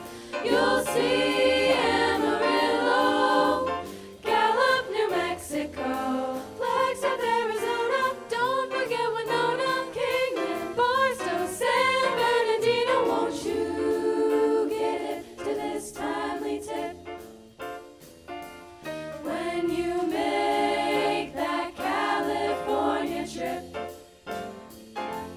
get your kicks on Route 66. Get your kicks on Route 66. Get your kicks on Route 66. Yeah!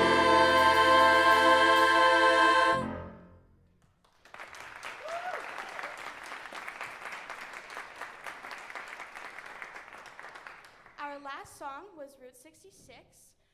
This is the first time we've ever had an SSA jazz choir from East High School, so we are very excited. Our next song will be Pure Imagination with soloist Chloe Fitzgerald.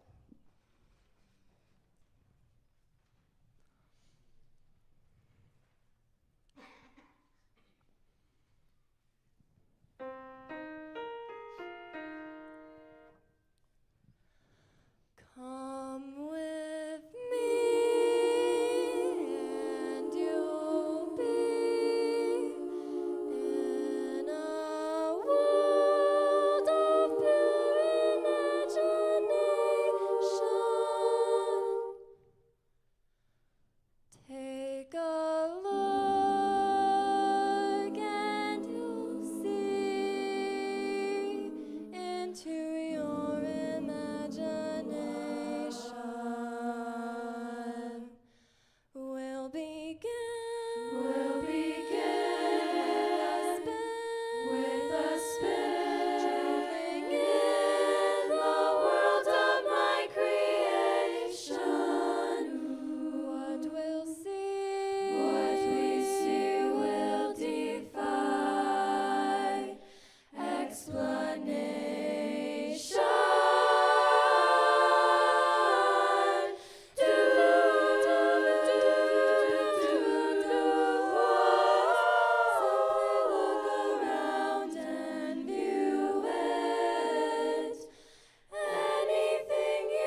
Our last song will be Taking a Chance on Love with soloists Maddie Artery and Marika Quick.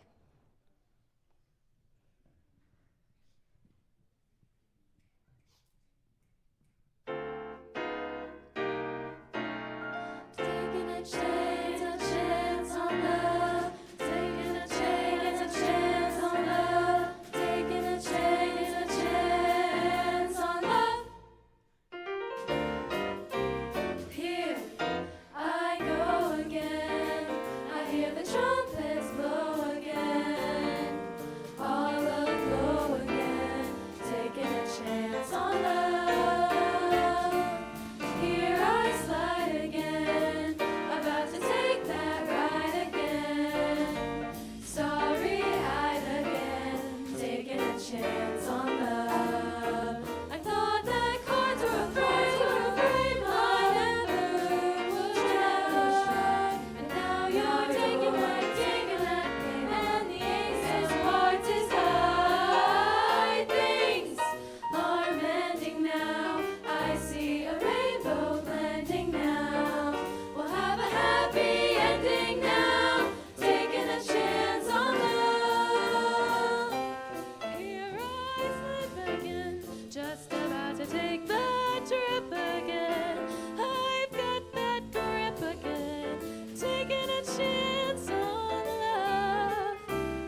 Now I prove again that I can make life move again. I'm in the groove again, taking a chance on love.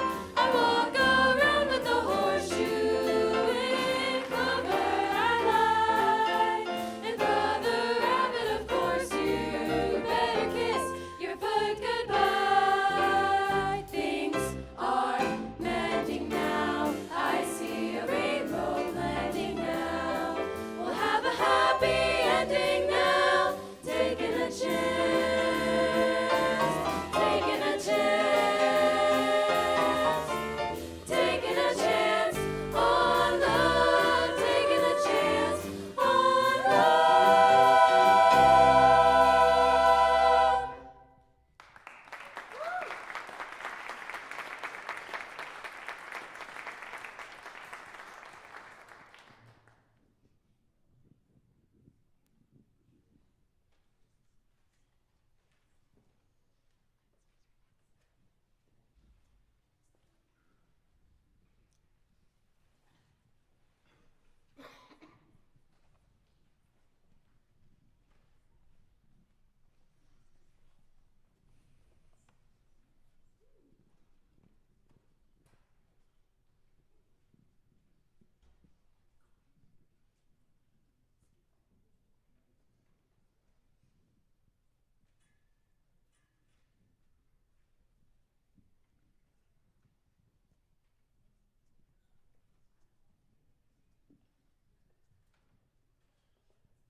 Okay, how about another round of applause?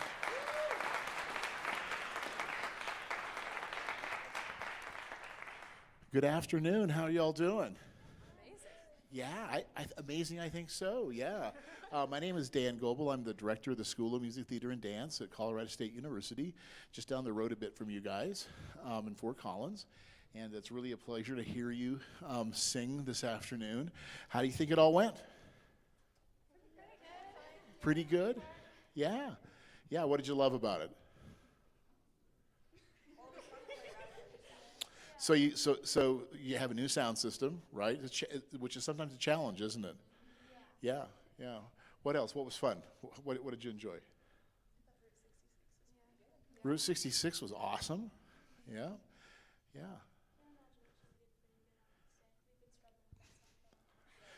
Have you really? What were some of the challenges? The whole song.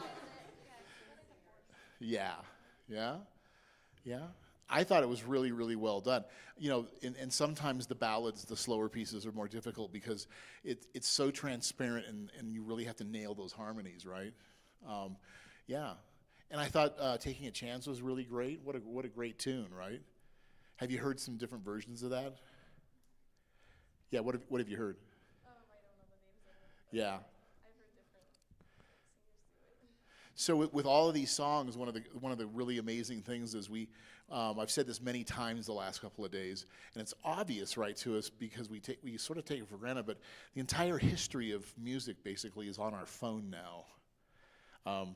And so taking a chance on love, the one version that comes to my mind that I love the most is the version, well, she did a couple of recordings of it, but by Ella Fitzgerald. So if you have a chance, check that out.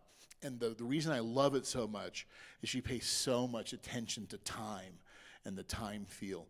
So I want to talk a little bit about that on taking a chance on love. Now you're going to have a clinic here in just a little bit with an actual real vocal jazz adjudicator and not a saxophonist, so which I am. But there's some things between the saxophone and singing that are very, very similar. And one of those is really locking into the rhythm section and really having that swing feel. One of the comments I made on the recording for Route 66 and for taking a chance is to really zero in on beats 2 and 4 rather than 1 and 3. Can I just hear the taking a chance on love at the very beginning with just the rhythm section? And you go ahead and count it off if you don't mind so I get the tempo right.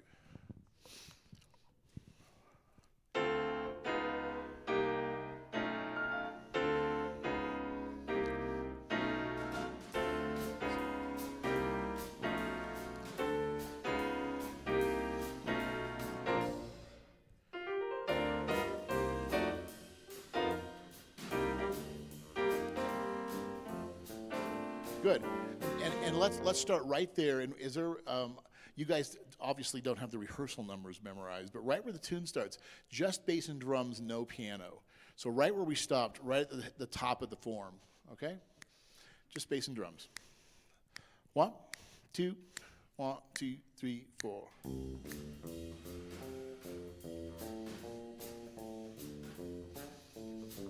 So when I'm playing a song like this on the saxophone, I'm really trying to zero in mostly on the cymbals and the drums. So specifically what we call the ride cymbal.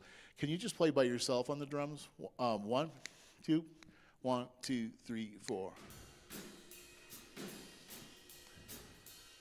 So it's the higher cymbal, and then the hi-hat. He's hitting that together on beats 2 and 4.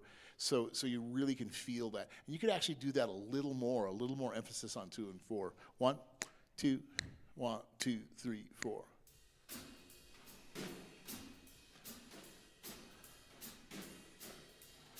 Yeah.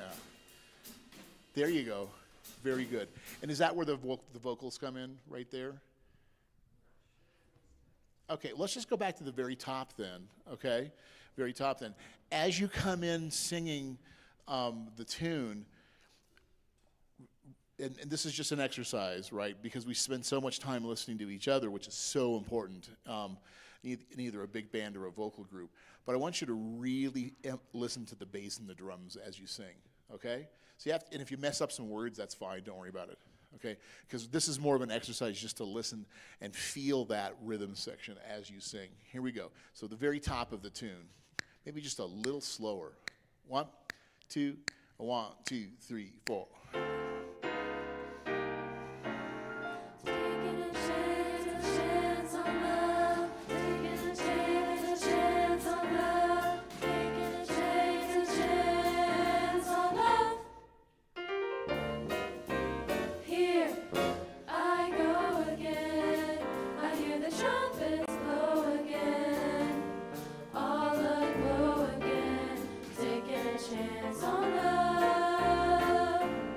Yeah, very nice.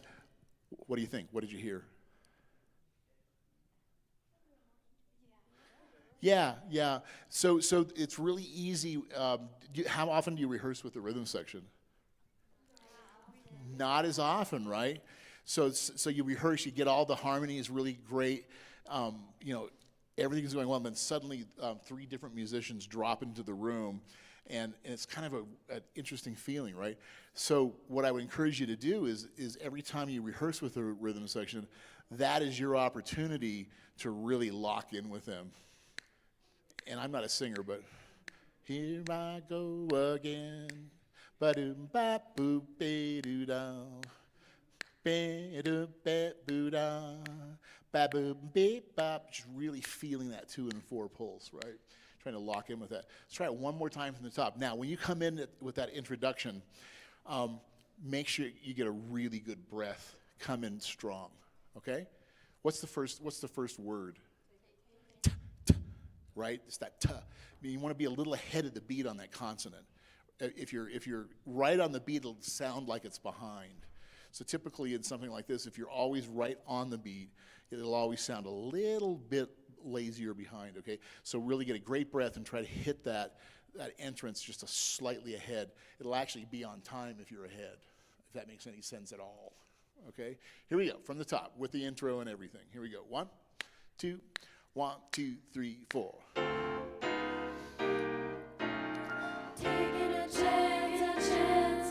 That was really good. That feel slightly different? It's right there. So just a slightly ahead. That was fantastic. It was perfect. 1, tuck again. 1, nice breath. 1, 2, 1, 2, 3, 4.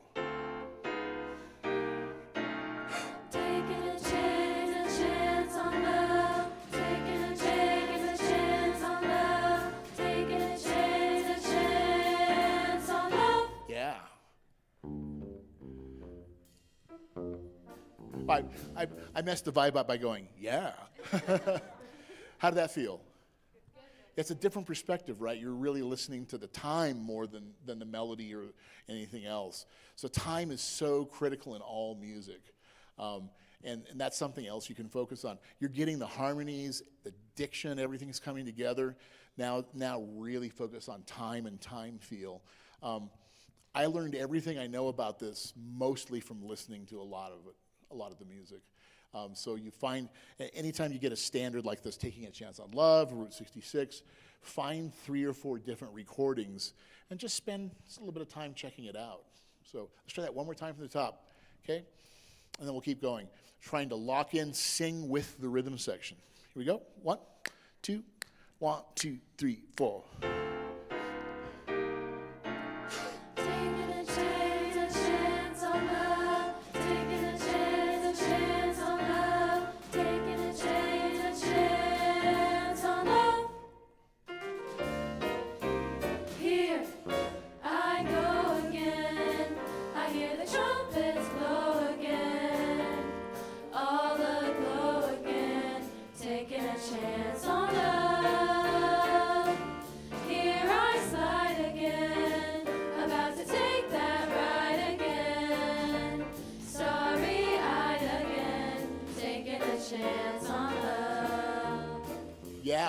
Yeah, you can really tell you're listening and keying in on what you're hearing. That's really great. How'd that feel? It's fun, right? Yeah. So now you're a band, right? Now you're a band. It's not merely a group of singers with a rhythm section that's dropped in. It's a group of singers who are singing with the rhythm section, which is really, really fantastic. The ballad, really enjoyed. And the only comment I would have is just really think about your breath all the way through. Taking really nice, relaxed breaths, keeping as relaxed as you possibly can, okay? Really beautiful sound. I thought all the harmonies were really nice. Enjoyed it very much. Route 66, similar comments to what we just did.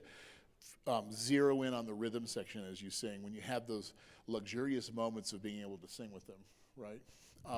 So really enjoyed it very much. Thanks for coming up today to the Casper College Jazz Festival. Means a lot to have you here, and always means a lot to hear great singing, great musicianship.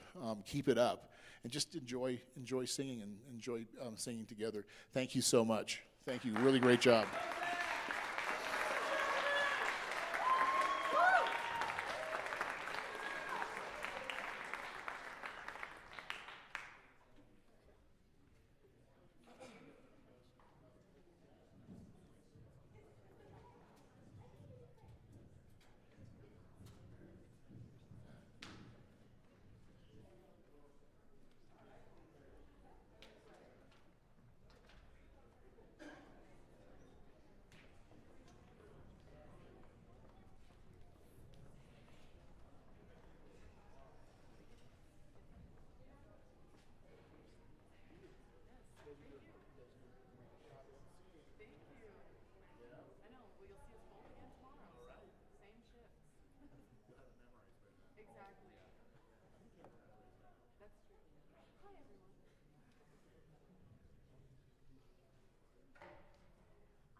Hi, and welcome to Casper College and the Kinser Jazz Festival. My name is Owen LeCount, and I am a freshman vocal performance major here at Casper College. Our next band is the Bearcat Big Band from Douglas, under the direction of Troy Brown. We hope you stick around and listen to all of the performances tomorrow here in Wheeler Hall. We also hope to see you all tonight at our headliner concert at NCHS featuring the All-State Jazz Choir, John Roberts, Epon Blanco, and Ari Honig with the Ben Markley Big Band. If you don't have tickets yet, you can purchase them online or at the music office. Again, welcome to the Kinser Jazz Festival. Now please enjoy the Bearcat Big Band.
So that was Tiger of San Pedro, and it featured Liam Miller on trumpet solo.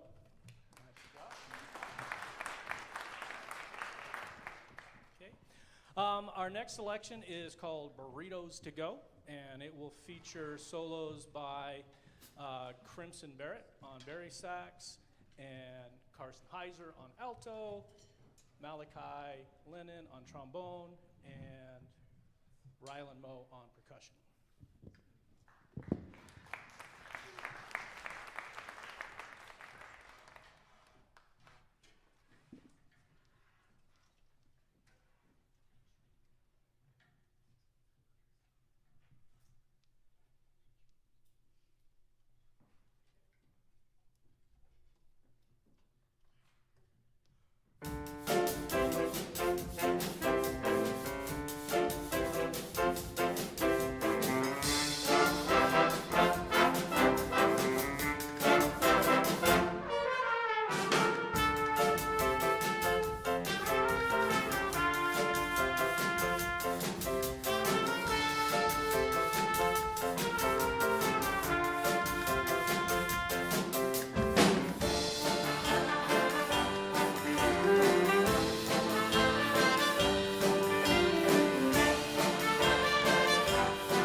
we've got to go grab a piece of equipment. But while we're getting ready, we're going to change things up a little bit. We're going to be doing October Rain. Ryan just went to go get the rain. And it will feature Anna Steinley on piano. Be ready to go here directly.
All right, well, good afternoon, everybody.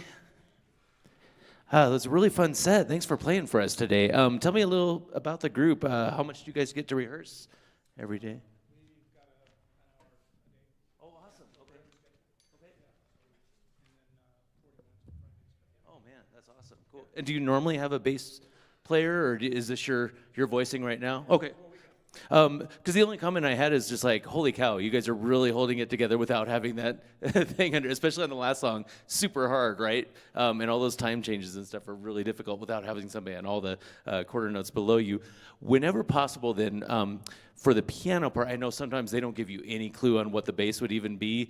Don't feel weird about, like, if they do happen to give you at least the roots of the chords, dropping your left hand, just giving up on some voicings occasionally so we can have a little bit of it, but super, super fun. I'm not your long clinic. I'm like your remaining time clinic on stage. So I'll just kind of throw out some ideas. Overall, I really enjoyed the program. You guys are really listening to each other as you're approaching each new section of the song, and it's apparent that you've been kind of working on that and really finding your line sound. I think the next step is like, when we're no longer the melody, how do we get out of the way so we can hear the important part for that hot second in time, and then it's about us again, you know what I mean? And that's a constant thing you'll be working on the rest of your lives, which is cool. But let's just look at a couple quick things. How about, I did not have a piano part for Burritos to look at, but I just looked up and I loved it. I thought it was a super fun song. But let's look at Tiger here. And let me just kind of talk about a couple quick things. Overall on this piece, what I was saying is the more crisp and clean and clear you can make your articulation on this one, the more we're going to get out of this piece. Because there's a lot of moments that get really busy, right? Where your rhythm is kind of fighting somebody else's. The more space and daylight you have in between any of your accented or staccato notes sometimes for you, the more we're going to be able to hear those individual parts pop out.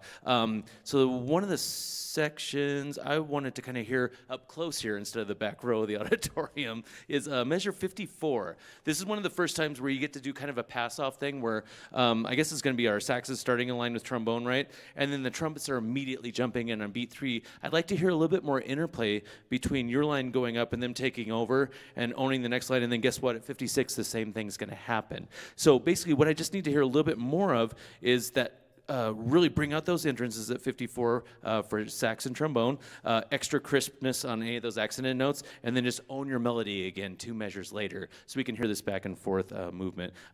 So I don't know if we could start right on 54 or if it'd behoove us to go a couple measures earlier. I'm groovy with that too.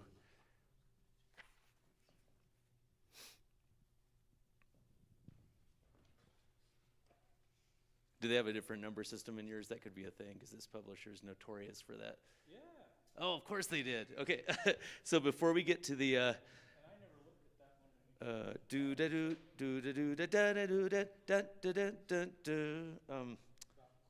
Oh yeah. So before the percussion break, basically, it probably just has a different number in your score. But Let's see, percussion break. Sorry, the fun we're having with it. It's 8. About 20 some measures maybe before percussion break. Oh, yours is so much nicer to read because they separate the parts. We're getting closer. Sorry. Because that's our 54 right there. Weirdness. Okay. Most likely one of the repeats in the other version they didn't.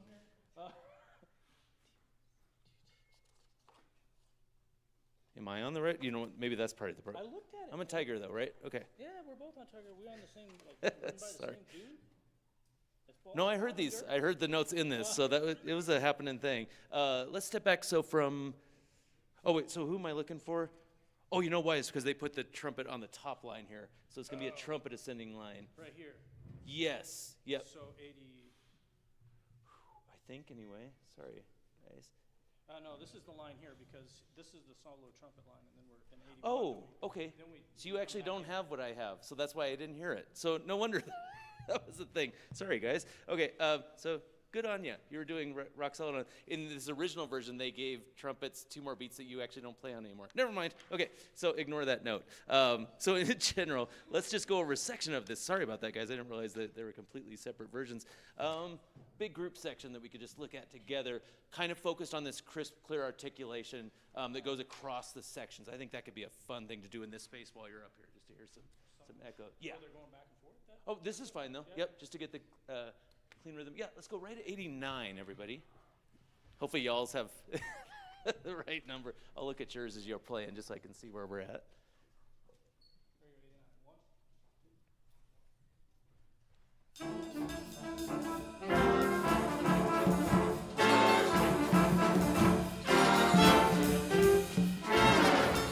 Yeah, let's do that again. And I think whenever we can bring up, yeah, no, that's fine. That's fine. So, but I think what I want to hear is a little bit more daylight in that rest when it appears, so that the next one feels like it's extra accented, even though it's the same way we've just been playing it. And what I was saying on the recording, I know the song is fast, but I think there's time, because we're going straight to the percussion break right there, right? I think you can take more time with that fall as well. Don't feel like confined by the evil bar lines or whatever. I think if you want to bleed over into the percussion break, it could have kind of a cool effect. I wouldn't take like more than 2 measures, but half of a measure feels scary to me. Thank you, thank you. Let's do that again, just for a little bit more daylight in between that, and then I'll find us another thing to talk about. Sorry.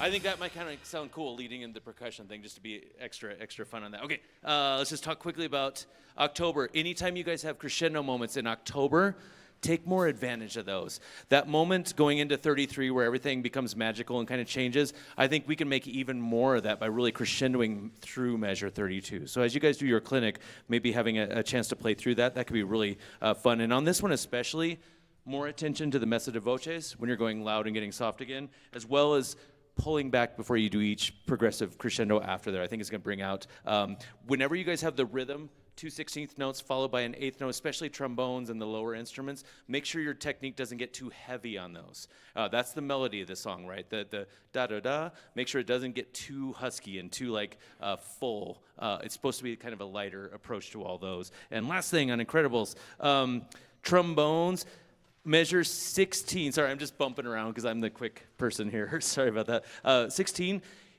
you play that twice, right? The second time it was so much more clean. The first time through is kind of like, oh yeah, this is the hard part. And then when you went back through it the second time, immediately it was cleared, so don't worry about that. You guys fix that. Saxes, when you have a descending line there at 33, be really, really careful of those notes. I know they kind of come out of nowhere. And the only thing I would keep on working on this, because it's just challenging, even with the bass player, all the meter shifts.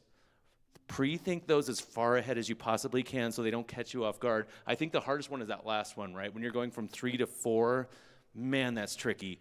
So just really start to think ahead of time, what's this going to feel like? Because all of a sudden your complete world is shifted where you have those 2 beats that you're going to be accenting each measure. And then that's all I was kind of saying about that one, is just really work all those transitions. And then horns, there's just 73, 74, just some note things that you might want to relook at just to kind of polish it up. So I appreciate it. All right, you guys have a great rest of your experience here.